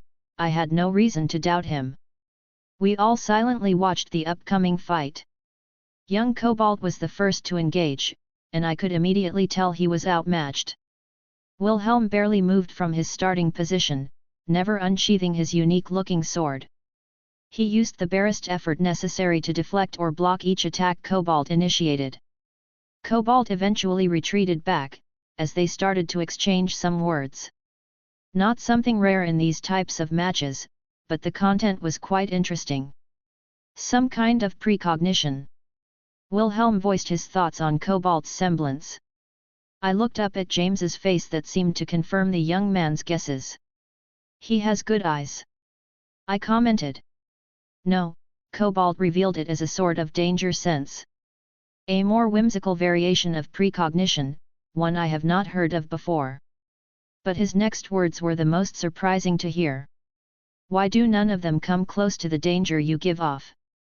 James, do you have information on Wilhelm? I asked. It appears as though this young man is going to have my undivided attention for now. If what Cobalt said was true, then this young man is someone we need to protect before Salem's forces are able to get their claws into him. Supposedly more dangerous than even Haven's teachers? I know they aren't the peak of huntsmen, but they are still extremely well trained and have decades of experience. Even if Cobalt was exaggerating, they needed to know more about this Wilhelm. Too many things are starting to appear around him that were strange. Too many coincidences.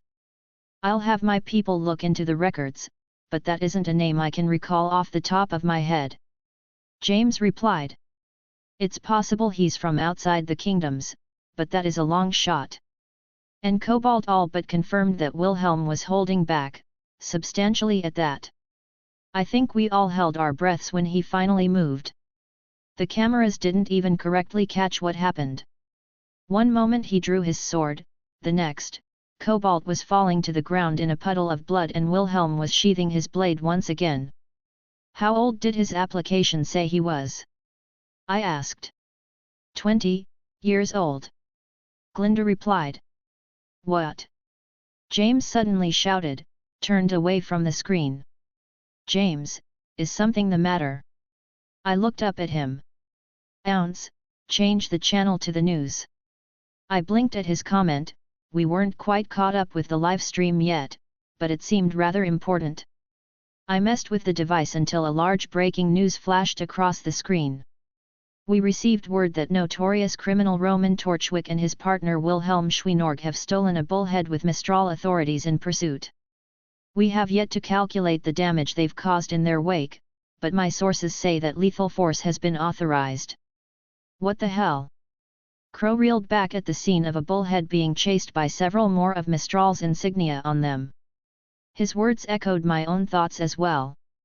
What happened between the end of his last match to now that he was now a wanted fugitive? The Mistral authorities were gaining on them, prepping their weapons, which would be a slaughter on that civilian craft they were trying to escape on. That was, until the back hangar door of the criminal's bullhead opened up, revealing Wilhelm staring at them from the distance. Suddenly, several swords appeared around him and shot out at the oncoming authorities. But that isn't what grabbed my attention. I couldn't help but abruptly standing up, slamming my controls to pause the screen. Ojbin! Glinda exclaimed in shock as all eyes were on me. That's the relic of destruction. I pointed towards the screen, completely flabbergasted. Wait, what? Kroll looked at me. Isn't it supposed to be locked under Shade Academy? James mirrored my own expression once he realized the significance of what I had just said. Are you sure that's the relic, Ounce? James, I personally stored the sword under the Academy. I would never forget what it looks like. How I wish it were that simple. Even its design was something not known to the greater world. The vacuo symbol not giving the details of their relic away. Ounce, how did some brat get his hands on the relic? Crow actually seemed a little worried himself. I don't know, Crow. I don't know. I couldn't fathom how it was possible.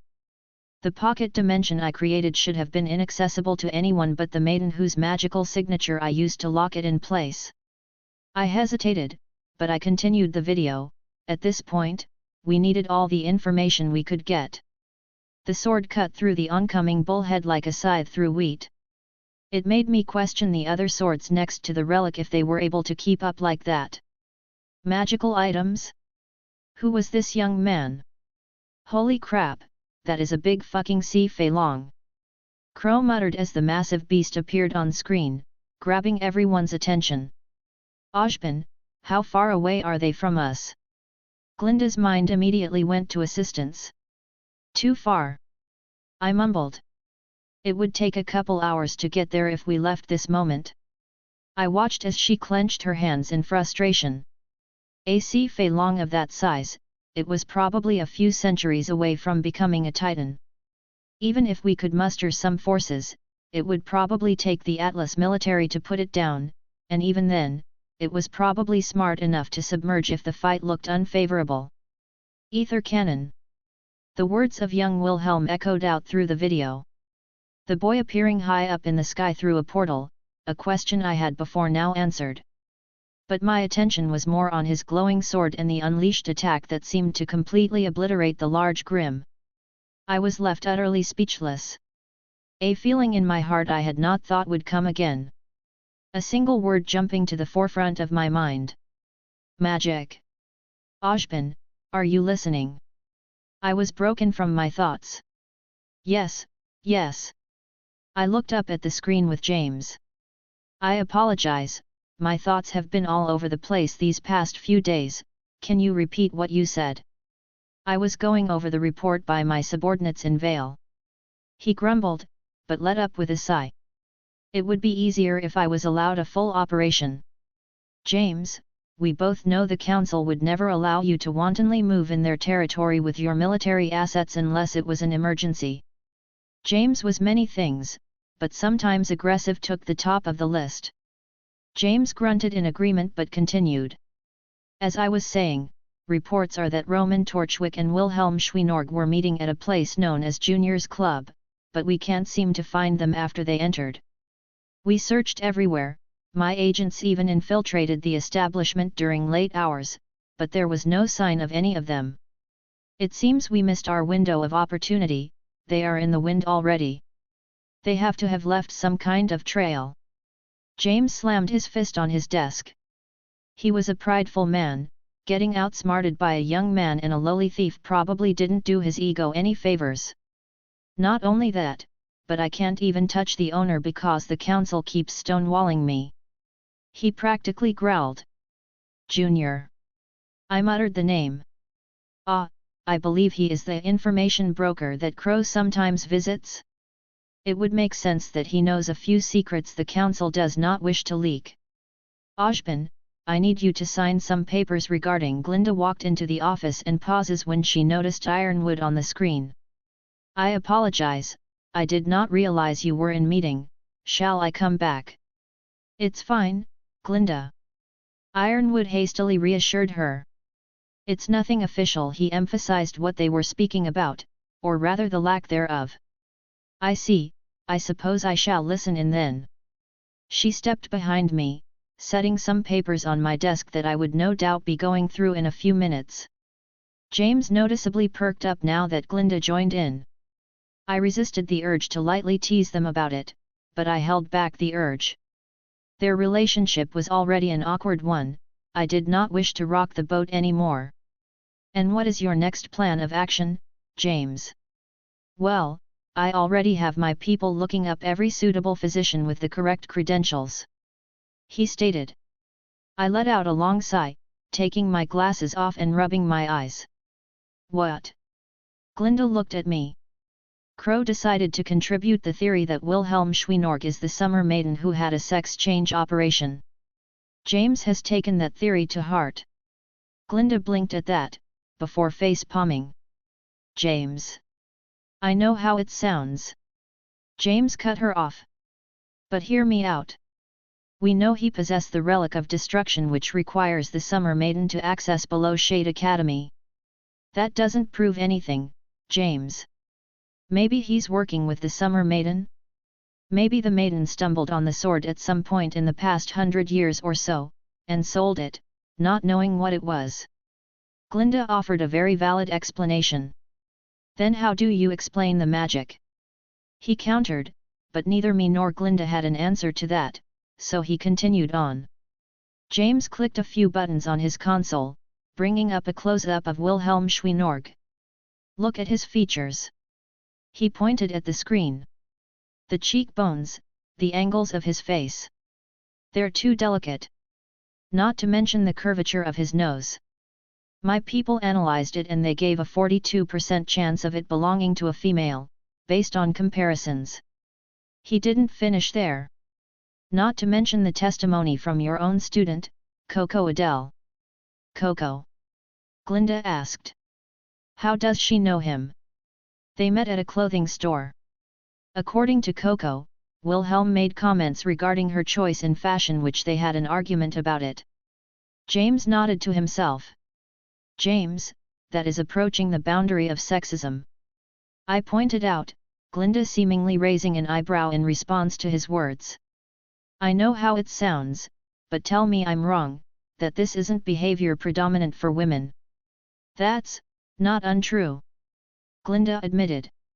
Objectively, I can agree that is behavior I would expect from a female opposed to a male. Not to mention that Crow himself said that Wilhelm seemed soft and delicate when they first met. You know how much of a womanizer he is. While I would never take his word as gospel, he is technically an expert in this area. James stated. James, he was saying that to mess with you. Ounce, admit it, we have ample evidence to at least gives credence to the theory. James turned back to me. The relic under the watch of summer in his possession, his apparent ability to use magic. Statistical evidence of his features leaning towards a female variation. His behavior with Coco, even with Glinda's agreement. And Crow's words added on. I blinked for a moment, mulling it over. Truthfully, it was quite a few coincidences piling up, all of it mere circumstantial evidence, but when presented all together like that, it started to paint a vague picture. I still can't fathom a way for him to have acquired magic. All tests in the past several centuries shown that my magic could not be passed down genetic lines, regardless of if it was me or the maidens I gifted magic to all those years ago. Those 4 girls, I never conceived that they would suffer a fate similar to me. But instead of reincarnated like I do after death, the magic I gifted to them was instead transferred to the person they were thinking about at their last moments, or rather, the woman. But if no woman was in their thoughts, it drifts through the world and attaches to a woman at random. The thought of Salem doing something similar never crossed my mind. I refused to believe she would ever trust someone enough to give up a portion of her magic to them. As much as I didn't want to admit it. Fine. I acquiesced. The evidence, and I use that term very loosely here, seems to support the notion. James looked rather smug, and Glinda, surprisingly, didn't admonish me for the confirmation of James's theory. Brothers help me, I can't believe I'm even considering this. So, Ozpin and Co now know about Wilhelm, and some misunderstandings occur. So, I got a question for you guys. How would you like lewd scenes labeled in the future? You guys fine with them just popping up, or would you like a heads up, like a-NSFW ahead kind of warning? I'm asking because I wrote my first kinda lewd scene, but not a lemon, and didn't want to step on any toes if I didn't have to. Anyways, if you want to read 5 chapters ahead or support me, visit mypat.rayon.com/asteriaforone. We have a Discord, come chat with us or ask me questions about the story or whatever. https://uneasyface/d/is/co-road/gg/n8beatxswape. Comment. 58 comments. Vote. Chapter 116, Chapter 110. What a nice day it is. I turned around to admire the view. We going to talk about what just happened? The sun is shining, the birds are chirping. Literally no birds out right now, and the sun is setting as we speak. You know? It's the perfect evening to go for a walk. To the Grim Lands, I assume. Drake's flat voice was quite clear. What a wonderful idea, Drake. Of course, it has nothing to do with the woman we just saw, right? Woman? What women? Right, definitely not the woman you proclaimed you wanted to step on you. You say the silliest things, Drake. Are you really going to the Grimlands to meet Salem? Jin looked at me with surprise. Drake convinced me. I replied. I hate you. I do not know the extent of your magical capabilities, but she is an accomplished witch. Do not underestimate her. Jin said sternly. The fact that you can tell me something like that means it falls in line with my questions. I rubbed my chin. She just smiled happily. I have a little bit of leeway with your wording. She floated towards me through the air lazily. Well, if you can convince her to cease her production of Grim, it would benefit the world. Joking aside, this was somewhat a serious matter. Would she be so easily convinced? I would like this place to stop being a death world if possible. Anything is possible. She shrugged. I assume you would not wish to reveal yourself. The supposed queen of the Grim, she probably knew about the relics. She shook her head. Want to go inside the boosted gear with Drake? Yes, please. She smiled brightly, turning into a wisp of smoke and returning to the lamp. Cute. I would tease her more later. Drake, you ready? Push it against the gauntlet. I pushed the two divinely created objects together, the gauntlet taking in the lamp. Oh, this is strange. I heard Jin's voice from within the gauntlet. Hang on, let me move the coffee table so we can set you up properly. Wait, what? I'll show you around. We have the kitchen in the back. A game area in the lounge, and a spare bedroom, but it's currently full of some stuff I was storing. Give me a little bit and I'll clear it out for you. You're fucking with me. Oh, what's this? Pool table. Nope, not going to fall for it. I just heard the both of them start giggling. This decision may be one I come to regret in the future. I ignored their antics for now, for I had something much more important to focus on. Taking out a mirror, I made sure my hair wasn't unkempt. I straightened my tie and checked for any unwanted creases in my clothes. With a nod of satisfaction, I took out my hat and sat it on my head. With Mirage in my hand, I swiped the sword through the air, creating a new portal to a new location on Remnant. The darkness practically seeped out as I stepped through. As if in a perpetual twilight, the place I found myself in was blanketed in a dense aura of darkness that didn't allow much light through. Immediately, several figures charged at me. Grim, large ones. They were basic Beowulfs, except many more bone protrusions, and much bulkier. There was a term for this, I believe they're called alphas? A more advanced version of a very basic breed. I didn't pay them much mind, they looked to be sturdier than the average, but their speed still left much to be desired. A slight movement to avoid claws crashing down at me, and a quick swipe of my sword decapitated them all the same. I hummed to myself as I gathered another soil sample. I had a feeling this one would be particularly noteworthy when they were all studied together. But that was for later, I didn't want to get sidetracked. Turning to the north, I could see a large castle not too far away. I casually strode towards it, Grim being felled in my wake. I don't think any of the particularly smart ones moved towards me as I felt some unique presences in the nearby forestry, which was surprising in of itself because Grim were hard to notice. But I was assuming these were the older variety with more of a presence to them, thus more easily noticeable by such means. As I got closer, I noticed how ancient the place looked, and more importantly, the amount of magical energy that seemed to pulse off the entire structure. I had no doubt in my mind that it was being held together by magical means at this point. Welp, time to walk right into a Magus's workshop, or rather this world's equivalent. What could possibly go wrong? This is going to end horribly. Probably. I feel like we've been here before, like a very similar scenario played out not that long before. No idea what you're talking about. I smiled wistfully. The massive doors at the entrance creaked something fierce when I pushed them open, and as I walked in, the entire castle seemingly came alive. Strange crystal growths lit up like lamps, the windows took on a strange hue, and the whole place felt like it was watching me. I didn't focus on it too much, because at the end of this huge room was a throne, and a red pair of eyes bore down on me atop it. I met her gaze, a small bit of interest was returned, perhaps the novelty of her receiving a visitor all the way out here? Call me skeptical, but I don't think this place was exactly a tourist location. The Grimlands were no man's land. There were no settlements here, no life beyond what this woman allowed and the Grim that roamed. A whole continent forced into perpetual darkness that allowed nothing to thrive. I walked forward without hesitation, our gazes never leaving one another. I have come for the Queen of Grim. I declared my intentions. I was nothing if not theatrical when the opportunity presented itself. She showed a small movement, her head tilting ever so slightly as I called her out, amusement seemingly overtaking her previous interest. One of Ozma's champions.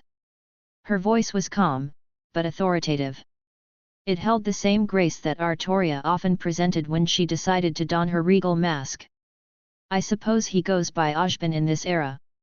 She continued. Have you come to throw yourself at me, to test my immortality? Or did he not even reveal that secret to you? He was ever so good at making sure his pawns only knew the barest bit of information. Or maybe you are playing messenger. She quirked the smallest smile, one that threatened quite a bit of pain. Does Ozban have words to say to me after all these years?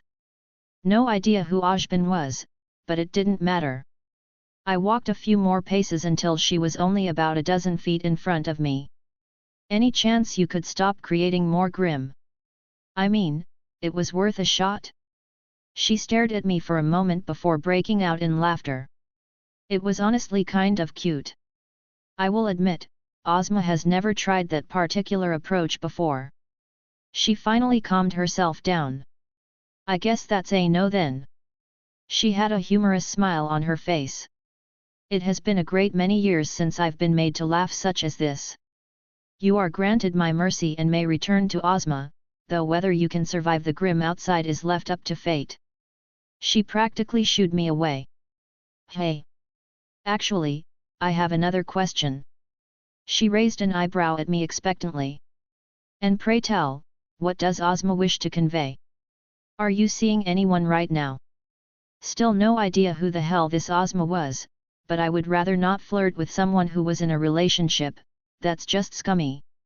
Whatever she thought I was going to say, that clearly wasn't it. The tapping of her fingers ceased, and she stared at me incredulously. Are you mocking me? Did Ozma send you to jest in my presence? Her eyes began to glow, a visible phenomenon of her drawing upon her magic. I no longer care why you have appeared here, be reduced to ashes along with all his previous champions. She raised her hand and an impressive amount of fire formed, spraying down on me. Oh boy, I apparently said something wrong. I flicked my hand, a greater ward cast to block the attack. The torrent only lasted for another moment, enough that she looked on in shock as I was left unmolested by her flames. She stood up from her throne, eyes widened at what she had just witnessed. With another wave of her hand, lightning struck out. It was easily deflected, another quick ward absorbing and dispersing it. She took a step forward, ice burst out from her steps, covering the entire room in a thick coat as it began to form up like blades from the ground. It burst at me.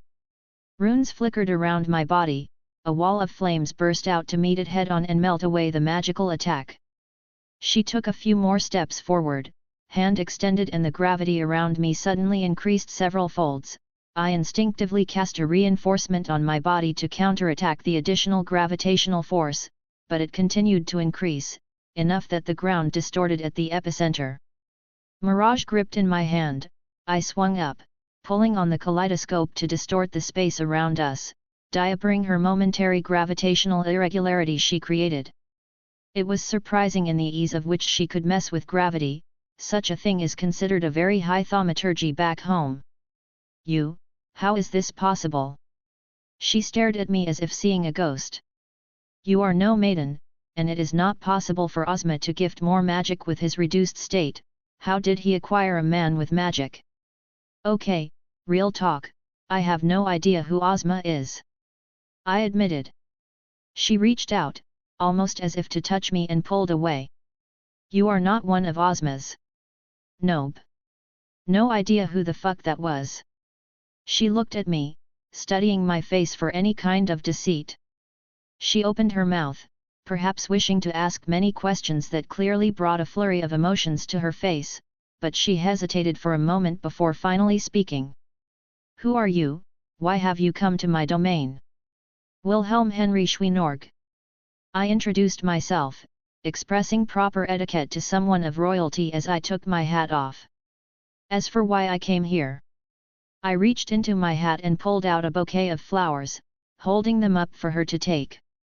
I believe I already answered that question. Her mouth hung ajar, seemingly incapable of believing what I was doing.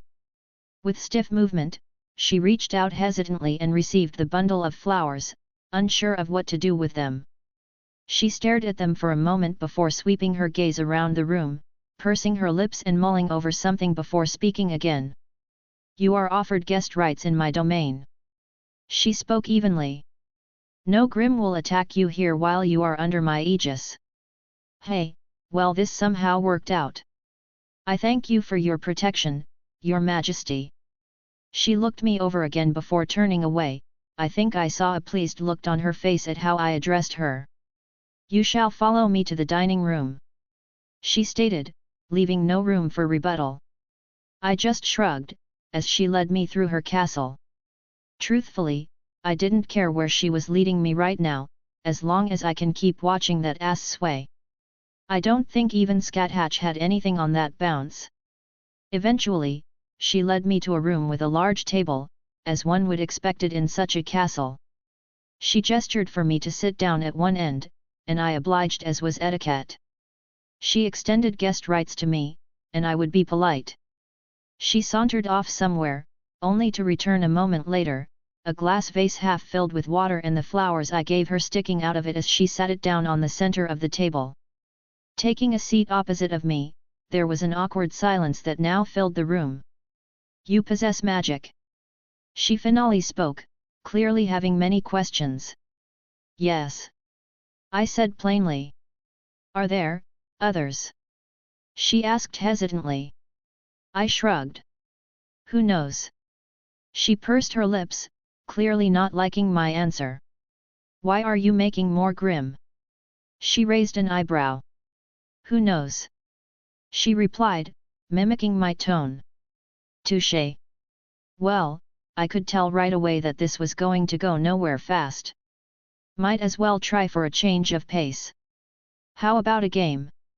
A game. I wanted to know some stuff about her, she wanted to know some stuff about me. One person asks a question, the other person has to either answer it or pass, and that question cannot be asked again in any form. If you pass on one question you must answer the next one no matter what. We each take turns ask the other a question. And what is to stop either of us from lying? Pride. I offered. She paused, mulling that over. I accept. Who shall be going first? That was technically a question. I pointed out to a small bit annoyance on her face. But ladies first. I gave a smile. She tapped her finger on the table. How did you acquire magic? I was born with it. I replied. Why did you assume I was with this Ozma person? Very few people are aware of my existence, it was a natural assumption to make since he is an enemy I've had over the past millennia. She stated. Are there others like you, born with the capability of magic? Yup. I said plainly. I could tell she was kicking herself for not asking a more thorough question here. Do you live here all by yourself? I have subordinates who come and go with my orders. She chose her words carefully. Who taught you your spells? Such skills are hardly self-learned. My grandfather. I said lazily, much to her surprise. It wasn't incorrect, but a lot of contexts was missing. You never did answer my original question, are you in a relationship right now? She frowned, possibly irritated with my question. I am not. She tapped her finger rhythmically, clearly mulling over some thoughts. Are you aware of the relics? Oh, going straight there. Yes. I said simply and her eyes brightened. Do you find me attractive? I wonder how long I can go before she gets fed up with my questions. She paused, perhaps trying to find the correct words. You are handsome, was her blunt reply, but it made me smile. What do you know of the relics? I know a lot about the relics, you're going to have to be more specific or we'll be here all day. Fine. She responded. Where are the relics located? The relic of creation is being used to keep Atlas floating in the sky, so the center of that whole thing. The relic of choice is in a pocket dimension under beacon, and the relic of destruction and relic of knowledge are with me. I smirked at her widening eyes. I flashed my hand, the sword of destruction appearing next to me, floating in the air. You. She stared at it quietly as I made it go back into my ring. I wagged my finger. It's my turn. Fine, ask your question. She scowled. What's your relationship with Ozma? Honestly, it felt like there was a lot of history there. Pass. She said almost immediately, much to my surprise. What would it take to acquire those relics from you? Pass. I gave a cheeky smile, much to her annoyance. Did you intentionally do your hair up like that to look like a spider? It was actually pretty cute. She twitched slightly. Yes. Was her curt reply. Would your grandfather be amenable to discourse? Probably, I can't speak on his behalf. I said honestly. I'm sure he would enjoy talking about magic if nothing else. Do you like rabbits? Do you intend to keep asking these nonsensical questions? She scowled again. Yes. She rolled her eyes. Where is your grandfather located? Pass. I easily skipped that one. What's your favorite color? She seemed increasingly annoyed by my non-question, but answered all the same. Black. She said clearly, but her lips curled up into a smile. What is a secret you don't wish me to know? That seems like it's against the spirit of the rules. I pointed out. You had passed your previous question and there were no rules against this course of action. She looked very pleased with herself. Okay, if you want to play it this way. Shame, is that something you can eat? I was staring at your ass the entire time we walked through your castle. She blinked at me before my words finally settled in, her mouth opened slightly. What color panties are you wearing? I think I saw her cheeks turn the faintest red for a very brief moment. What kind of question is that? She looked at me indignantly. You don't have to answer. The corners of my lips twitched upwards. Feel free to pass, who knows what I'll ask next, though. I wiggled my eyebrows for added effect. She didn't outwardly react, nor did she make a motion to try and harm me. I'm not wearing any panties. She grit out. Oh my! She stood up, slamming her hands on the table. We are done. She started walking towards the door before pausing at the threshold. You will receive a guest room for the night. She stated before departing. Ha, looks like I won. As amusing as it was to watch Salem get flustered. What was the point of that? Jin's voice echoed out. I wanted to get a feel for her as a person. I shrugged. I wasn't going to ignore everything about her because I found her physically attractive, nor was I head over heels in love or some other nonsense. I was interested, for lack of a better word, and I didn't plan on pulling a Meridia again. To see how thin that veil of civility was. When she realized I was using magic, she changed her entire tone. I wanted to see if it was an act or not. Being a shameless flirt was just a bonus. I expected her to try and blast me at the end there, she didn't, so that speaks a bit about her. And what are your plans now? She offered me a room for the night, it would be rude to refuse. I chuckled. I don't doubt she will try to reinitiate again at a later time, perhaps when she had time to think everything over. Knowing that magic is basically non-existent here bar a few, it probably threw her for a loop that I popped up here with the capability. I'm curious what she'll have in store for me later. MC pops up in front of Salem, wields magic and shamelessly flirts. Salem becomes the confused. Anyways, if you want to read 5 chapters ahead or support me, visit my pat.rayon.com/asteriaforone. Comment. 75 comments. Vote. Chapter 117, Chapter 111. I woke up rather refreshed. Sleep was more something I did because I enjoyed it and to relieve any kind of stress. My body no longer needed to physically sleep, as in there would be no noticeable detriments to my body, besides mental fatigue and the like. It was a large room, a bed that could easily fit 5 people. Extravagant would perhaps be too mundane word to describe this room. As expected of a person who claims to be royalty. Almost out of habit, I pulled out my scroll, poking at it a few times to check the news. Just as Junior said, the Vale Council came out in support of Mistral. I guess what happened was too high profile for them to stay quiet, especially since we were known to live in Vale. We got thrown under the bus immediately as well, pretty much blamed for everything that happened. I mean, technically we did, but there was also the fact that the authorities were pretty damn aggressive with their actions. At least they got my good side with my wanted picture. Wait. I muttered, staring at my scroll. How am I getting a signal now out here? Remnant wasn't like Earth with satellites in space, they had massive towers that broadcasted throughout each kingdom, and I am certainly very far from any kingdom. Curious. With a hum, I snapped my fingers, the bounded fields I set around the room came down. Contrary to what one may expect, it was considered polite to put up your own defenses like this when inside another mage's domain you were invited into. While I don't know if that particular bit of etiquette carried over here, I did put up some basic defenses.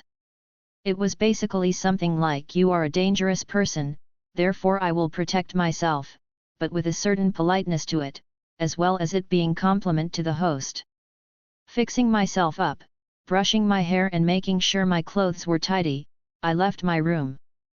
Immediately greeting me was a strange creature. A grim, obvious from the looks of it, but it was like a floating octopus. It didn't react to my presence, just merely floating there. I poked it. There was no reaction, so I poked it again. And again. Well, whatever. I turned to walk away, and it began following. Every step I took, it was there floating behind me. Well, would you happen to know where the kitchens are? I poked the floating grim again. It made a sound. I don't know what it was trying to convey, but one of its tentacles lifted, pointing down the hallway. I just shrugged and went off with my new friend following behind me. The kettle hissed, steam shooting out. Would you like some tea? I eyed the person who entered the kitchen out of the corner of my eye. Salem walked in. She gave me an inquisitive look before taking a seat at the very large table. I do not require sustenance. Needing and wanting are two different things. I replied, putting a little bit of sugar in my cup before stirring it. I technically no longer require sustenance either, but enjoying the taste of food and drink is one of life's pleasures. If you are offering, then I shall not refuse. She said plainly. I poured a second cup and took it down to the table, setting it in front of her as I took a seat nearby. Oh, before I forget. I waved my hand, allowing a small platter to appear between us. I have mint, cinnamon, nutmeg, ginger, basil, and lemon if you prefer any of those, along with some basic sugar if you don't want yours plain. Raised Japanese, lived in England, my tea game is always on point, though I've been leaning towards English tea standards lately. Honestly, my reserves of the Japanese variety are minuscule in comparison. I'll need to pick up some good tea leaves next time I head back to my home country. She looked at them curiously, taking a small spoon and added a couple things to her cup before stirring gently. I saw her take a small sip and a very brief expression of content crossed her face. It is acceptable. I'm glad you like it. I took a sip of my own. I looked her over again. She was wearing something slightly different today. It was more or less the same design, but this black dress she was wearing hugged her body much better than before, not to mention the boob window was much more pronounced. I had to stop myself from staring too much. Her hair appeared to be more preen as well, like instead of a casual acceptance, she took the time to make sure everything was nice and tidy. I think she noticed my looks because a small smile quirked on her face. You look lovely. I decided to voice my thoughts. She didn't respond to it, but I think she was pleased by my words. Were the accommodations acceptable? They were. I slept very well. I replied. And my new friend was helpful. I gestured towards the grim still floating in the corner. She glanced at it. It is one of my more intelligent creations. It can help with basic tasks. Oh, is this one of the ones you made? I gave it another look. It makes me curious as to what abilities it possesses. The grim interest you? She asked, a small look of intrigue on her face. Of course, it was one of the reasons I decided to come here. I admitted. One of the reasons? She raised an eyebrow, adjusting herself. I was surprised she attempted to show off more of her bosom. Was she trying to seduce me? Or at least make me more willing to reveal information this way? How amusing! Indeed. I smiled innocent, not reacting to her obvious insinuation. I think she was slightly annoyed as well, relaxing back again without her chest puffed out. Was she expecting me to just start drooling with her breasts on display? I mean, I would normally, but I also don't like being led around by the nose or rather the dick in this circumstance. The grim are rather interesting creatures though. A magical construct that mimics life forms to the extent that their source of magical energy forces them to exist with the same weaknesses. She perked up slightly. An interesting notion, to claim my grim have the same weaknesses as normal beasts. Don't they? Sure, they may be significantly stronger than a normal animal, but if you stab a grim through the head, it will die same as its normal counterpart. Magical energy, the term you used. If they were sustained on such a thing, why would their existence care about something as mundane as a stab to the head? The concepts woven in their creation. I can only assume that at their base, they used the templates of real creatures to build their foundations, to give the magical energy a form to bind and give structure to. Otherwise, each Grimm would need to be created from the ground up, and the effort and time to do so would make such a thing simply inefficient. I don't doubt you've perhaps done so in the past, but to put out the numbers that currently inhabit the world, the simplest method to mass produce them would be required, which would inherently come with certain detriments. She blinked at my response, lost in thought for a moment before responding. You are quite knowledgeable. I had not expected you to be able to discern such things without experience of their creation. Well, I am a researcher before anything else. I smiled. Grimm are a curious thing that drew my attention. At my core, and that of Zelretch, we are researchers, and I don't think that would ever change. I'm curious about the ease at which you were able to manipulate gravity as well. Oh, that. She genuinely seemed happy for my words, like she was unused to receiving praise. It was just a small trick to condense the natural gravity in the area. She gave a small smile. But you seemed capable enough to destroy my spell with ease. I was forced to distort the local space to disrupt your gravitational increase. It had caught me by surprise. I don't know many people capable of manipulating gravity with such ease. That was a bit simpler in explanation.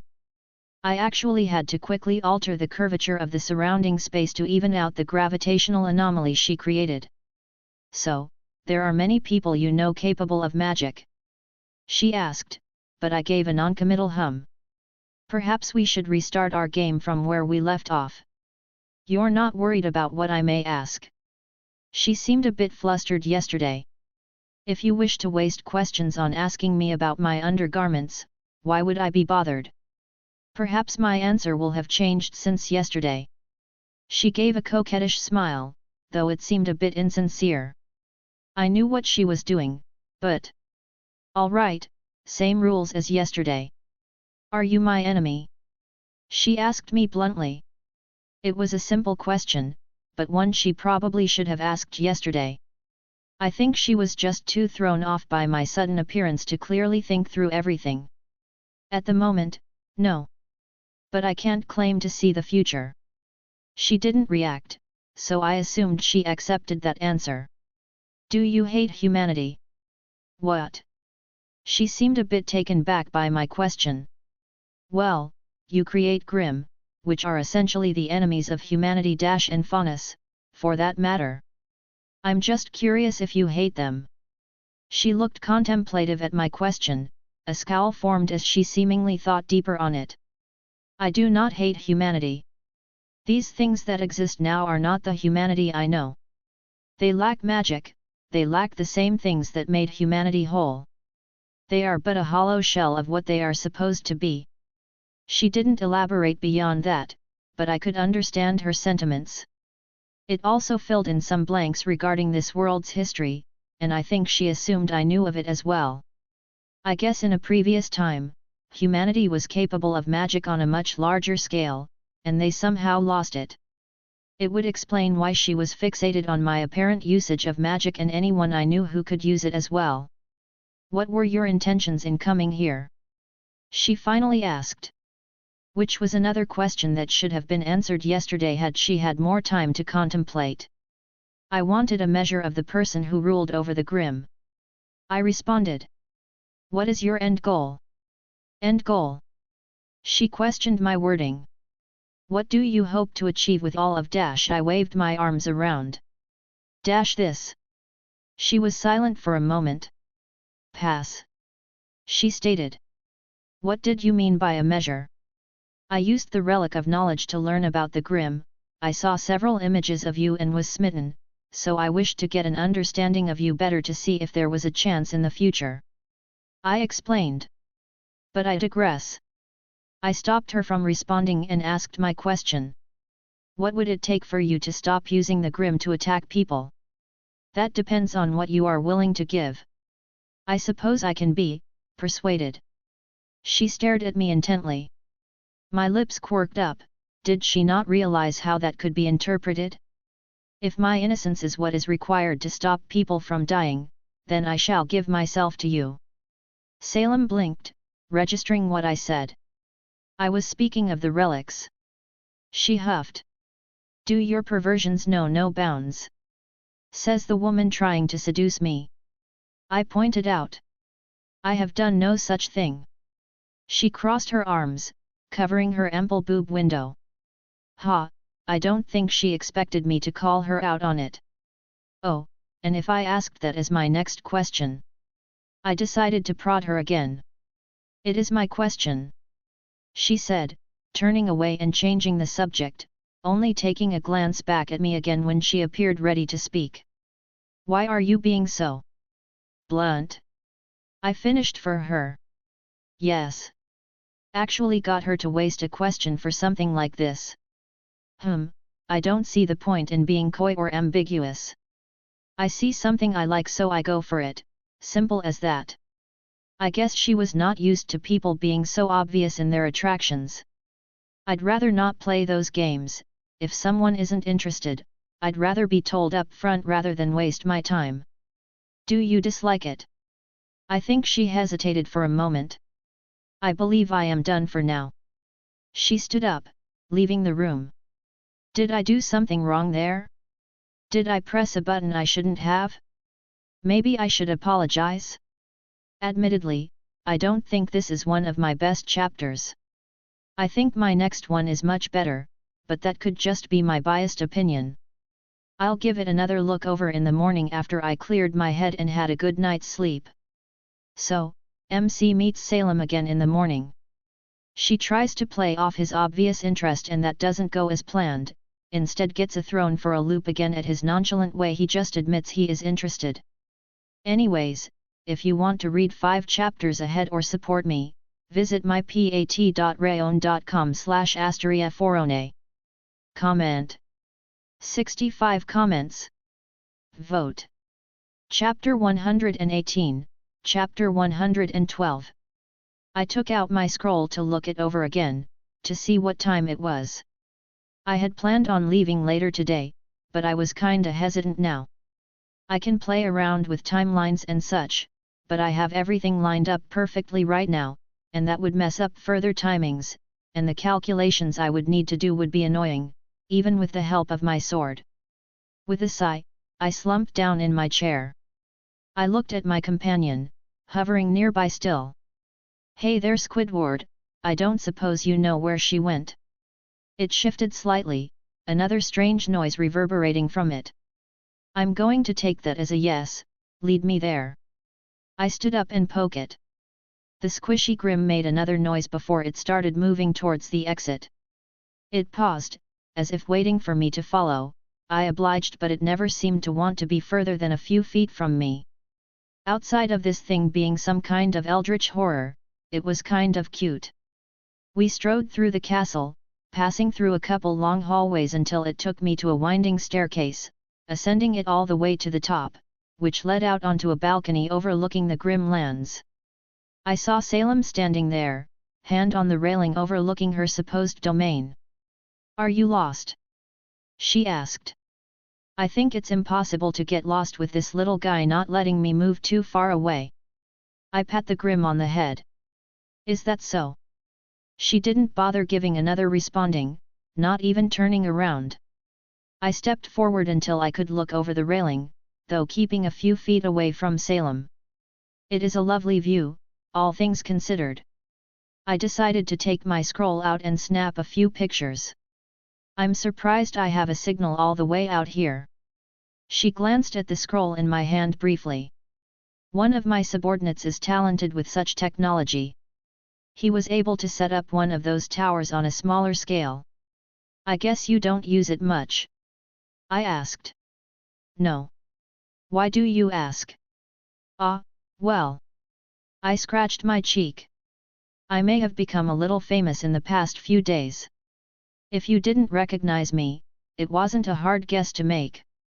She tilted her head slightly. I believe one of my subordinates mentioned that a popular competition was due soon, is that perhaps what you are referring to? Sure, let's go with that.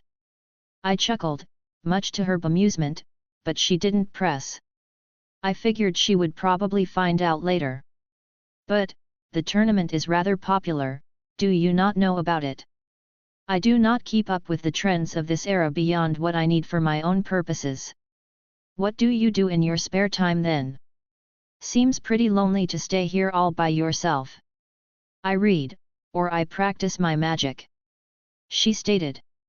Hey, that's actually not too dissimilar to what I do, mostly. I admitted. I raised a finger in the air, giving her a little look. She returned an inquisitive glance as I began to draw a rune in the air. A simple answers actualized, and I flicked up, allowing it to explode without harm further in the sky. A small smile formed on her face. She raised her finger, a little flame condensed, and she shot it up in the air, as if a mini nova exploded out. It lit up the surrounding area, eclipsing my own little rune. Show off. She actually let out a small giggle. Shall I comfort you and tell you that it is not the size but how you use it? Did you just? I looked at her in shock, a smirk adorned her face. Well, this means war. I swept my hand, a dozen runes coalesced and integrated into a runic sentence. A massive storm appeared overhead and lightning began to rain down from the sky. It didn't really have any substance to it, but I was just kind of playing around. Salem didn't look too impressed. She raised her hand and the storm was forcibly dispersed, turning into a fog that enveloped the entire area. I snapped my fingers, overtaking the magical fog and turned it back into clouds, but made it start raining, taking my hat out and putting it on my head with a smile. She looked unamused, holding her hand out as the rain flowed down into her palm, swirling until it shifted once again into a small tornado, that she let loose into the sky to clear up everything once again. Salem continued to smirk as I had to hold my hat down, lest it be swept up in the winds. Elemental manipulation was not my forte, but I could more or less keep up with some clever use of runes. A new runic sentence formed at my will, aiming at a river that flowed near the castle. I grabbed hold of the water, shaping it into a massive shark-like figure and forcing it to fly at the tornado. She raised an eyebrow, clearly not getting my joke, but it didn't matter, both magics couldn't be held together any longer and dissipated back into their elements and fell to the ground, a bit of water splashing on us again. She put a hand on her hip, and I admired how her clothes clung to her when damp. For some reason, I believe you did this on purpose. I made no attempt to hide the way I enjoyed the view. I have no idea what you're talking about, I smiled wistfully. I'm sure. She drawled, though she didn't seem particularly upset. She ran her fingers through her hair, removing the bindings that kept it in the shape of a spider. With a flick of her hand, a warm air pushed down on her, letting her hair blow out and drying her body. Beautiful. I couldn't help but utter. She let out a huff, giving me a sideways glance. Don't spout nonsense. She quickly returned to normal. What was that spell casting? It appeared as if you were writing letters with your magic. That's exactly what it is. I nodded. A runic language that holds magical power. Instead of casting a spell, each symbol holds certain concepts imbued in them, which can be invoked through understanding. Fascinating. She seemed to mull over my words. Much was lost when humanity was wiped out. She muttered, looking deep in thought. Well, that answers a few questions I had. Does it interest you? It is a magic I have never seen before. She admitted, not elaborating further. Well. I searched through my ring, taking out a certain book. Would you accept this gift from me then? It was a book on basic rune craft, not worth much back home. But she looked at it in shock, taking a hesitant step forward, fingers caressing the cover before pulling back and eyes meeting mine. What boon do you wish in return? I didn't really expect anything in return, but I guess this is a good opportunity. Would you be angry if I asked you to stop using the Grim to attack humanity? Worth a shot if nothing else. She paused, eyes staring deep into mine. Fine, I will make no move with them for the foreseeable future. Really? I asked in shock. Though her words were ambiguous, I didn't think she would use any loopholes. From what I understood, she took pride in her own word. What? Do you think I make a conscious effort to have them attack any humans they come across? She snorted. I can control the Grimm. Those in my immediate vicinity require no effort on my part to command, but to control them over a vast distance I must focus intently upon them, especially so if they are of the older variety. I see, most Grimm are just acting on their basic instincts. That made a lot of sense now that I thought about it. How much effort would it actually require to constantly give directions and orders to every Grimm on the planet? And it wasn't like she created them initially, they were operating under the original directives of that god when she didn't usurp them for her own intents. Indeed. She replied. Do you regret your choice? You could have asked for something more, instead you asked me to spare those lesser things. I could understand her sentiments.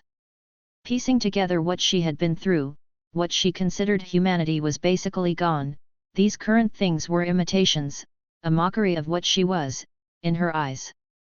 That's probably why she wasn't being so dismissive of me, she viewed me as a peer. Something more, hey? I raised an eyebrow. Would you dismiss me if I asked for another boon? It would depend on what you ask for from this queen. She turned away. If a perversion crosses your lips, I shall fling you from the top of my castle.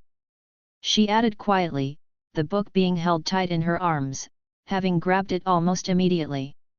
I do have to leave soon. Oh. I see. There was a sudden shift in her tone. You ask for my permission to leave, is it? No. I said honestly. If I wanted to leave, not many things can stop me. I gave her a cheeky smile, even as a frown formed on her face. What I ask, is your permission to return.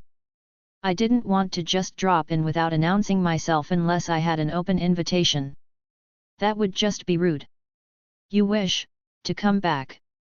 She looked at me incredulously. Why wouldn't I? She seemed at a loss for words.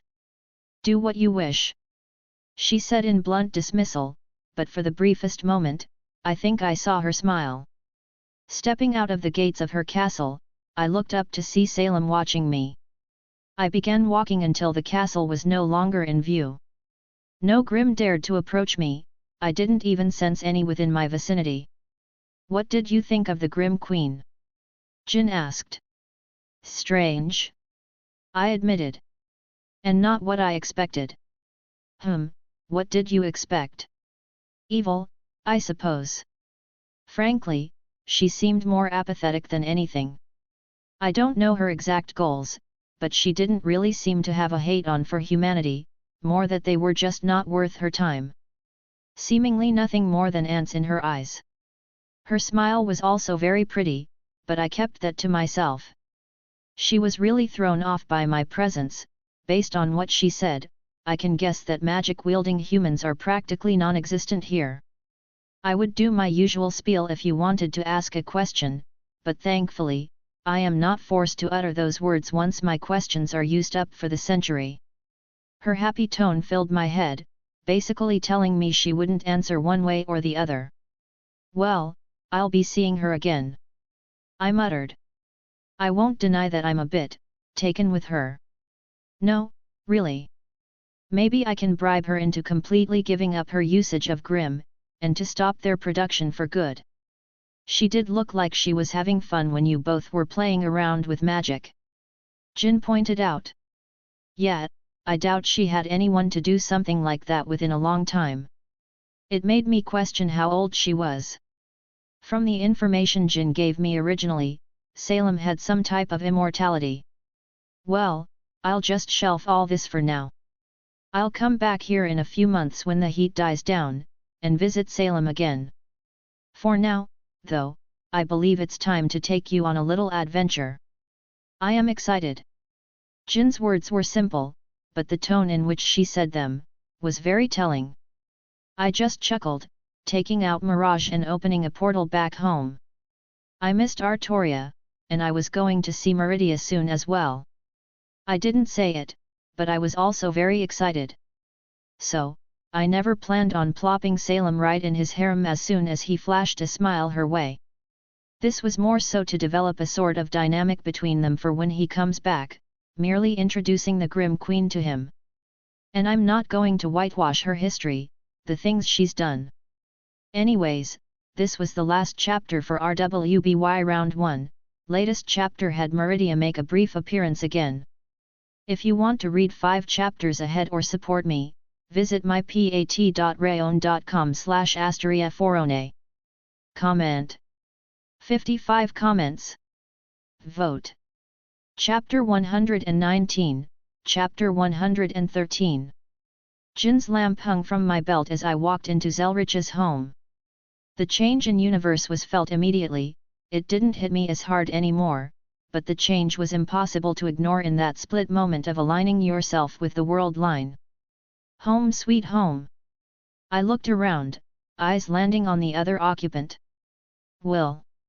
Artoria leaned around the corner, head poking out from the kitchen, before stepping over. I didn't wait as I moved towards her and claimed her lips. The muffled noise of surprise didn't last, she returned my affections almost immediately, her arms finding themselves wrapping around my neck. My own made their way down to her hips. I hesitated to explore any further and just decided to enjoy her taste for a few moments longer. Ahem. Someone very vocally cleared their throat behind us. Artoria very quickly broke off the kiss, turning to face the newcomers, her cheeks flushed a deep red. Lord Zelretch. She managed to squeak out. Hey Gramps. I opted to wrap my arms around her, chin resting on her shoulder.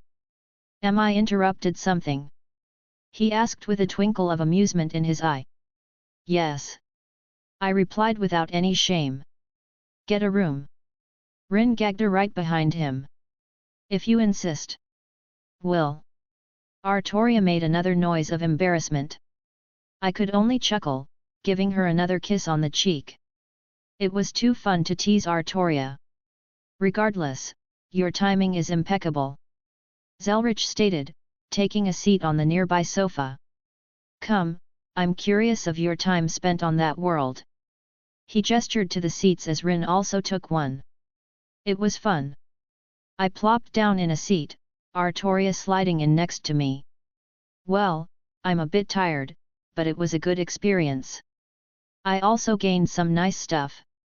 I waved my hand, the sword of destruction hovered nearby. New sword. Zelretch looked intrigued as he leaned in to get a better look. Artoria inspected it as well.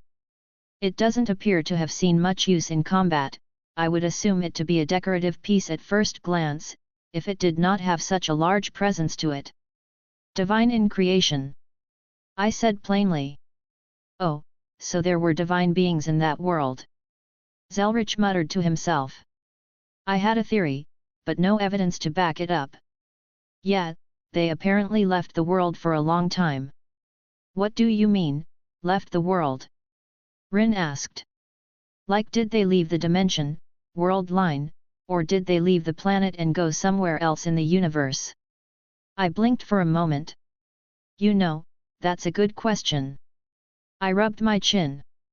I hadn't actually given it much thought since they left the place in a pretty bad state.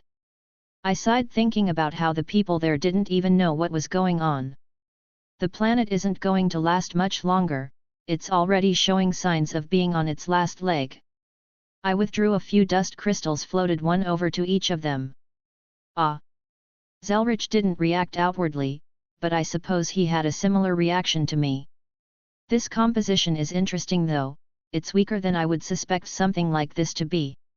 Yeah, but it makes up for that in quantity. I put a container of dust crystals on the table in front of us. Easily accessible, can buy it at pretty much any store since it makes up the basis of their technology. Is this crystallized mana? Rin looked at hers inquisitively.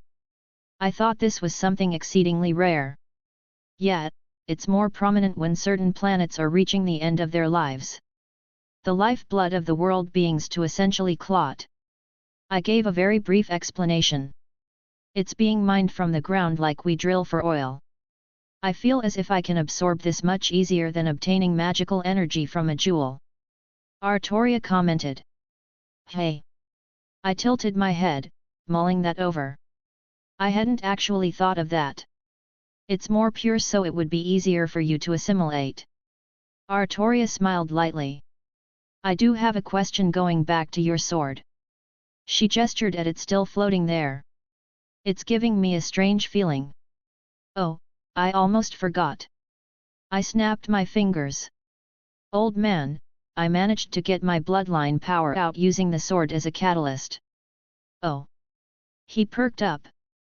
Yeah, it was actually called the Relic of Destruction before I acquired it.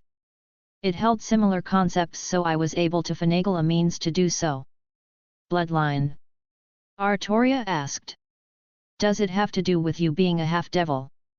Rin looked at me. And it's still strange to think about, you're so human. I finished for her with a small smile. I didn't mean anything by it. She said defensively. I take it as a compliment. I assured her. But, to answer yours and Artoria's question.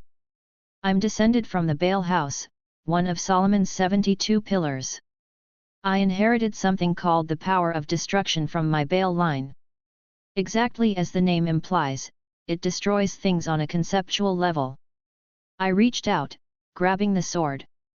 I channeled my aura to ignite my power of destruction, letting it coat the blade. I'm still learning to control it properly, it's not something that likes to be contained. I dismissed it with a focused thought. Fascinating. Zelretch looked intrigued. We must do some research on this later. Oh, definitely. But perhaps when I have a better handle on it. I don't even want to use it in spars right now, in case the worst happens. Understandable. Zelretch nodded. I noticed you also acquired aura. He grinned. Was getting to that. I replied, allowing my aura to flare up. The iridescent colors that mimicked the application of the kaleidoscope shimmered around me. I read the notes Zelretch had on that. Rin walked over, poking the barrier around me. This is supposed to be easy to awaken, right? Kinda, it requires me to touch your soul with my own, to ignite that part that's able to manifest outwardly. To do so requires some specific circumstance, an aria that resonates with my own soul to act as a conduit. I'm still figuring it out, there was not much material on it available in the public when I went shopping. What benefits are there to this aura? Artoria looked at me with interest. Force multiplier on physical capabilities. The people who awaken aura can be considered superhuman. I would say, it's less than a full reinforcement, but it's absurdly easy to utilize at a basic level. Not to mention it provides an innate healing faction, while not amazing, is still noticeable. Also, when someone awakens their aura, they also gain ability, an outward expression of their person called a semblance. I haven't figured mine out yet, but there are some interesting ones I've come across. A kid who had a danger sense that allowed him to react to my attacks was perhaps the more intriguing. The data I gathered did help fill in many gaps since most books I read seem to be intentionally vague about the subject. You're not able to awaken this aura yet? Rin asked.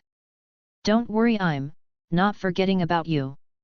I did bring a bunch of books back and intended to figure it out. Worst case, I know some people back on Remnant that can hook you up with a quick trip. And there no side effects? Zelretch inquired. Not that I had tested for. Granted, I mostly checked for the obvious things over a short time period, but my magecraft was unaffected, and my circuits actually activated with a slighter ease and without much of the usual burning. What an interesting interaction, I assume you documented everything. Of course. I rolled my eyes, producing the notebook I used. I tossed it on the table for him to peruse later. Oh, I also discovered that magic exists there, though not in the capacity that we're used to. Apparently the original humanity that could utilize it like in our age of gods was wiped out and only a handful of users remain, pretty much none of which were male. Why were there no male magi? Rin asked. No idea. I shrugged. I only pieced together a few things after meeting with an immortal witch there. I decided not to delve into the time I spent with Salem. I did also acquire some interesting things other than magical applicable stuff. I withdrew a jar of syrup and took out my scroll. Their technology was interesting as well.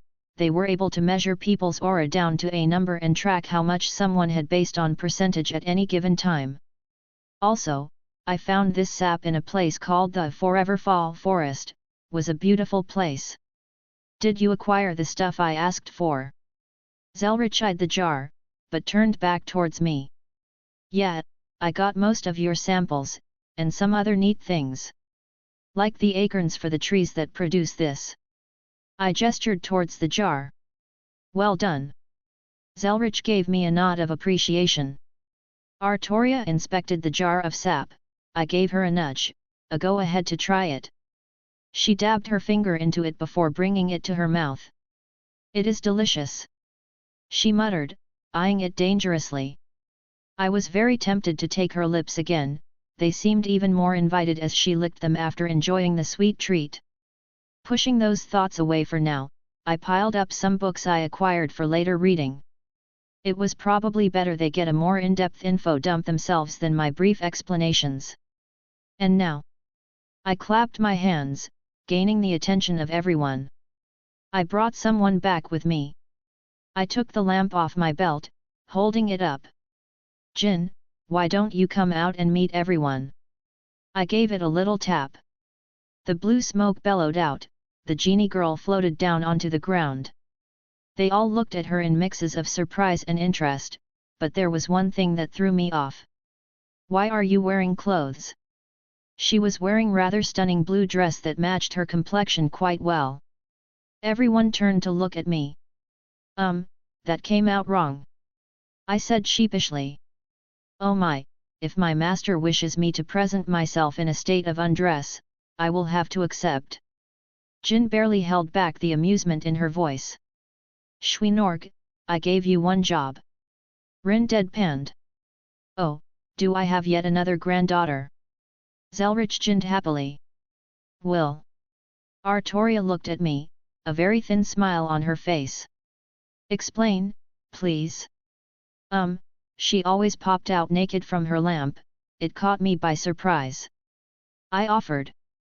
Jin just giggled and I think Artoria realized I was being taken in for a jest. It's a pleasure to meet all of you. Jin looked ecstatic to see all the new faces. The pleasure is most definitely ours. Zelretch stood up, walking towards the genie. I am Kisker Zelretch Shwinorg.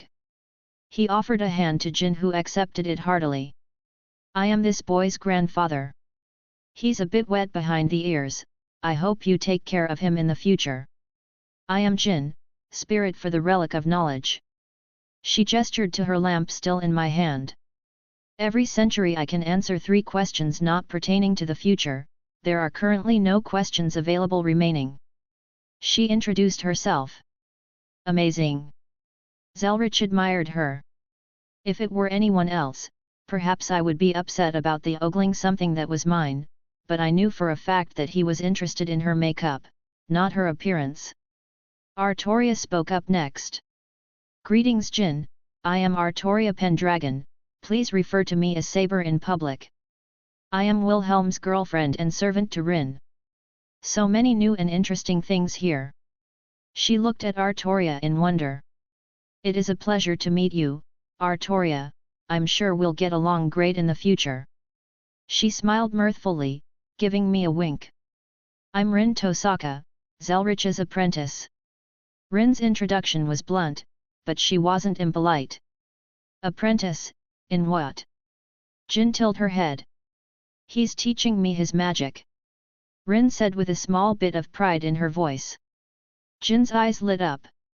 So magic is widely available here. Sorta. I interjected. Don't worry, we'll get you caught up in no time. I assured my cute genie. Wonderful, I wish to hear more about you as well, Miss Jin. Zelretch finally broke from his deep thoughts. And the adventures my grandson got up to over in your world. Jin paused for a moment, eyeing me, then looking down at her hands. I think, I am less restricted than I was before. Really? Perhaps some kind of limitation that was imposed based on the world you were on? The gods that created you clearly did not foresee you being whisked away to another universe, some kind of loophole in your programming. Fascinating, we'll need to test this out later. The corners of Jin's lips curled up as she faced Zelretch. I would love to tell you all about Wilhelm's adventure in Remnant. The tone in which she said that made me hesitate. There's no need to talk about everything, it's a rather bore. Oh, wonderful. Why don't you regale us with tales from your home? Zelretch looked at me, mirroring the look Jin had. He clearly knew something, that shit-eating grin was mine and I recognized it immediately. Well, fuck. I would be delighted, Jin replied. MC is back home, and will be heading to Skyrim in a few chapters after settling a few more things. A wild Meridia finally appeared in my latest chapter. If you want to read it along with 5 chapters ahead, visit mypat.rayon.com/asteriaforone. Comment. 59 comments. Vote. Chapter 120, Chapter 114. This chapter is slightly NSFW, but there are no lemons. The part will be given another warning. And then he threw the dildo at the bullhead, making it crash into the street. The words were met with silence. Jin had a wide grin on her face, eyes meeting mine. I let out a sigh, head falling into my palms. Going to spank her later. Fuck me, she's going to fit in perfectly with us. Well, you had an interesting adventure. Zelretch didn't even hide the amusement in his eyes as he looked my way. I have no words. Rin added. I don't have the state of mind to properly comprehend the words I just heard. What is a dildo? Artoria asked, complete seriousness on her face. We all turned to her, as she started to turn a little embarrassed. Rin leaned over, whispering something into her ear. Progressively, Artoria's face got more and more red. Honestly, I thought steam was going to shoot out of her ears at some point. Truthfully, Jin really did know how to weave a tale. She merely retold everything that happened, but it was captivating coming from her. I wonder if that had to do with her nature as a spirit of knowledge? As fun as this is, I think this is where I step out. Rin stood up. I need to finish up a couple more things before I'm ready to head out from here. Well, I don't fault her for that. She's probably excited for her trip off-world. I'll take a look at what you've prepared later. Rin gave a nod as she headed towards her workshop. Well, it was an interesting story. Zelretch smiled mirthfully. I do look forward to hearing the rest of it another time. Zelretch sent me another look like he knew she hadn't told him everything yet. Fuck. I'll never live that comment about Salem down. Why don't I show you to my library, Miss Jin? Zelretch offered, turning to my genie. Honestly, even if he wasn't on board almost immediately with her being a new constant in our lives, when she revealed her origins and desire to break away from Remnant, none of them could help but have sympathy for her situation. Grandfather, I would be delighted. Jin clearly held herself back from squealing in delight. I ignored the grandfather comment. I've pretty much come to accept that part of Jin's personality at this point. And Zelretch just enables her even more, and I seriously think it's because he enjoys being called that. Knowing his life, I can't really fault him either. Family was a foreign concept for us throughout our existence. We found it where we could in Ark and Rin, but we had no blood relations. Hell, he tried to latch onto Altrosh, even with her nature he couldn't give up on her. Regardless, still going to give that blue butt a spanking. As they left, I turned to Artoria who still turned beet red and looked away. So freaking cute. Warning, slightly NSFW ahead. Couldn't help myself, I inched closer to her, clearly grabbing her attention. She tried to appear nonchalant, but I saw the desire in her eyes. I leaned in and claimed her lips as mine once again. Will. She let out a small whine, breaking out kiss after a few moments. Not here. She whispered, a small bit of reluctance flashed across her face. Mayhaps, your room. She added quietly. I was surprised that I stalled for a moment. But my brain rebooted in seconds as I grabbed her hand and led her to my personal space. It wasn't anything fancy, and I had yet to decorate or anything here. Really, the only thing of note was Drake Jr. sitting on my nightstand. Despite part of me wanting to, I didn't throw her on my bed right then and there. You know, I sat down on the edge, inviting her over. This could be interpreted several ways. She grabbed the hem of her skirt, looking more bashful than I've ever seen her. She can get flustered easily when things of romantic nature pop up, but this was a genuine nervousness. I wished to try and be more intimate. She sat down right next to me, eyes barely able to keep in my direction. Artoria. I said gently. There are no expectations from me, I don't want you to push yourself faster than you're comfortable with. Again, I would love nothing more than tearing her clothes off, but the thought of her showing me a face of fear or displeasure made my heart ache. Her breathing hitched and she took a moment to steady herself. I want this, she said firmly. But, I am not ready to take that step yet. That step, I assume she was speaking of sex, or perhaps full nudity and sexual acts beyond just some light touching. It's okay to be firm about your boundaries, I won't push them. I don't wish for my undergarments to be removed, she stated with a bit of confidence in her voice. I gave her a reassuring smile, placing my hand on her shoulder, gently pushing her down on the bed. She didn't fight me, taking a spot on her back, looking up at me expectantly. I moved on top of her, our faces only inches apart, her breath even tickling my nose. My left hand moved down as I placed a gentle kiss on her lips. Artoria's body shuddered when my hand squeezed right above her knee. Her bare skin was warm to the touch, nowhere were her leggings to be seen. She had worn something similar if a bit different than her usual attire. Branching out but staying within a certain scope of familiarity. Slowly, my hand crept up her leg until her skirt began to push up with it. Her unblemished skin being caressed all the way up her thigh. I took a brief moment to enjoy the way she squirmed under my touch, the anticipation written clear on her face. She made a tiny sound when my hand finally met the soft fabric hidden underneath her skirt. My thumb brushed against the waistband of her panties. I wasn't going to push any boundaries of hers here, and I doubt she made the consideration of my rubbing between her legs regardless of the cloth blocking me. Instead, my hand went below, grabbing a handful of flesh as I gave her rear a nice squeeze.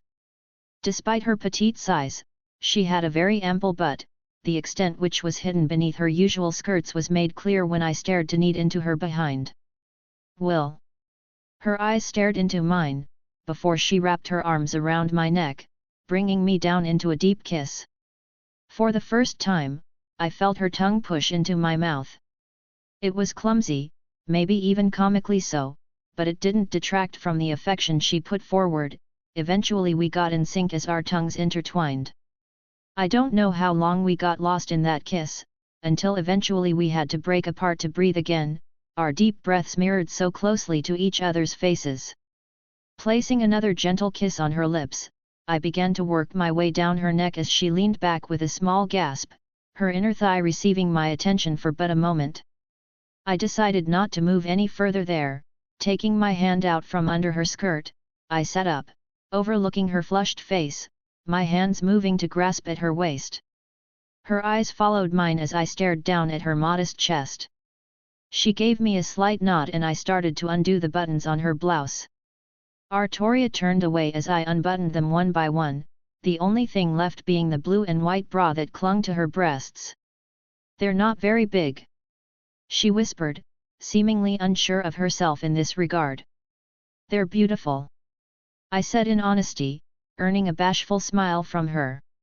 It wasn't hard to guess that she was probably a little self-conscious about her size, but frankly they were wonderful and I wanted to assure her that I found every aspect of her attractive. My hands slid up, gently squeezing them through her undergarment. There was definitely enough here to fill my palms. HN. She bit her lip as I began to play around with her cleavage. Even through the fabric of her bra, I could vaguely see the outline of her nipples, her arousal. It only further emboldened me to massage them all around the fabric. She started rubbing her knees together, biting on her thumb. I was careful not to go too far, to push past where she was ready for, but even still, the way she was squirming under my grasp made me realize how sensitive this area was for her. Wilhelm. She held her arms out, beckoning me back down to her. I want you again. She was surprisingly direct, and I obliged all the same as our lips met again for another intimate kiss.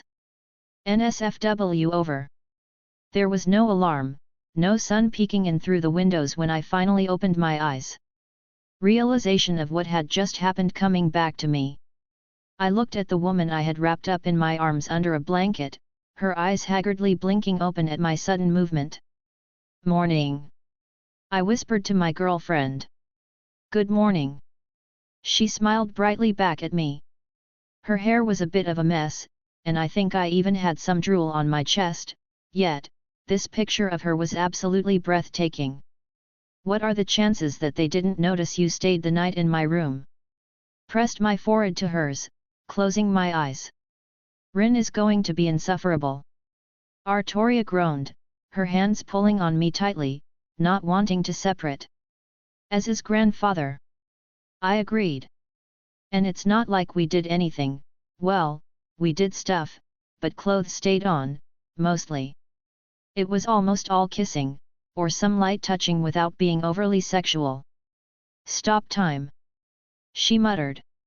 I wish. I kissed her nose. But we can stay here as long as you want. That will only make matters worse. She sighed, finally pulling away. She managed to roll out of the covers, standing up. I was greeted by the sight of her in nothing but her undergarments. I sat up myself as she walked over to where her clothes were folded. She picked up her blouse, only stopping to look at me. Did not you see enough last night? Her beautiful face turning red again, even after everything that happened. I made no attempt to hide my wandering eyes. I'm never going to get tired of looking. I gave her a cheeky smile. Especially with the way her panties stretched across her deceptively small rear. She had an extraordinary bounce to her even though she was a bit petite. She let out a small huff, doing up her buttons, but she didn't shy away from my gaze. I could only chuckle, standing up to find my clothes as well. I was only in my briefs at this point, earning a few looks from her as well, though she still hurriedly turned her head away when I noticed. Her mixture of bashfulness and fleeting moments of confidence were still so cute. This was really a big step in our relationship. While we didn't partake in each other's bodies beyond some cuddling, we did sleep together in the same bed. She knew all my facilities were offered to her, but I think she was still a bit too shy to use my shower and I didn't want to make it awkward myself, so I would hold off on it for now as well. Well, time to face the music. I raised an eyebrow, holding my hand out, letting her take a moment to fix her hair to the best of her ability. It is inevitable. She reached out and interlocked her fingers with mine. I pushed the door open, leading her out to the greater house. Immediately a couple pairs of eyes were on us. Well, well, well. Zelretch tapped his fingers together. Rin also joined in a knowing look on her face. Good morning, Saber. It's strange, you're wearing the same clothes as last night, why is that? Rin. Artoria let out a small whine. Oh ho! Rin let out a haughty laugh. Look how refreshed you look, was it as good as you thought it would be? Rin. Artoria squeaked with indignation, before huffing, a blush adorning her beautiful face. We didn't do that. She added on quietly. Boo! Rin pouted. Could Schweinorg not get it up? I almost choked at that one. I can get it up very easily, thank you very much. Artoria looked like she wanted to crawl under a rock. I gave her hand a little squeeze in solidarity. Now, Rin. Zelretch interjected. Let the two lovebirds enjoy their first morning together. He said with a gentle voice. Thanks Gramps, you can tease them after breakfast. Yup. I just nodded, that was about right for him. I'll get the juicy details later, Rin smirked.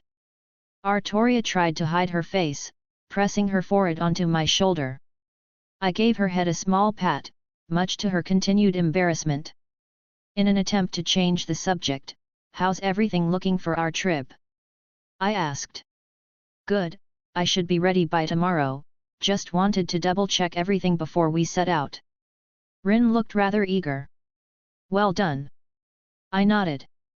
I didn't think I would have to babysit her on this matter, she was an intelligent young woman. Where's Jin? Asking about your side girl already, Schweinorg. Rin snorted. Artoria seemed content to stay out of it, buried into my side, away from Rin's teasing. Rin, just because I have a harem and you don't, it doesn't mean. I'm not jealous. Well, methinks the lady doth protest too much. I will gander you. Come at me, Tosaka. I made a bring it on gesture. I swear, you two are like siblings. Zelretch appeared genuinely happy watching us bicker, the looks he sent us were very disarming in its sincerity. It really brought home the fact that he thought of us as his grandchildren. Jin is still in the library. He answered.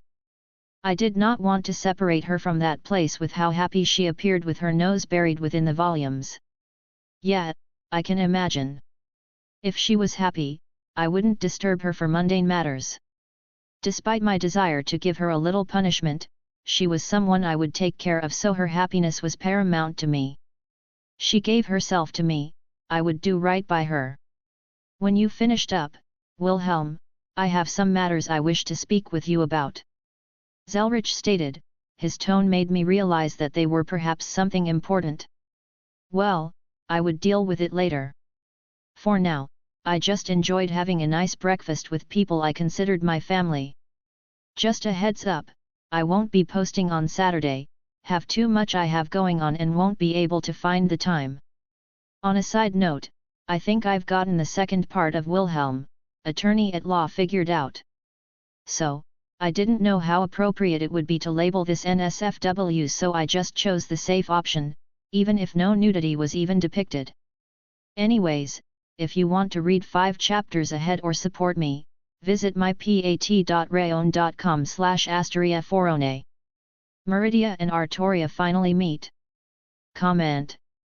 45 comments. Vote. Chapter 121, Chapter 115. This is a lovely taste.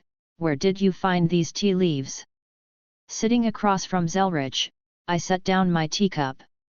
I'm surprised you don't recognize them. Zelretch took a sip of his own.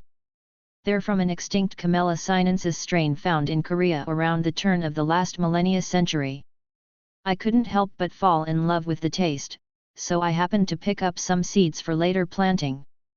Well, a few centuries later, they all but disappeared due to a famine that swept the country. Ah, so you have some growing in your garden. I nodded my head, making a mental note to acquisition some for myself when he is distracted. I feel like I should know that, even this taste is slightly nostalgic, but even with the story added on, I simply can't recall the origin from memory. Well, that's to be expected in all honesty. How long have I lived? It would simply be impossible for you to recall every single detail, ignoring any of the side effects of trying to transfer memories through such a way. I highly doubt that everything transferred appropriately from the start. True. His logic was sound. It just makes me a little annoyed, I suppose. That feeling like something on the tip of your tongue but you can't quite speak it. That's what's happening when something like this occurs. It merely stayed in the domain of annoying, but still. I guess there are upsides. Knowing I like certain things without knowing why and rediscovering them all over again. It's been a really interesting experience. Picking up my teacup again, I briefly closed my eyes to enjoy the taste passing down my throat. It feels like forever since we've sat down and had a talk like this. Well, it has been quite a while for you. We had some words here and there before you left for Remnant, but nothing worth mentioning since you left for the Land of Shadows. How are you doing regarding that? He asked. Good, as best as I could be, I guess. I admitted. There was no point to either lie to myself or him here. I try to keep myself distracted, and spending time with my other girls helps quite a bit, but it still stings even though I know I'll get her back. A small smile rose on his face. Speaking of, you spent the night with dear Artoria, hey. I let out a sigh, though I couldn't help but smile. Rin practically dragged Artoria off after breakfast. No doubt a similar situation is happening in her workshop. Yet, it was a little surprising. She's the one who suggested we move to my room, in the first place. My, she's getting more confident then. Zelretch seemed pleased. He was well aware of her own self-esteem issues about certain aspects of herself. She is, and I won't lie and say I don't love it. She even was blunt about her boundaries, telling me how far she was willing to go. Good. Zelretch nodded. That girl deserves to be happy, and that attitude she had was not indicative of a fulfilling life. He hummed to himself lightly, enjoying the moment. And what of your other paramours? I winced slightly. Which ones? He let out an amused snort. Shall I ask how many granddaughters I have running around now? Artoria, Scathatch, Meridia. I stated. Those are the only ones I'm in a relationship with at the moment.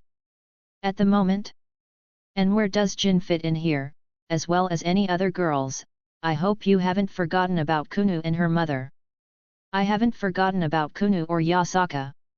I huffed. You know very well how I feel about Kunu.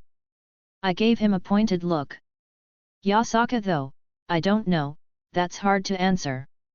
I obviously find her attractive, but... I paused, looking up at Zelretch and back down. I guess I'm kind of paranoid that she's just going to play with my feelings? She seemed flippant with her flirting, and it felt so hollow like it was her default setting. It makes it hard to try to emotionally invest myself. I ran a hand through my hair. I know it's stupid, she doesn't seem like the kind of women to do that, but some insecurities are hard to just shrug off. I told her I would like to spend more time with her when I head back to my birth world, because I do enjoy her company.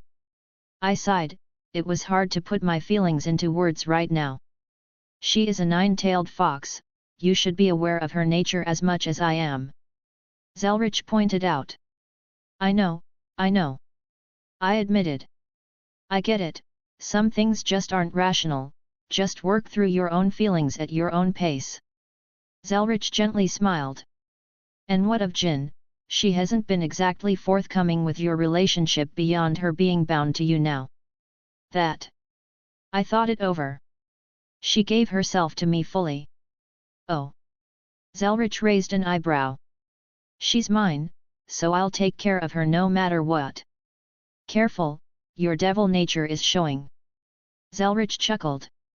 Or perhaps it's your added dragon nature. Not all hoards comprise glittering gold and jewels. Both, probably. I feel really possessive about what's mine, so there is definitely a factor at play there. While I wasn't some caricature of a possessive boyfriend, I looked at all of my girls as mine. I also like to collect and take things that catch my interest. I mused. Speaking of, how is your hoard coming along? Funny. I said dryly. But I have some good stuff. True Longinus, Staff of Magnus, that's 2 divine constructs among my other things. I mentally went over everything I had currently. Should be beneficial for when the time comes. Any movements? Zelretch's expression turned hard. A few minor things here or there, but they're within expected parameters. It's very unlikely the spider will awaken before the time we calculated. Yeah, I know you're right, it's just hearing it being said is a bit of a stress relief. I finished off my tea. What are your plans for the future when we're away? Ha! He let out an uncharacteristic long breath. Act like a worried grandfather. He laughed. It makes me nervous, if I'm being honest, to finally see Rin off on her first big adventure. It'll be good for her, to finally step out of yours and a lesser extension, my shadow. It was obvious she was feeling a little insecure when I first popped up. While we slotted into something resembling siblings, she still somewhat grates under my presence. The ease at which I am able to achieve what she's been trying for a while now. Yes, I tell myself the same thing, but this old man can't help but worry. Zelretch gave a gentle smile. I shall endeavor to keep my hands preoccupied. That dust is something I will most likely fiddle with in the meantime. I would make sure to leave a good amount here with him. A word of warning: don't take it into an environment without magical energy. I heard they tried to use the stuff to leave the atmosphere back on Remnant and there was a violent reaction. I could more or less guess that it becomes unstable without an abundance of magical energy in the air to catalyze its existence. Interesting. He rubbed his chin. I shall see if I can do something about that. Ah, I know that look. Something had piqued his interest and he would probably lose himself in his research for quite a while. I assume you are going to bring Jin with you as well? He asked. Yeah. I blinked for a moment.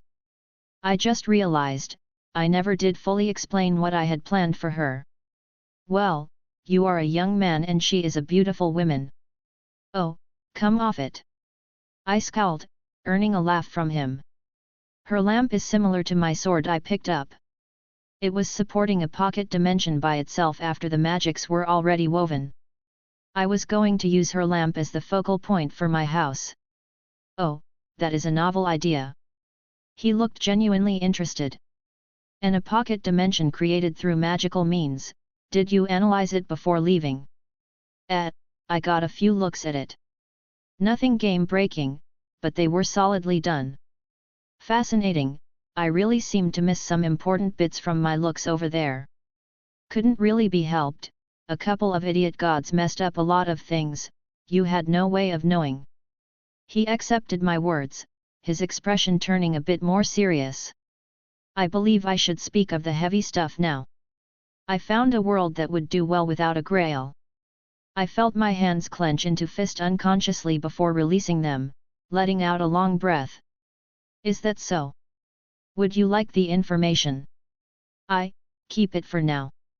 I couldn't help but run a hand through my hair again, this physical tick of my ever-present. I really want to see Scathatch again, but I also need to see Meridia as well.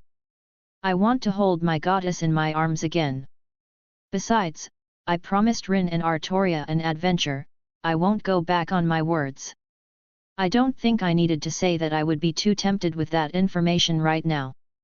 Good, we can speak of this when you return. He nodded, a smile on his face. I have no other issues I wish to bring up, perhaps we should check on Rin and see what preparations she has made and if she requires any help.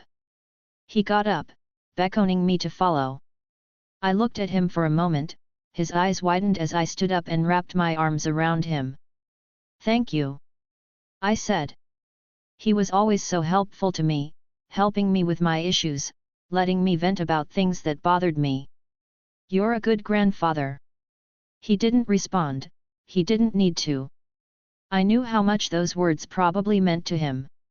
Instead, I felt him return the gesture, and nothing else needed to be said.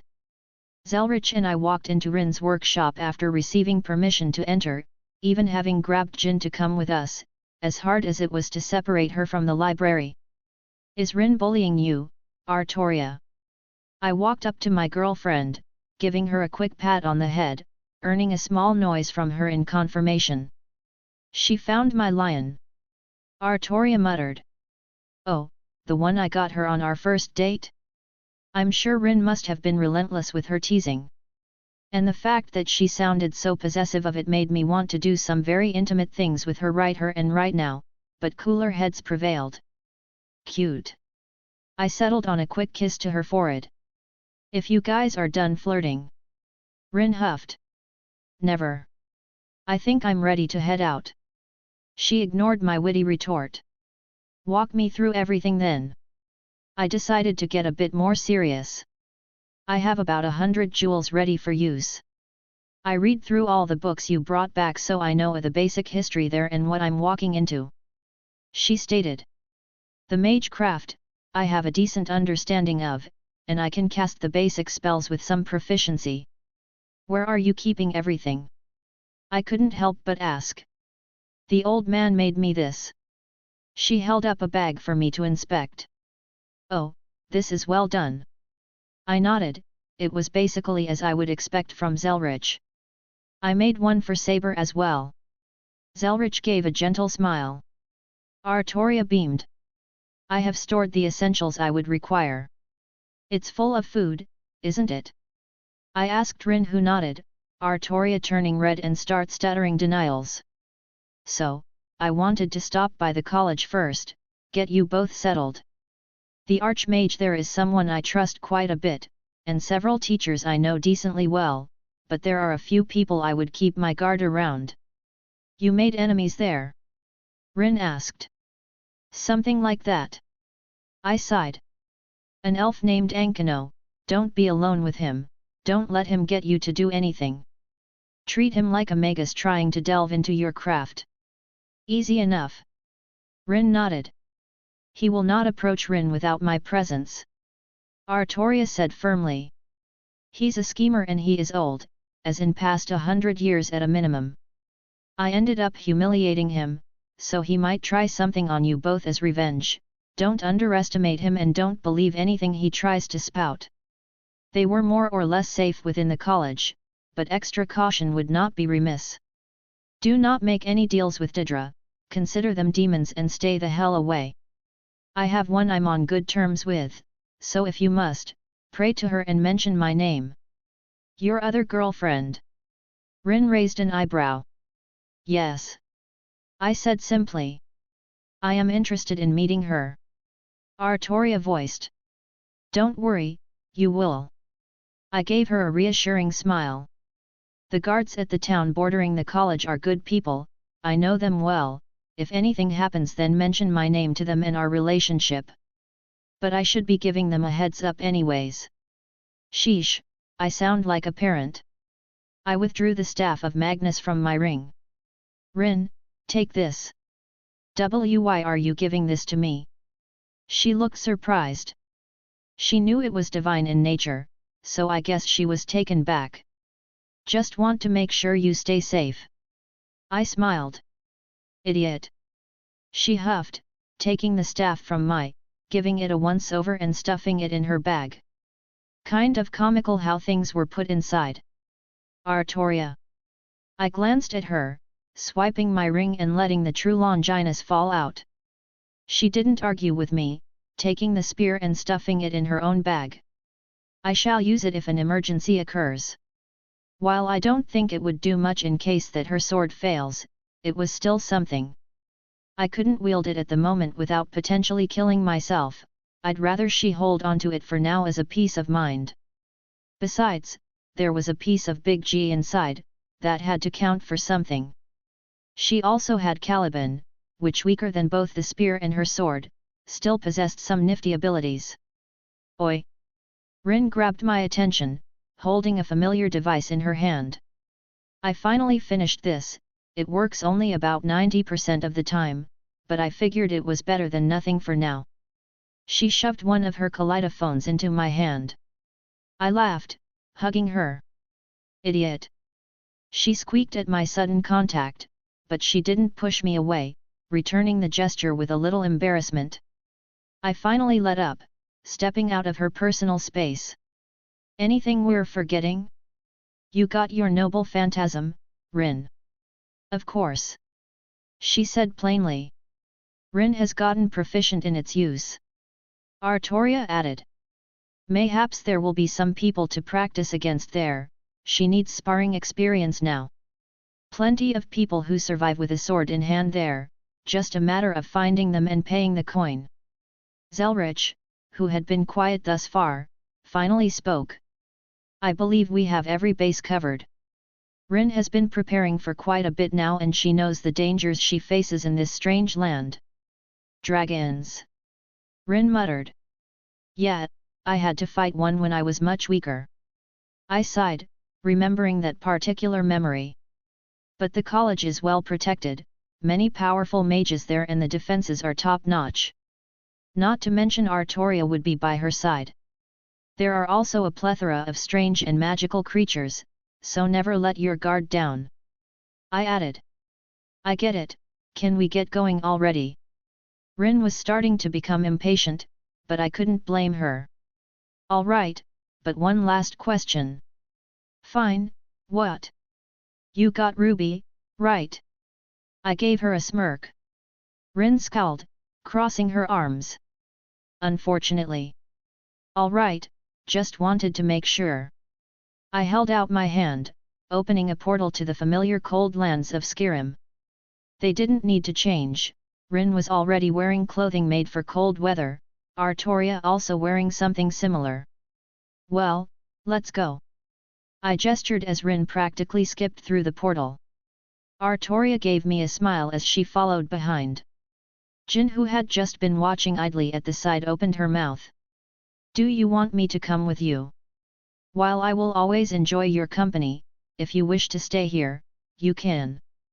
Her happiness was something I would prioritize in situations like these.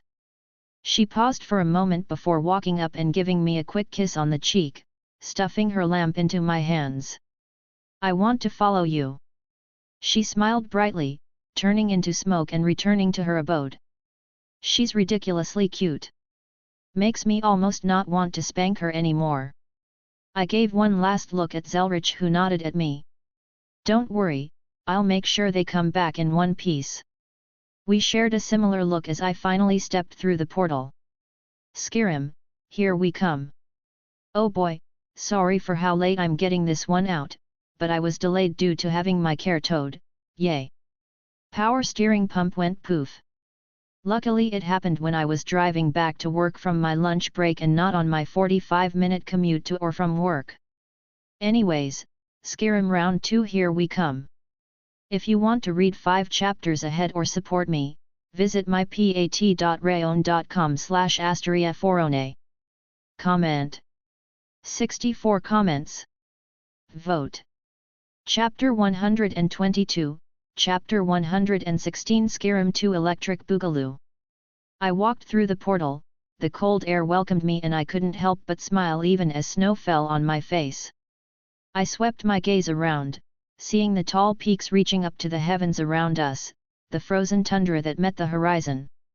It's good to be back. I allowed myself to take a deep breath of cold Skyrim air before finally taking a look at my 2 companions. I thought you said it would be cold, not Antarctic weather. Rin huffed. She was exaggerating, but it was to be expected. I had some resistance against the weather due to my devil nature, but even with that I was subtly keeping myself more comfortable through magical means. It is quite chilly. Artoria commented. We should further look into heavier clothing once we reach our destination. I took us right outside of town. I squint my eyes through the thick snow. It was by no means a snowstorm, but the natural weather here made it hard to see at points. Not to mention the erratic nature, sometimes it would be a light snowfall, other times it would distort all vision in the area. I think I can see the torches from here. I pointed over a bit. I believe I see them as well. Artoria nodded. Rin already had a magical flame hovering above her palm. What are we waiting for? Let's go. Artoria looked at me and we shared a quick smile before setting off after her. I've known Artoria long enough to know she was ready for any situation at the moment, even with her lax outer appearance. There was a certain air about her, a nervousness you could call it, a healthy respect for the unknown, especially when Rin was in her care. If I looked closely, I could vaguely see her grasping at something, not quite her sword, but like at any moment it would appear in her hand and swing at any threat that appeared. "Rin, you said you practiced the basics I gave you?" I asked, drawing their attention. "Yeah, what about it?" she answered. "Try your detect life spell.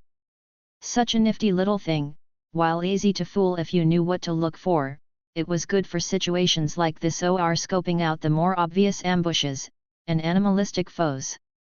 Basically, it detected the power that pulsed off souls, and essentially pinged it and brought back the information to the caster. Soul sonar. A little red light pulsed lightly in Rin's hand. I couldn't help but admire her ability, as she didn't even require an aria to cast the spell. 12 signatures detected in front of us. Probably the town guards. Maybe 100 meters away. Her range was pretty good. Artoria looked at me, then glanced off to the side with an eyebrow raised. I put my finger to my mouth to silently shush her while Rin focused ahead. Stepping forward, I lightly tugged on her large coat, almost making her fall. "What the hell?" She looked at me with annoyance. "Rin," I said gently. "You're being a bit thoughtless with your surroundings." "What?" "There's nothing around except those people head." I turned towards my girlfriend. "Artoria, would you please go bring our little friend to us?" She nodded, disappearing into the thick snowfall. A hissed cry rang out loud enough to reach us, Artoria's feet shuffling through the snow, quickly replacing the high-pitched noise. What is that?" Rin practically reeled back. "It is an ice wraith, Rin," Artoria answered, much to my surprise. "You read the books?" I asked, mildly impressed. "Yes, I wished to understand what potential foes I would meet here. I found the topic interesting, so I read over it a few times," she explained, said ice wraith writhing in her grip, making some unholy sounds as it tried to break free. "But I didn't detect it," she said quietly. "Because it isn't technically a living creature. I wasn't trying to tease or demean her here. It is an elemental, it does not possess what we qualify as a soul." "Oh." She drooped her shoulders, making my heart drop a little. "Rin, I'm not trying to baby you here," I tried to explain. "I understand what you're feeling, believe me, I do." The need to prove herself, I knew that all too well. It was no wonder she was being so frivolous with such things. "I'm not weak," she countered with a scoff. "I can handle this myself." "Yes, you are." I decided to be blunt. I glanced at Artoria, she merely closed her eyes, not interrupting. "What's that supposed to mean?" She walked up, stabbing her finger into my chest, eyes narrowing. "Rin, you are significantly weaker than me or Artoria." She was about to angrily retort, but I stopped her. "And that's okay. We all start somewhere, you should have seen me when I first came here. I almost got my ass kicked by some zombie in a tomb. But, this isn't Earth, there are different threats here you have no idea about, yet you're walking around like you own the place."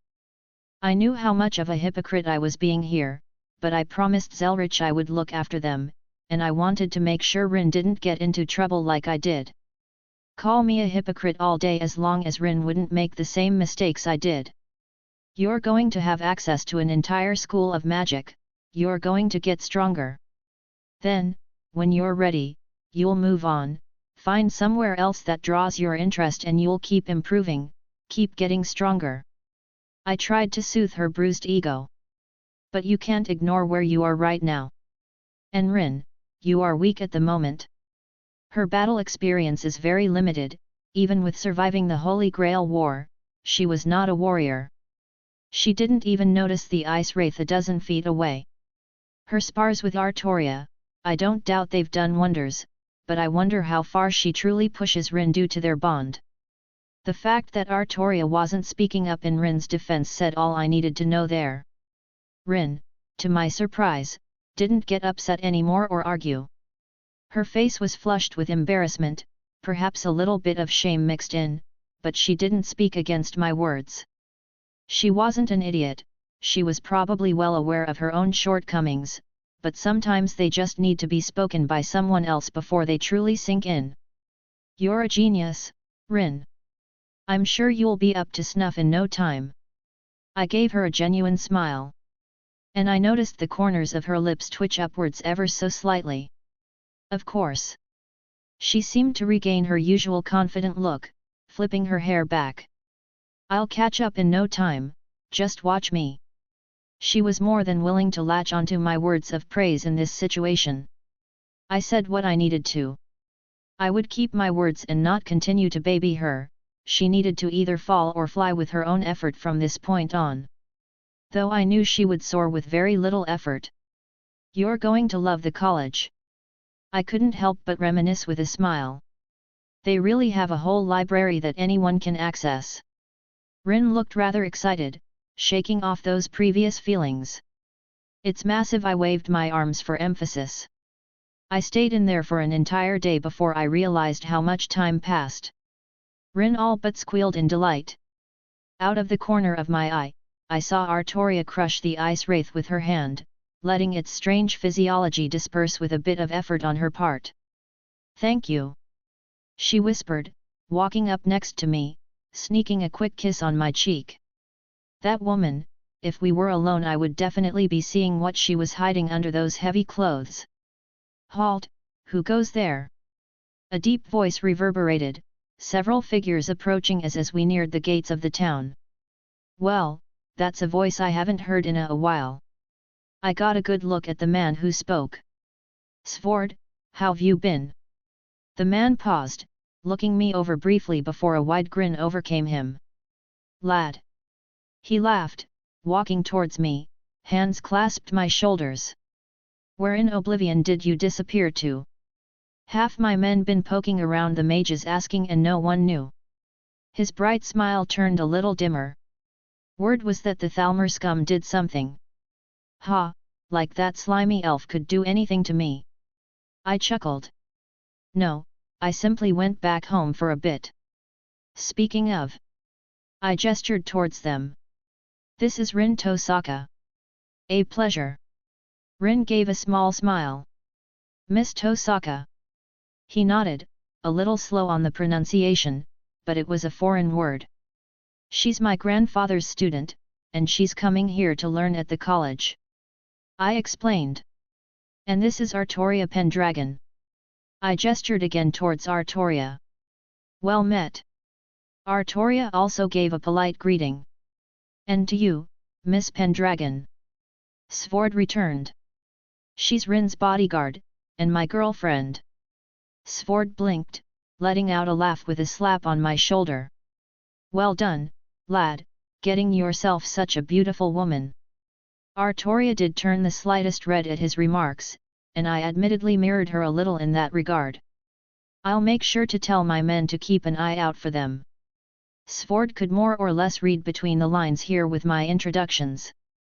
He turned towards both of them. If anyone gives you any trouble up here in Winterhold, feel free to use my name. As guard captain, I have a little bit of influence around here. She smiled. Thank you, Svord. Artoria acknowledged his good intentions. None of that. He waved off her displays of etiquette. The lad's people are my people. He let out a hearty laugh again. You probably need to be heading to the college, but you better make sure to visit the tavern with us later. Of course. I nodded at his enthusiastic words. Now get going. He playfully shooed us away. I didn't realize you were so popular.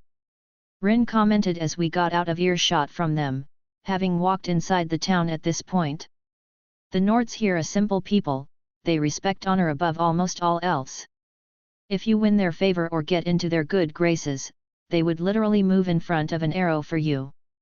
I stepped in to help them with an issue when I first arrived, we celebrated afterwards and bonded. I trailed off as I saw around the town, certain things drawing my attention. There were houses that were burned down, buildings that were demolished. What happened? As we got closer to the college, and the large towers came into view, Rin voiced her glee at the whole thing. Artoria made some comments about it as well, but my focus was more so on the fact that there was a tower missing, and some noticeable damage around the exterior. There was no one at the entrance to the bridge, which was still standing thankfully. Wilhelm. A voice spoke behind us. Even Artoria reacted with surprise, her invisible blade already in her hand as she turned around. Archmage. I greeted after quickly recovering. Artoria was also fast to withdraw her invisible air, acknowledging my nonchalant attitude. I think I heard Rin yelp too. Hat. It's been a while. Indeed, I believe you said a month and you weren't far off. He nodded. Was my aim off by a little bit? I hope Meridia isn't angry. Let me introduce you, this is Miss Tosaka, and Miss Pendragon. He interrupted me. I was watching when you approached the town. I never noticed you.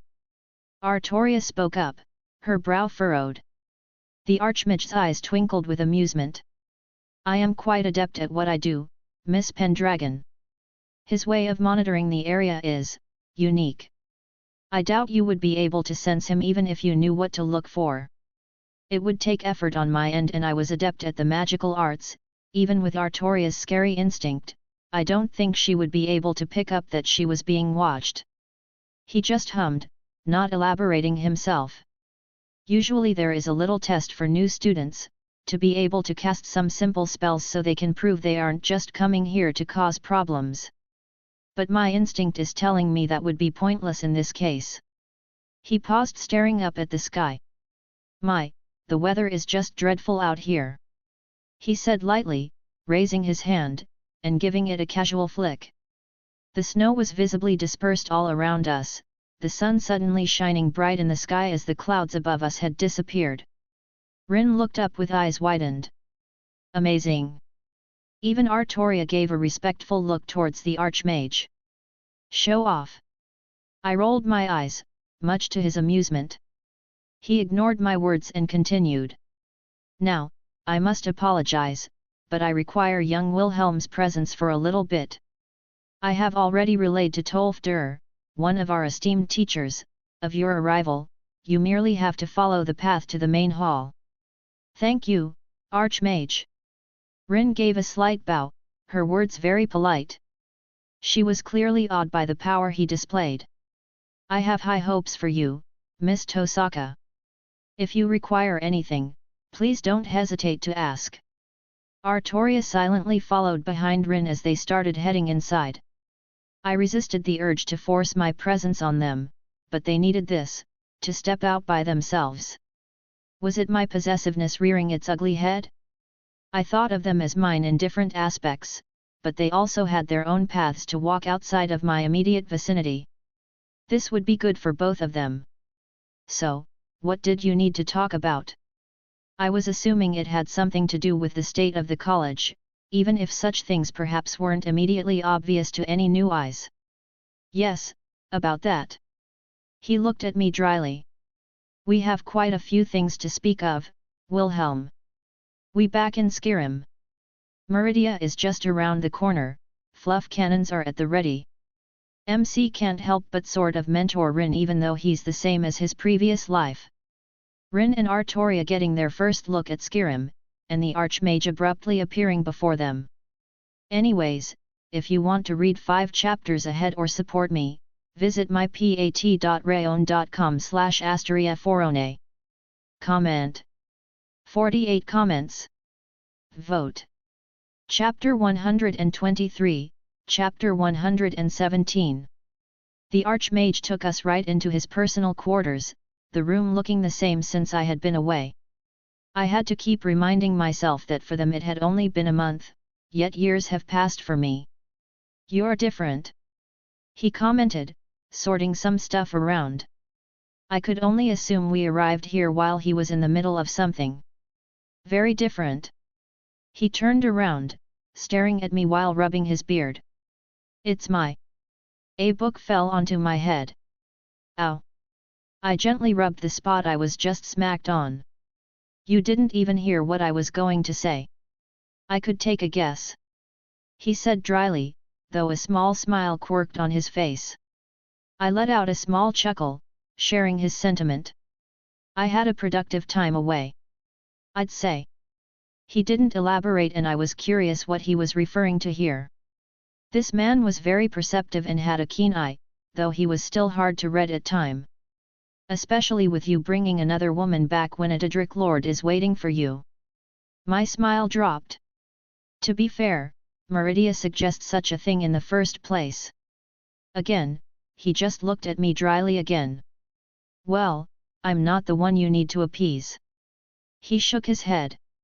Wait, how did you know she was waiting for me and didn't just visit me while I was away? She came and visited a handful of times. The Archmage explained. Near gave me a heart attack when she appeared in my school, merely sitting to the side and watching as a teacher of mine taught a class. That is, extremely cute. I muttered. Not the word I would use to describe it. He snorted. Though she did aid us when we were attacked. I paused, contemplating that. I was going to ask about the damage to the area. Dragons. He said simply. My eyes widened at the implication. How bad was it? A few Winterhold guards died and we lost an older member of the college who retired from active teaching duty, and many injuries everywhere, but most are recovered in full at this point. He said solemnly. That is surprisingly less than I would have assumed. I didn't want to be cynical, but dragons were very dangerous creatures. I don't think the one I fought was indicative of their overall strength. It's thanks to you, actually. He began to move things around the room again with a mental thought. As soon as you left, I activated the wartime defenses. They were created for the purposes of withstanding long sieges and cataclysmic events. They were able to withstand the attack of a dragon. I was very curious now. I knew this place was well defended, but to actually hear it. 2 dragons. He corrected, much to my surprise. They attacked in tandem. I was able to focus the offensive magics to down the dragon who thought to attack the town, but the second one then focused on the college. And the second one was brought down as well. It was a hard-fought battle. Tolfdir was wounded heavily, but we were able to finally beat it in the end, but the college has yet to fully recover. He explained. Admittedly, most of our effort was focused on keeping everyone safe, while the dragon could bombard the place from the safety of the sky. I winced as he mentioned Tolfdir. This is probably my fault. I mumbled. If I hadn't been so stupid last time, maybe they wouldn't have been here. Wilhelm. He stopped forward, placing a hand on my shoulder. I am aware of what transpired at Whiterun, and none of this is your fault. He said gently. I sighed, running a hand through my hair. At least the college made it through almost unscathed. Indeed. Damage can be repaired. I am infinitely grateful that the students were not harmed in any significant manner. Any chance the dragon's body landed on Ankano? The Archmage snorted. I'm afraid that it was quite impossible for him to suffer a degree of injury with how far away he retreated in the conflict. I am disappointed, but otherwise not surprised. I frowned, before blinking in realization. Wait, you said Meridia helped? Oh, yes. He nodded. It was when we were attacked the second time. Wait, what? I will admit, the situation did not look favorable. Many of us were preparing to evacuate the students in full this time while us teacher would make a stand. To be honest, one of the dragons gave me a very dangerous feeling, much more than those previous ones. I couldn't help but sigh again, thinking how bad the situation was. You guys couldn't leave, otherwise Winterhold would most likely be lost. The Archmage didn't speak, merely a nod in affirmation. This man would have fought all those dragons by himself if needed. You're a good person, Savos. I replied, earning a small smile from him. But how did Meridia come into play? She appeared at the top of the college, merely glaring at the imposing dragons, and they quickly scurried away. He let out an honest laugh. I don't believe anyone else witnessed the scene. The things I'm going to do to that woman. I'll be sure to thank her properly, later.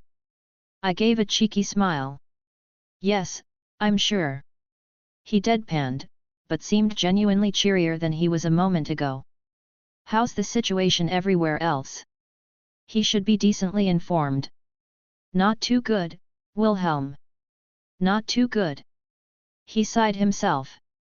Some places got hit hard by stray dragons, or some other nonsense with people taking advantage of the situation. Thankfully, nothing like Riften has happened a second time yet. I clenched my fists. Maybe it was irrational, but I still felt like this was my fault in some way. What of Thorum?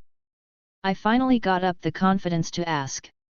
Once I heard him start speaking of dragons, I had a small pit in my stomach.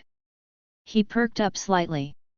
I did as I said, I sent him many introductory materials for various branches of magic. To my surprise, he sent me a letter nearly a week after you left giving his thanks and recommendations because he had already become proficient with all those. Thorum, really? I couldn't help but smile. Indeed, your friend appears to be quite the magical genius. Perhaps his nature as the Dragonborn is not the only facet coming into play here. He explained. But, otherwise, Whiterun has been hit hard, perhaps the worst since Riften. He looked at my expression and began to explain properly. They hadn't suffered quite as severely, the city is still standing tall, but they've been attacked at least half a dozen times now. Maybe that's to be expected since it's known throughout Skyrim that the Dragonborn lives there. That. I stopped for a moment, rubbing my chin. The dragons would no doubt find out about him, their pride wouldn't allow them to leave him alone. I couldn't claim to know their thoughts, but I don't think they would care about the city, only focusing on Thorum for their own weird sense of honor and pride. It's exactly as you say. He responded. While there has been damage here and there, it's mainly been outside the walls. Farms burned, livestock killed and devoured, but otherwise the city is unmolested. They seemed content to call out the Dragonborn. And he's been okay. I wouldn't put it past them to enjoy the audience for their fight. If Drake was anything to go by, that would just make it more exciting. From what I've heard, he's been thriving. I hear he's slain 4 dragons since you've left. That's no small feat. I whispered, a small bit of pride swelling in my chest at the thought of my friend becoming so strong. I can't wait to go see him again. I beamed. That isn't all. The Archmage interrupted my thoughts. From what I understand, these dragons have been calling out some other of their kind, one who goes by the name of Draggoch. I slightly winced again. Yes. Damn it, Drake. Do they know about Drake? The Red Dragon Emperor is known everywhere. Does that mean it would be okay for me to come out? She sounded hesitant. Wilhelm. I was broken from my thoughts again, the Archmage looking at me strangely. Well, I guess it isn't much a secret then. I scratched my head.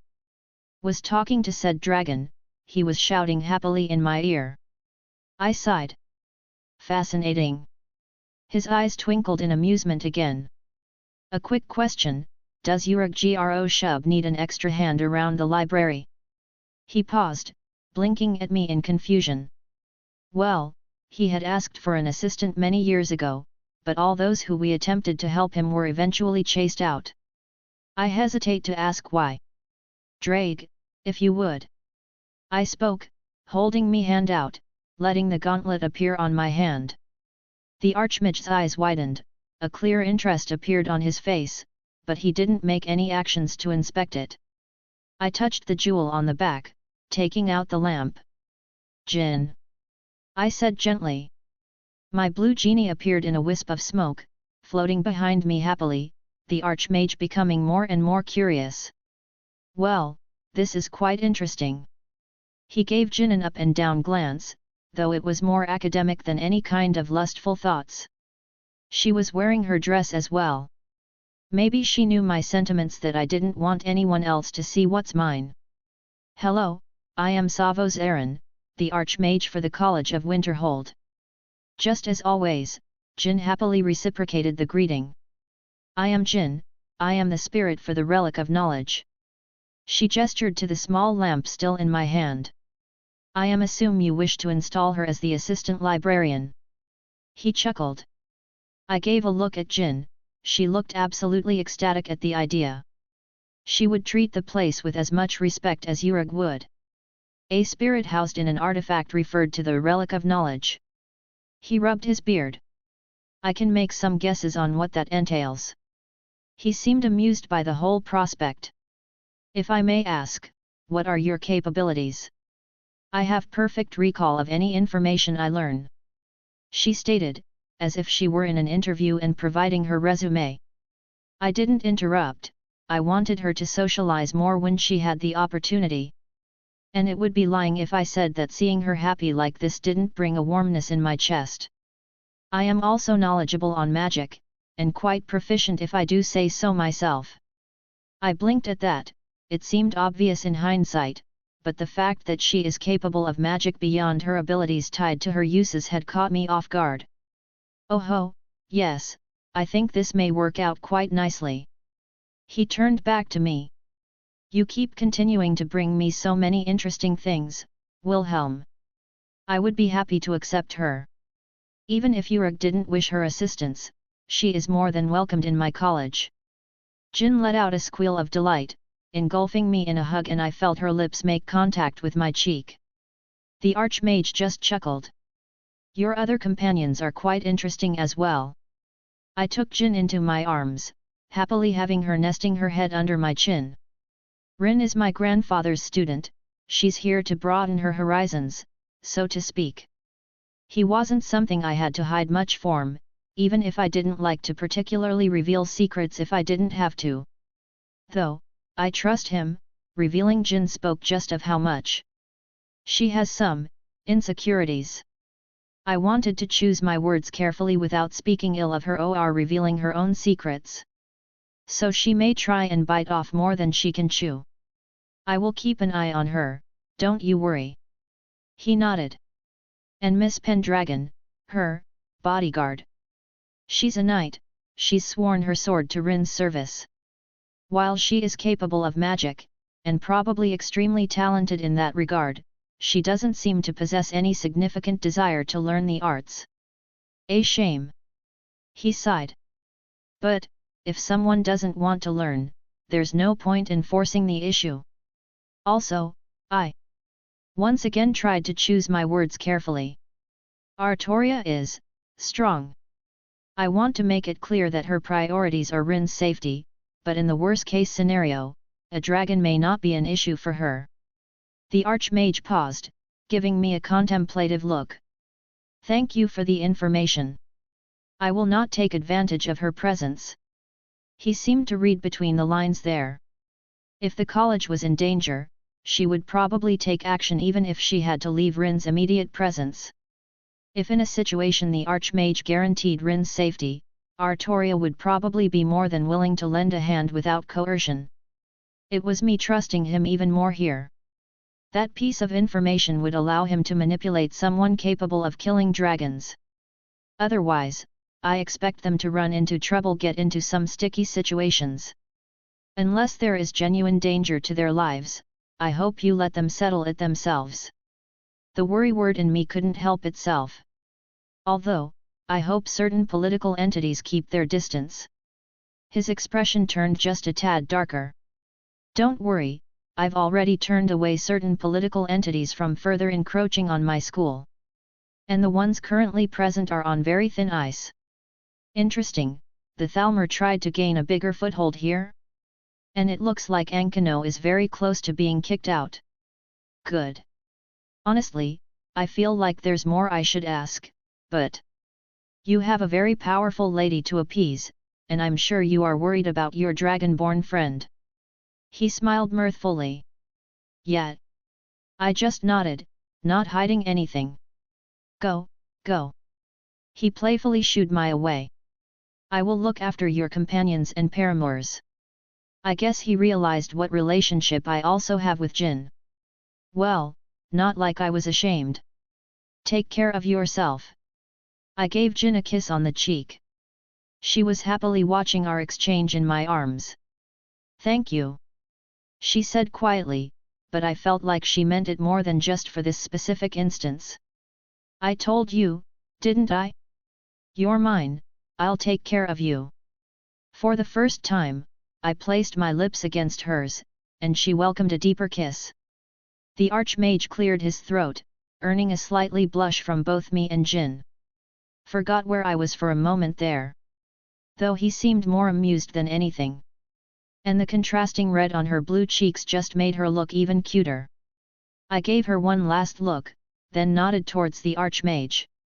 To his sheer surprise, I opened a portal right in front of him.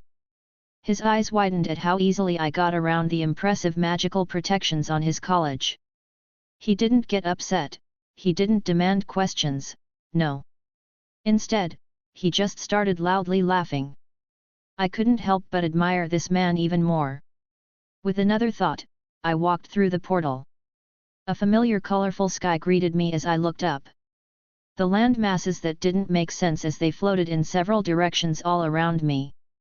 I didn't dwell on them for but a moment because my attention immediately turned to a woman sitting on a throne not far away. She raised her head as soon as I stepped through. Our eyes met and she stood up, stepping off her throne, taking slow steps down towards me. I took equal steps to meet her, no words were yet exchanged as she glided into my arms. Her head buried into the crook of my neck, my arms wrapped around her waist. "I'm back," I whispered. "Welcome back." The quiet words barely reaching my ears. Early chapter. I didn't procrastinate nearly as long today. So, MC got a quick rundown on what happened at the college. Archmage throwing down with two powerful dragons like it's nothing. Keep in mind there is a sliding power scale for dragons, not all of them are equal. The one from the first Skyrim run was perhaps one of the weakest. MC and Meridia finally reunite, but you'll have to wait for the next time on Dragon Ball Z. Anyways, if you want to read 5 chapters ahead wink wink or just support me, visit mypat.rayon.com/asteriaforone. Also, we have a Discord, hey race the code N8BeatXwape. Comment. 64 comments. Vote.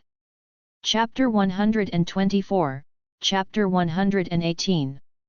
I don't know how long we stood there, time becoming insignificant in this brief moment.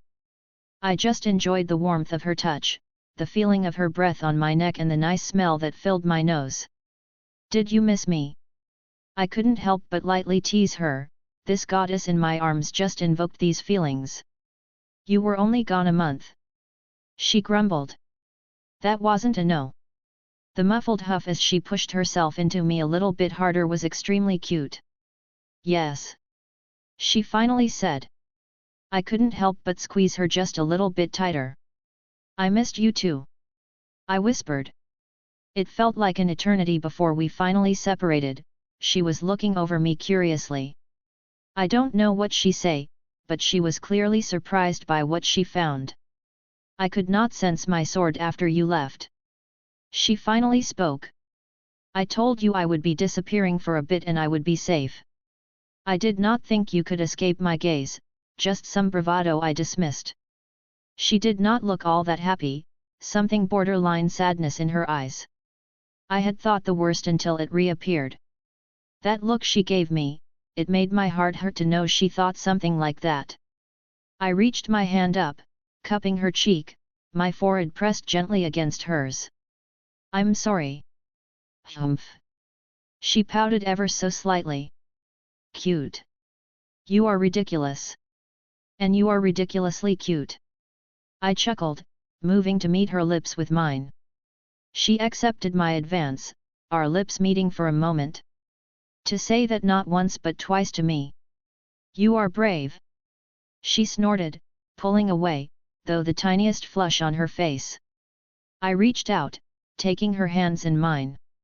"Well, I'm nothing if not bold, otherwise, how would I have gotten such an amazing woman?" She dipped her head. "Do not speak of that nonsense. To trick me into such a thing. Embarrassed Meridia is something I need eternally in my life. I tricked you, did I? I lightly pulled on her, my hands moved to wrap around her waist, her body pressed up to mine. Shall I rescind my boon then? Maybe I should ask for something else. She made the cutest sound in response, seemingly distressed at the notion. Don't tease me, she whispered, giving my hand a little pinch of annoyance. I have already given my word. She looked up, meeting my eyes. You are not allowed to make me a liar. That's right, I believe you said you were my woman. I gave her a cheeky smile. So I have. She turned away with another small huff. To admit it, I might not be able to stop myself from taking liberties. My hands moved down, grasping at her waist. I wasn't going to push her on anything, but I couldn't help but tease her. Why, you have nothing but perversions on your mind. She didn't reject me though. How you managed to earn my affections I will never understand. Perhaps a demonstration is in order. She was about to speak, but I claimed her lips.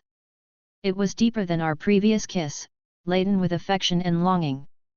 Her surprise quickly turned into desire as she returned the passion, enough so that it matched my own. Our lips parted, she leaned back into my chest. Say those words to me again. Words.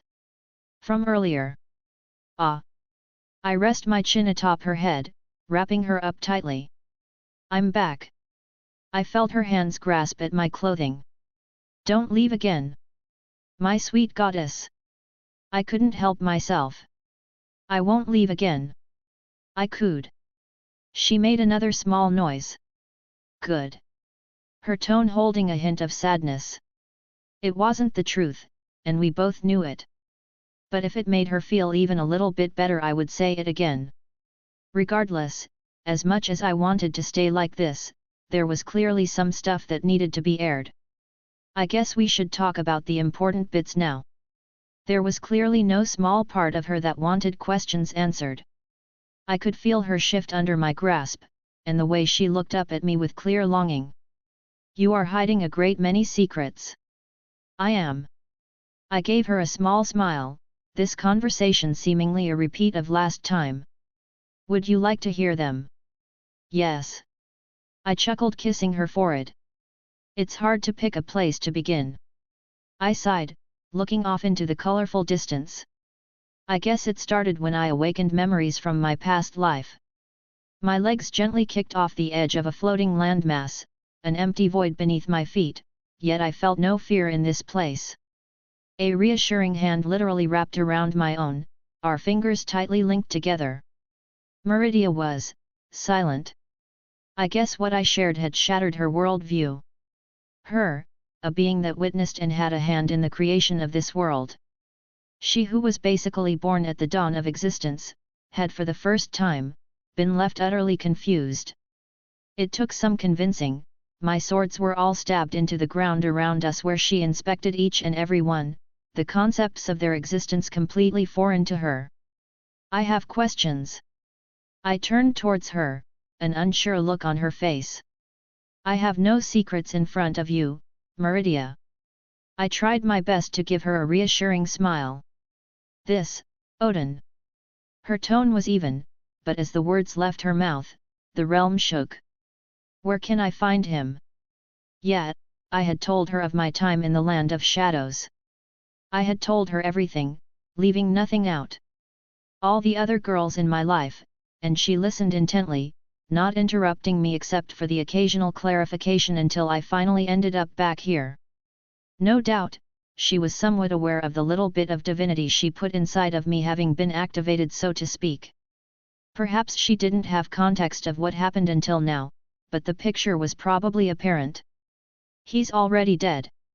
I pull her hand up, giving it a kiss in an attempt to calm her. The area seemed to go back to some semblance of normal, Meridia clearly calming down slightly. Though, I thought you would be upset about other things. Her head snapped to me.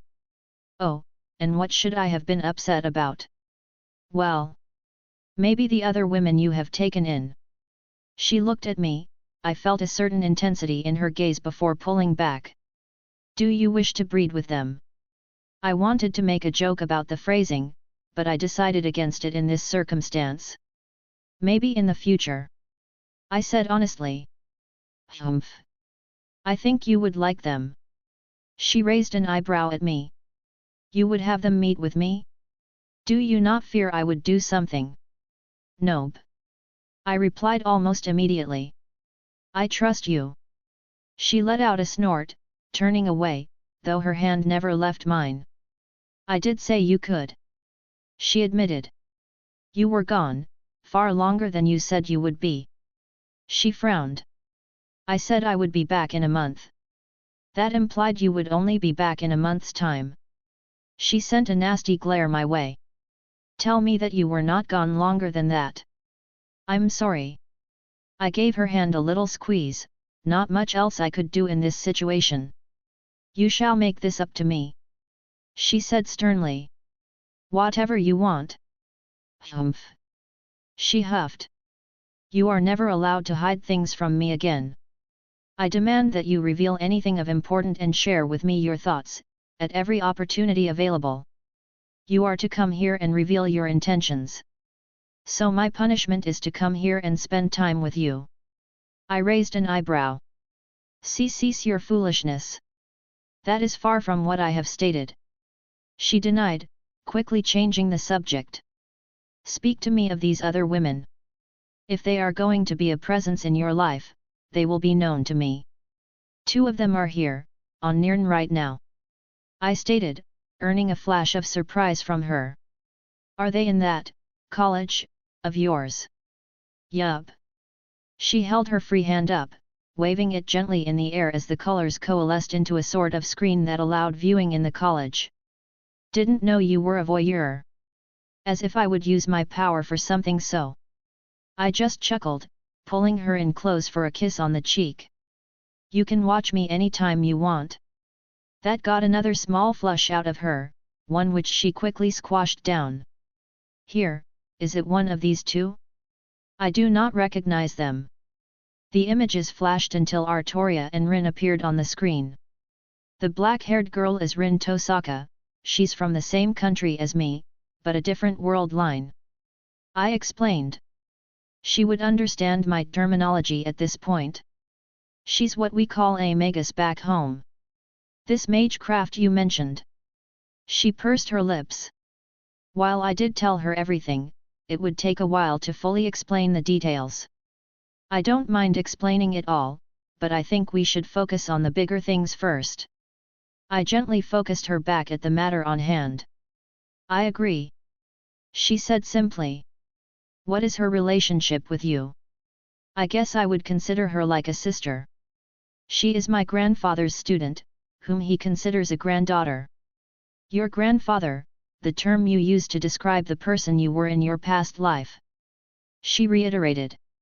You know, it sounds really strange when said out loud. If you were anyone else, I would have assumed you were mocking me with your story. She deadpanned. I couldn't help but chuckle at her words. If you want, he would love if you called him grandfather as well. I gave her a wink. I am older than your planet of birth. Technically, Zelretch is infinitely old, I countered. That is nonsense and you know it. Prove it. You. Hee hee. She just huffed again, unable to refute my words. So cute. Back on topic. I drew her attention again. That's Rin, if you see her, please take care of her.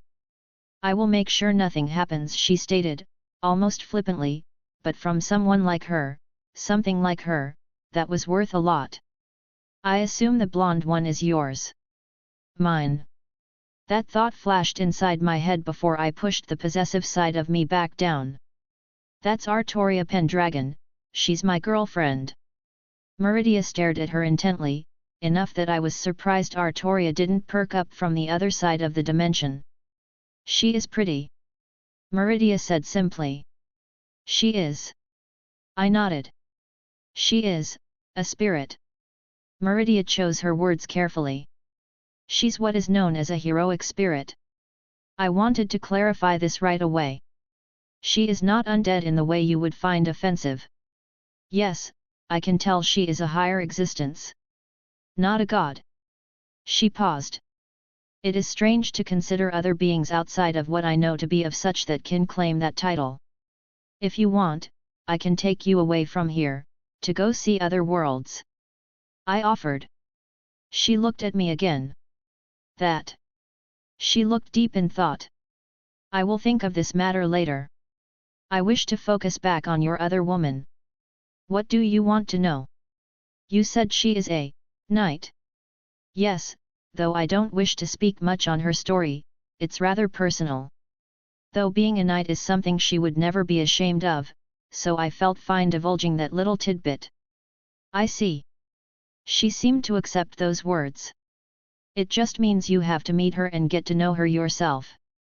I beamed. It was odd, but I think that made Meridia feel nervous, and I couldn't help but marvel at the fact that this super-powerful goddess was nervous at the thought of meeting Artoria. She quick-swiped her hand, moving the voyeurism. Where is the other woman? Check the library. No doubt that's where Jin would have gone. What is her description? She stopped almost immediately, seeing a blue-skinned woman appearing on the screen. I retract my words. I believe I have found her. Funnily enough, Jin on the other end stopped what she doing, turned to face us. Looking inquisitively at our direction, clearly knowing something was wrong. So, how hard are you making it to detect your little voyeurism? Don't call it that. She let out an indignant huff again. Your archmage should be able to notice my eyes if he were in the vicinity. Ah, that's probably why Jin knows. She's very adept at manipulating the world. Her ability to mess with the time axis was impressive. Jin. Meridia let the word roll off her tongue. She is a strange creature. Created by gods of another universe. And this is another woman you wish to bear your children. Well. Yes. The thought of Jin having a swollen belly did many things to my libido. She was mine, if I wanted her to have my children, would she protest? Though there was the issue of what she was, which didn't exactly lend itself to procreation. Admittedly, I would much prefer the woman next to me to have a big belly first. She's mine. I said simply, ignoring those thoughts about Jin. Meridia deserved my undivided attention right now. Meridia didn't comment further. Honestly, I think that statement was more conclusive to her than me saying Artoria was my girlfriend. I had to remember that Meridia wasn't human, she wasn't mortal in any sense of the word. Her view of existence was vastly different than mine. To say Jin was mine was probably a very simple thing in her eyes. I have more questions. Meridia stated. And I have answers. I gave her hand another squeeze. I have nowhere to be right now except with you. A small smile grew on her face as she leaned her head on my shoulder. For her, I would have all the time in the world. Meridia returns and Fluff is had. Should be a meeting up with Artoria and Rin soon. Anyways, if you want to read 5 chapters ahead or support me, visit mypat.rayon.com/asteriaforone. Comment. 61 comments. Vote. Chapter 125, Chapter 119. And what is this land of shadows? Well, that was a difficult question to answer. To put it bluntly, it's a land of the dead. Where things refuse to truly die, all kinds of undead abominations wandering around, uncountable in numbers. I had been sitting here with Meridia for a while now. I hadn't even bothered to keep track of time as we merely talked. If she had a question I answered it to the best of my ability, throwing in some light teasing and stealing a kiss every now and then. She didn't look too pleased with my explanation. Scathatch stopped them from spilling out into the mortal world. She conquered the land by pure might, guarding the gates for millennia. Scathatch. Meridia allowed the name to pass her lips.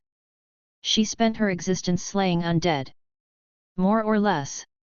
There was more to her story, but she did stop the undead from leaking outside for over 2,000 years. It wasn't just that though, she was very famous for having slain gods. Meridia raised an eyebrow at that.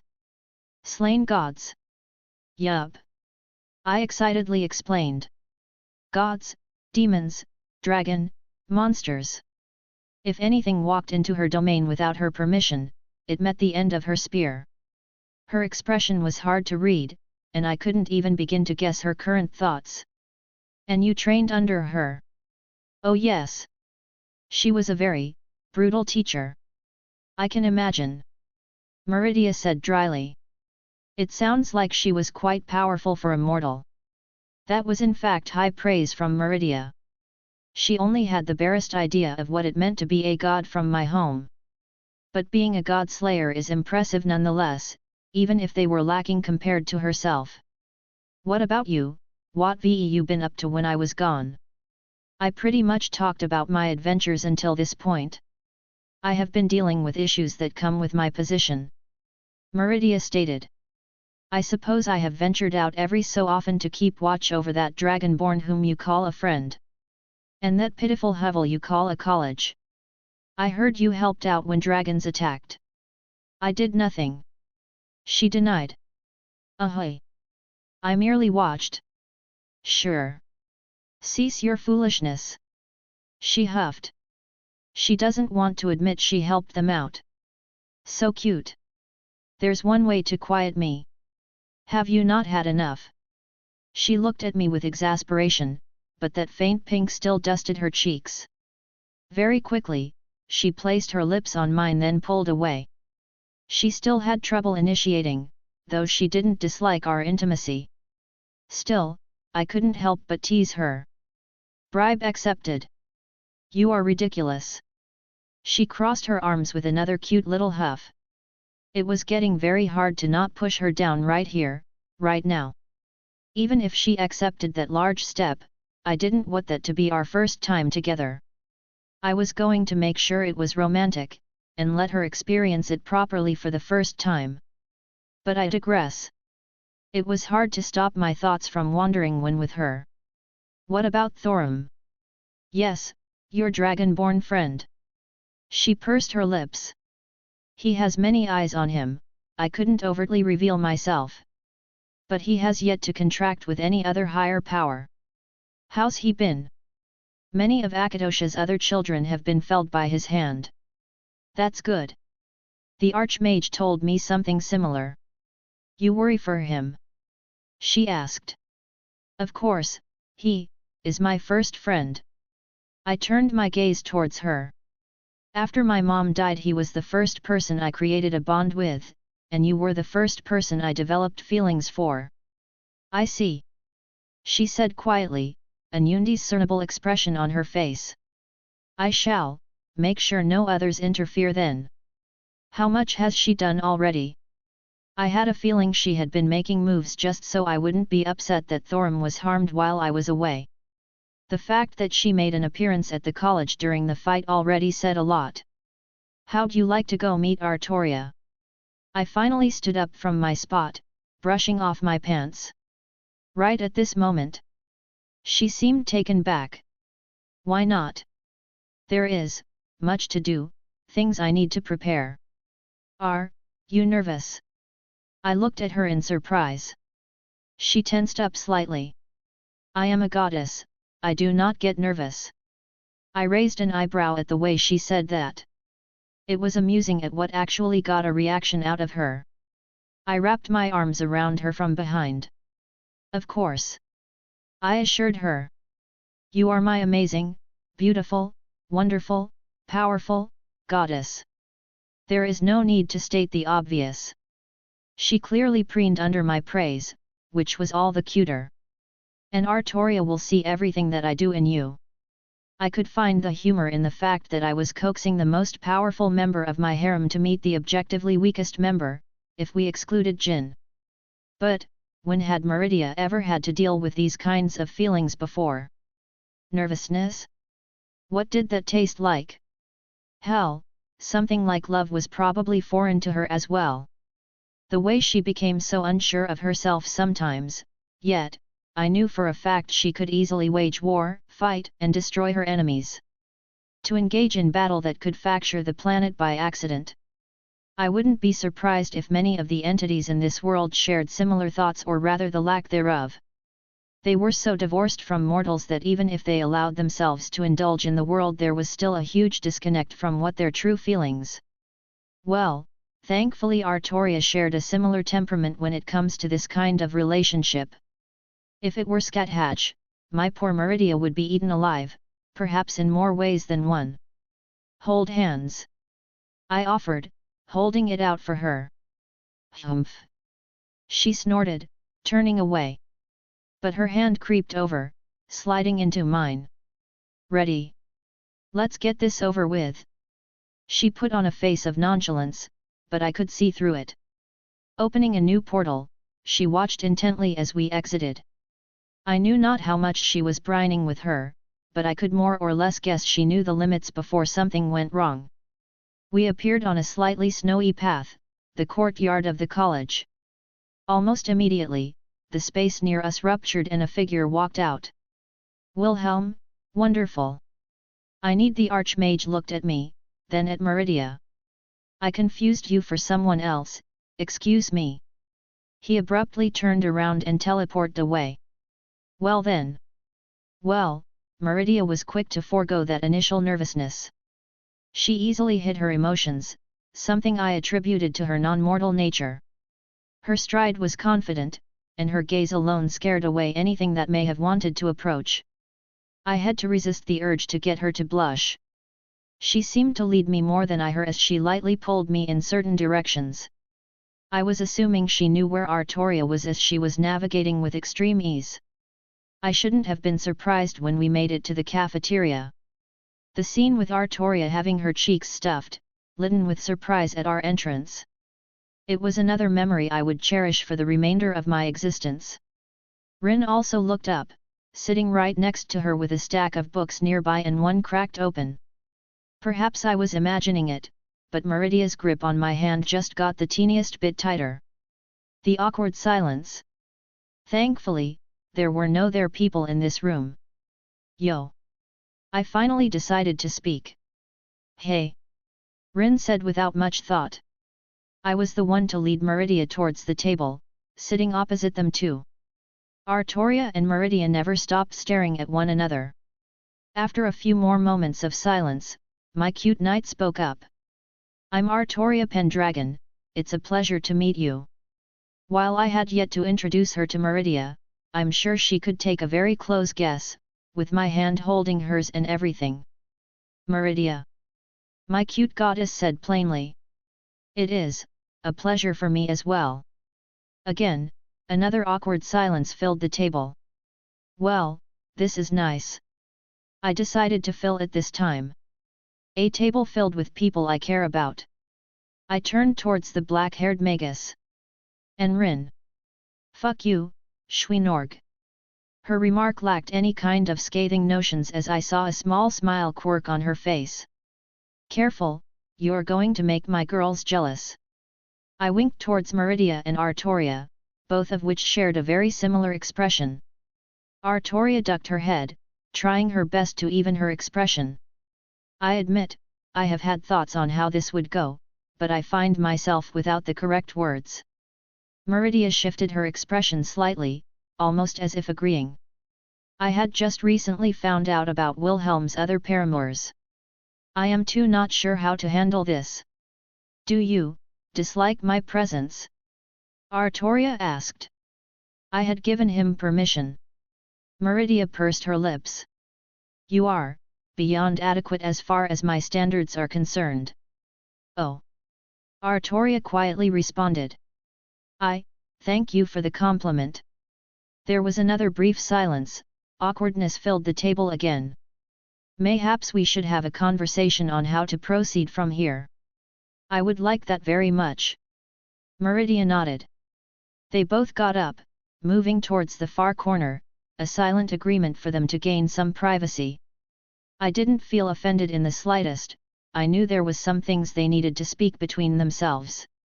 If I couldn't even have this small amount of trust in them, I had no business having a harem. Damn, I wanted to hear everything. Rin bit on a spin in her mouth before stabbing it down into a bowl. I'm sure you can coax something out of Artoria later. I rolled my eyes. Besides, they need to sort some stuff out in private. Rin grunted in response.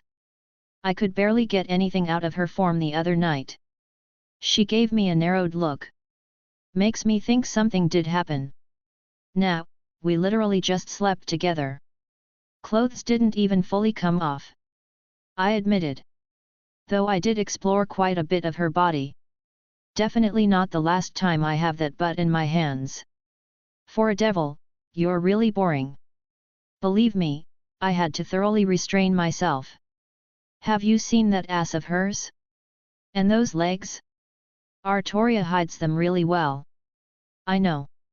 I keep telling her to show her legs off more, get something that makes her butt look good. Rin sighed. I couldn't help but picture the scene of Rin forcing her to try on different kinds of clothes. My thoughts only broken by them glancing back at me, Artoria saying something with a clear blush on her face and Meridia looking surprised. I shook my head with a small smile. So how've you been? Good. She said plainly. After you disappeared, me and Saber got settled.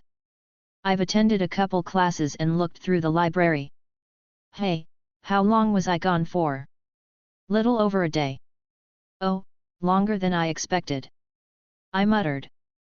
Any branch of magic here catch your interest? I thought their alchemy and enchanting looked interesting. You mean you thought you could make a lot of money off it? I grinned. She flushed slightly. It's a practical path to study. I'm just teasing you. I replied. It is a good thing to study. I've barely touched them, admittedly, I wish I had spent a bit more in the past. But if you get good, then I can just come to you with any needs. Humph. She crossed her arms. You're not getting any discounts. Of course, I always pay for quality. I winked, much to her further embarrassment. She really wasn't used to praise. She was about to respond when suddenly our attention was pulled back to my two girls further away. A golden light filled the room, a familiar blade held in Artoria's hands. Wow, didn't think she would show that off so soon. I whistled. Excalibur was truly a beautiful weapon to behold. I never get tired of seeing it. Rin let herself slump down into her plan, arm propping her head up. What about you, Shorty? Who are you calling short? She snapped her head at me, glaring intently before calming down. And what do you mean? Talking about relationships. I clarified. Got any boy you're interested in? Or girls, either is fine and I'm sure Zelretch would love more grandchildren to dote on. I gave her another big grin. Anyone here get the courage to talk to you yet? Again, her cheeks flared red. It was a bit too easy to tease her sometimes. What's it to you? I have no ulterior motive. I'm just genuinely curious and wondering if you've found someone you're interested in. I don't have anyone. She grumbled, laying her head on the table. Don't get depressed, Skyrim's large and even outside of here there are an infinite amount of worlds out there. If you really want someone. You are a beautiful and intelligent young woman, I have no doubts you could find someone if you truly wanted to. The look she gave me was a mix of embarrassment and genuine thanks. She didn't voice it, but I think she wanted to hear those words. I just propped my head up, watching my two girls interact for the first time, a feeling of contentment filling my heart. Artoria and Meridia meet, they're going to hash out how to handle the relationship. Stuff starts happening again next chapter, so fluff is put back on standby for now. Anyways, if you want to read 5 chapters ahead or support me, visit my Patreon. Just did another interlude from Artoria POV.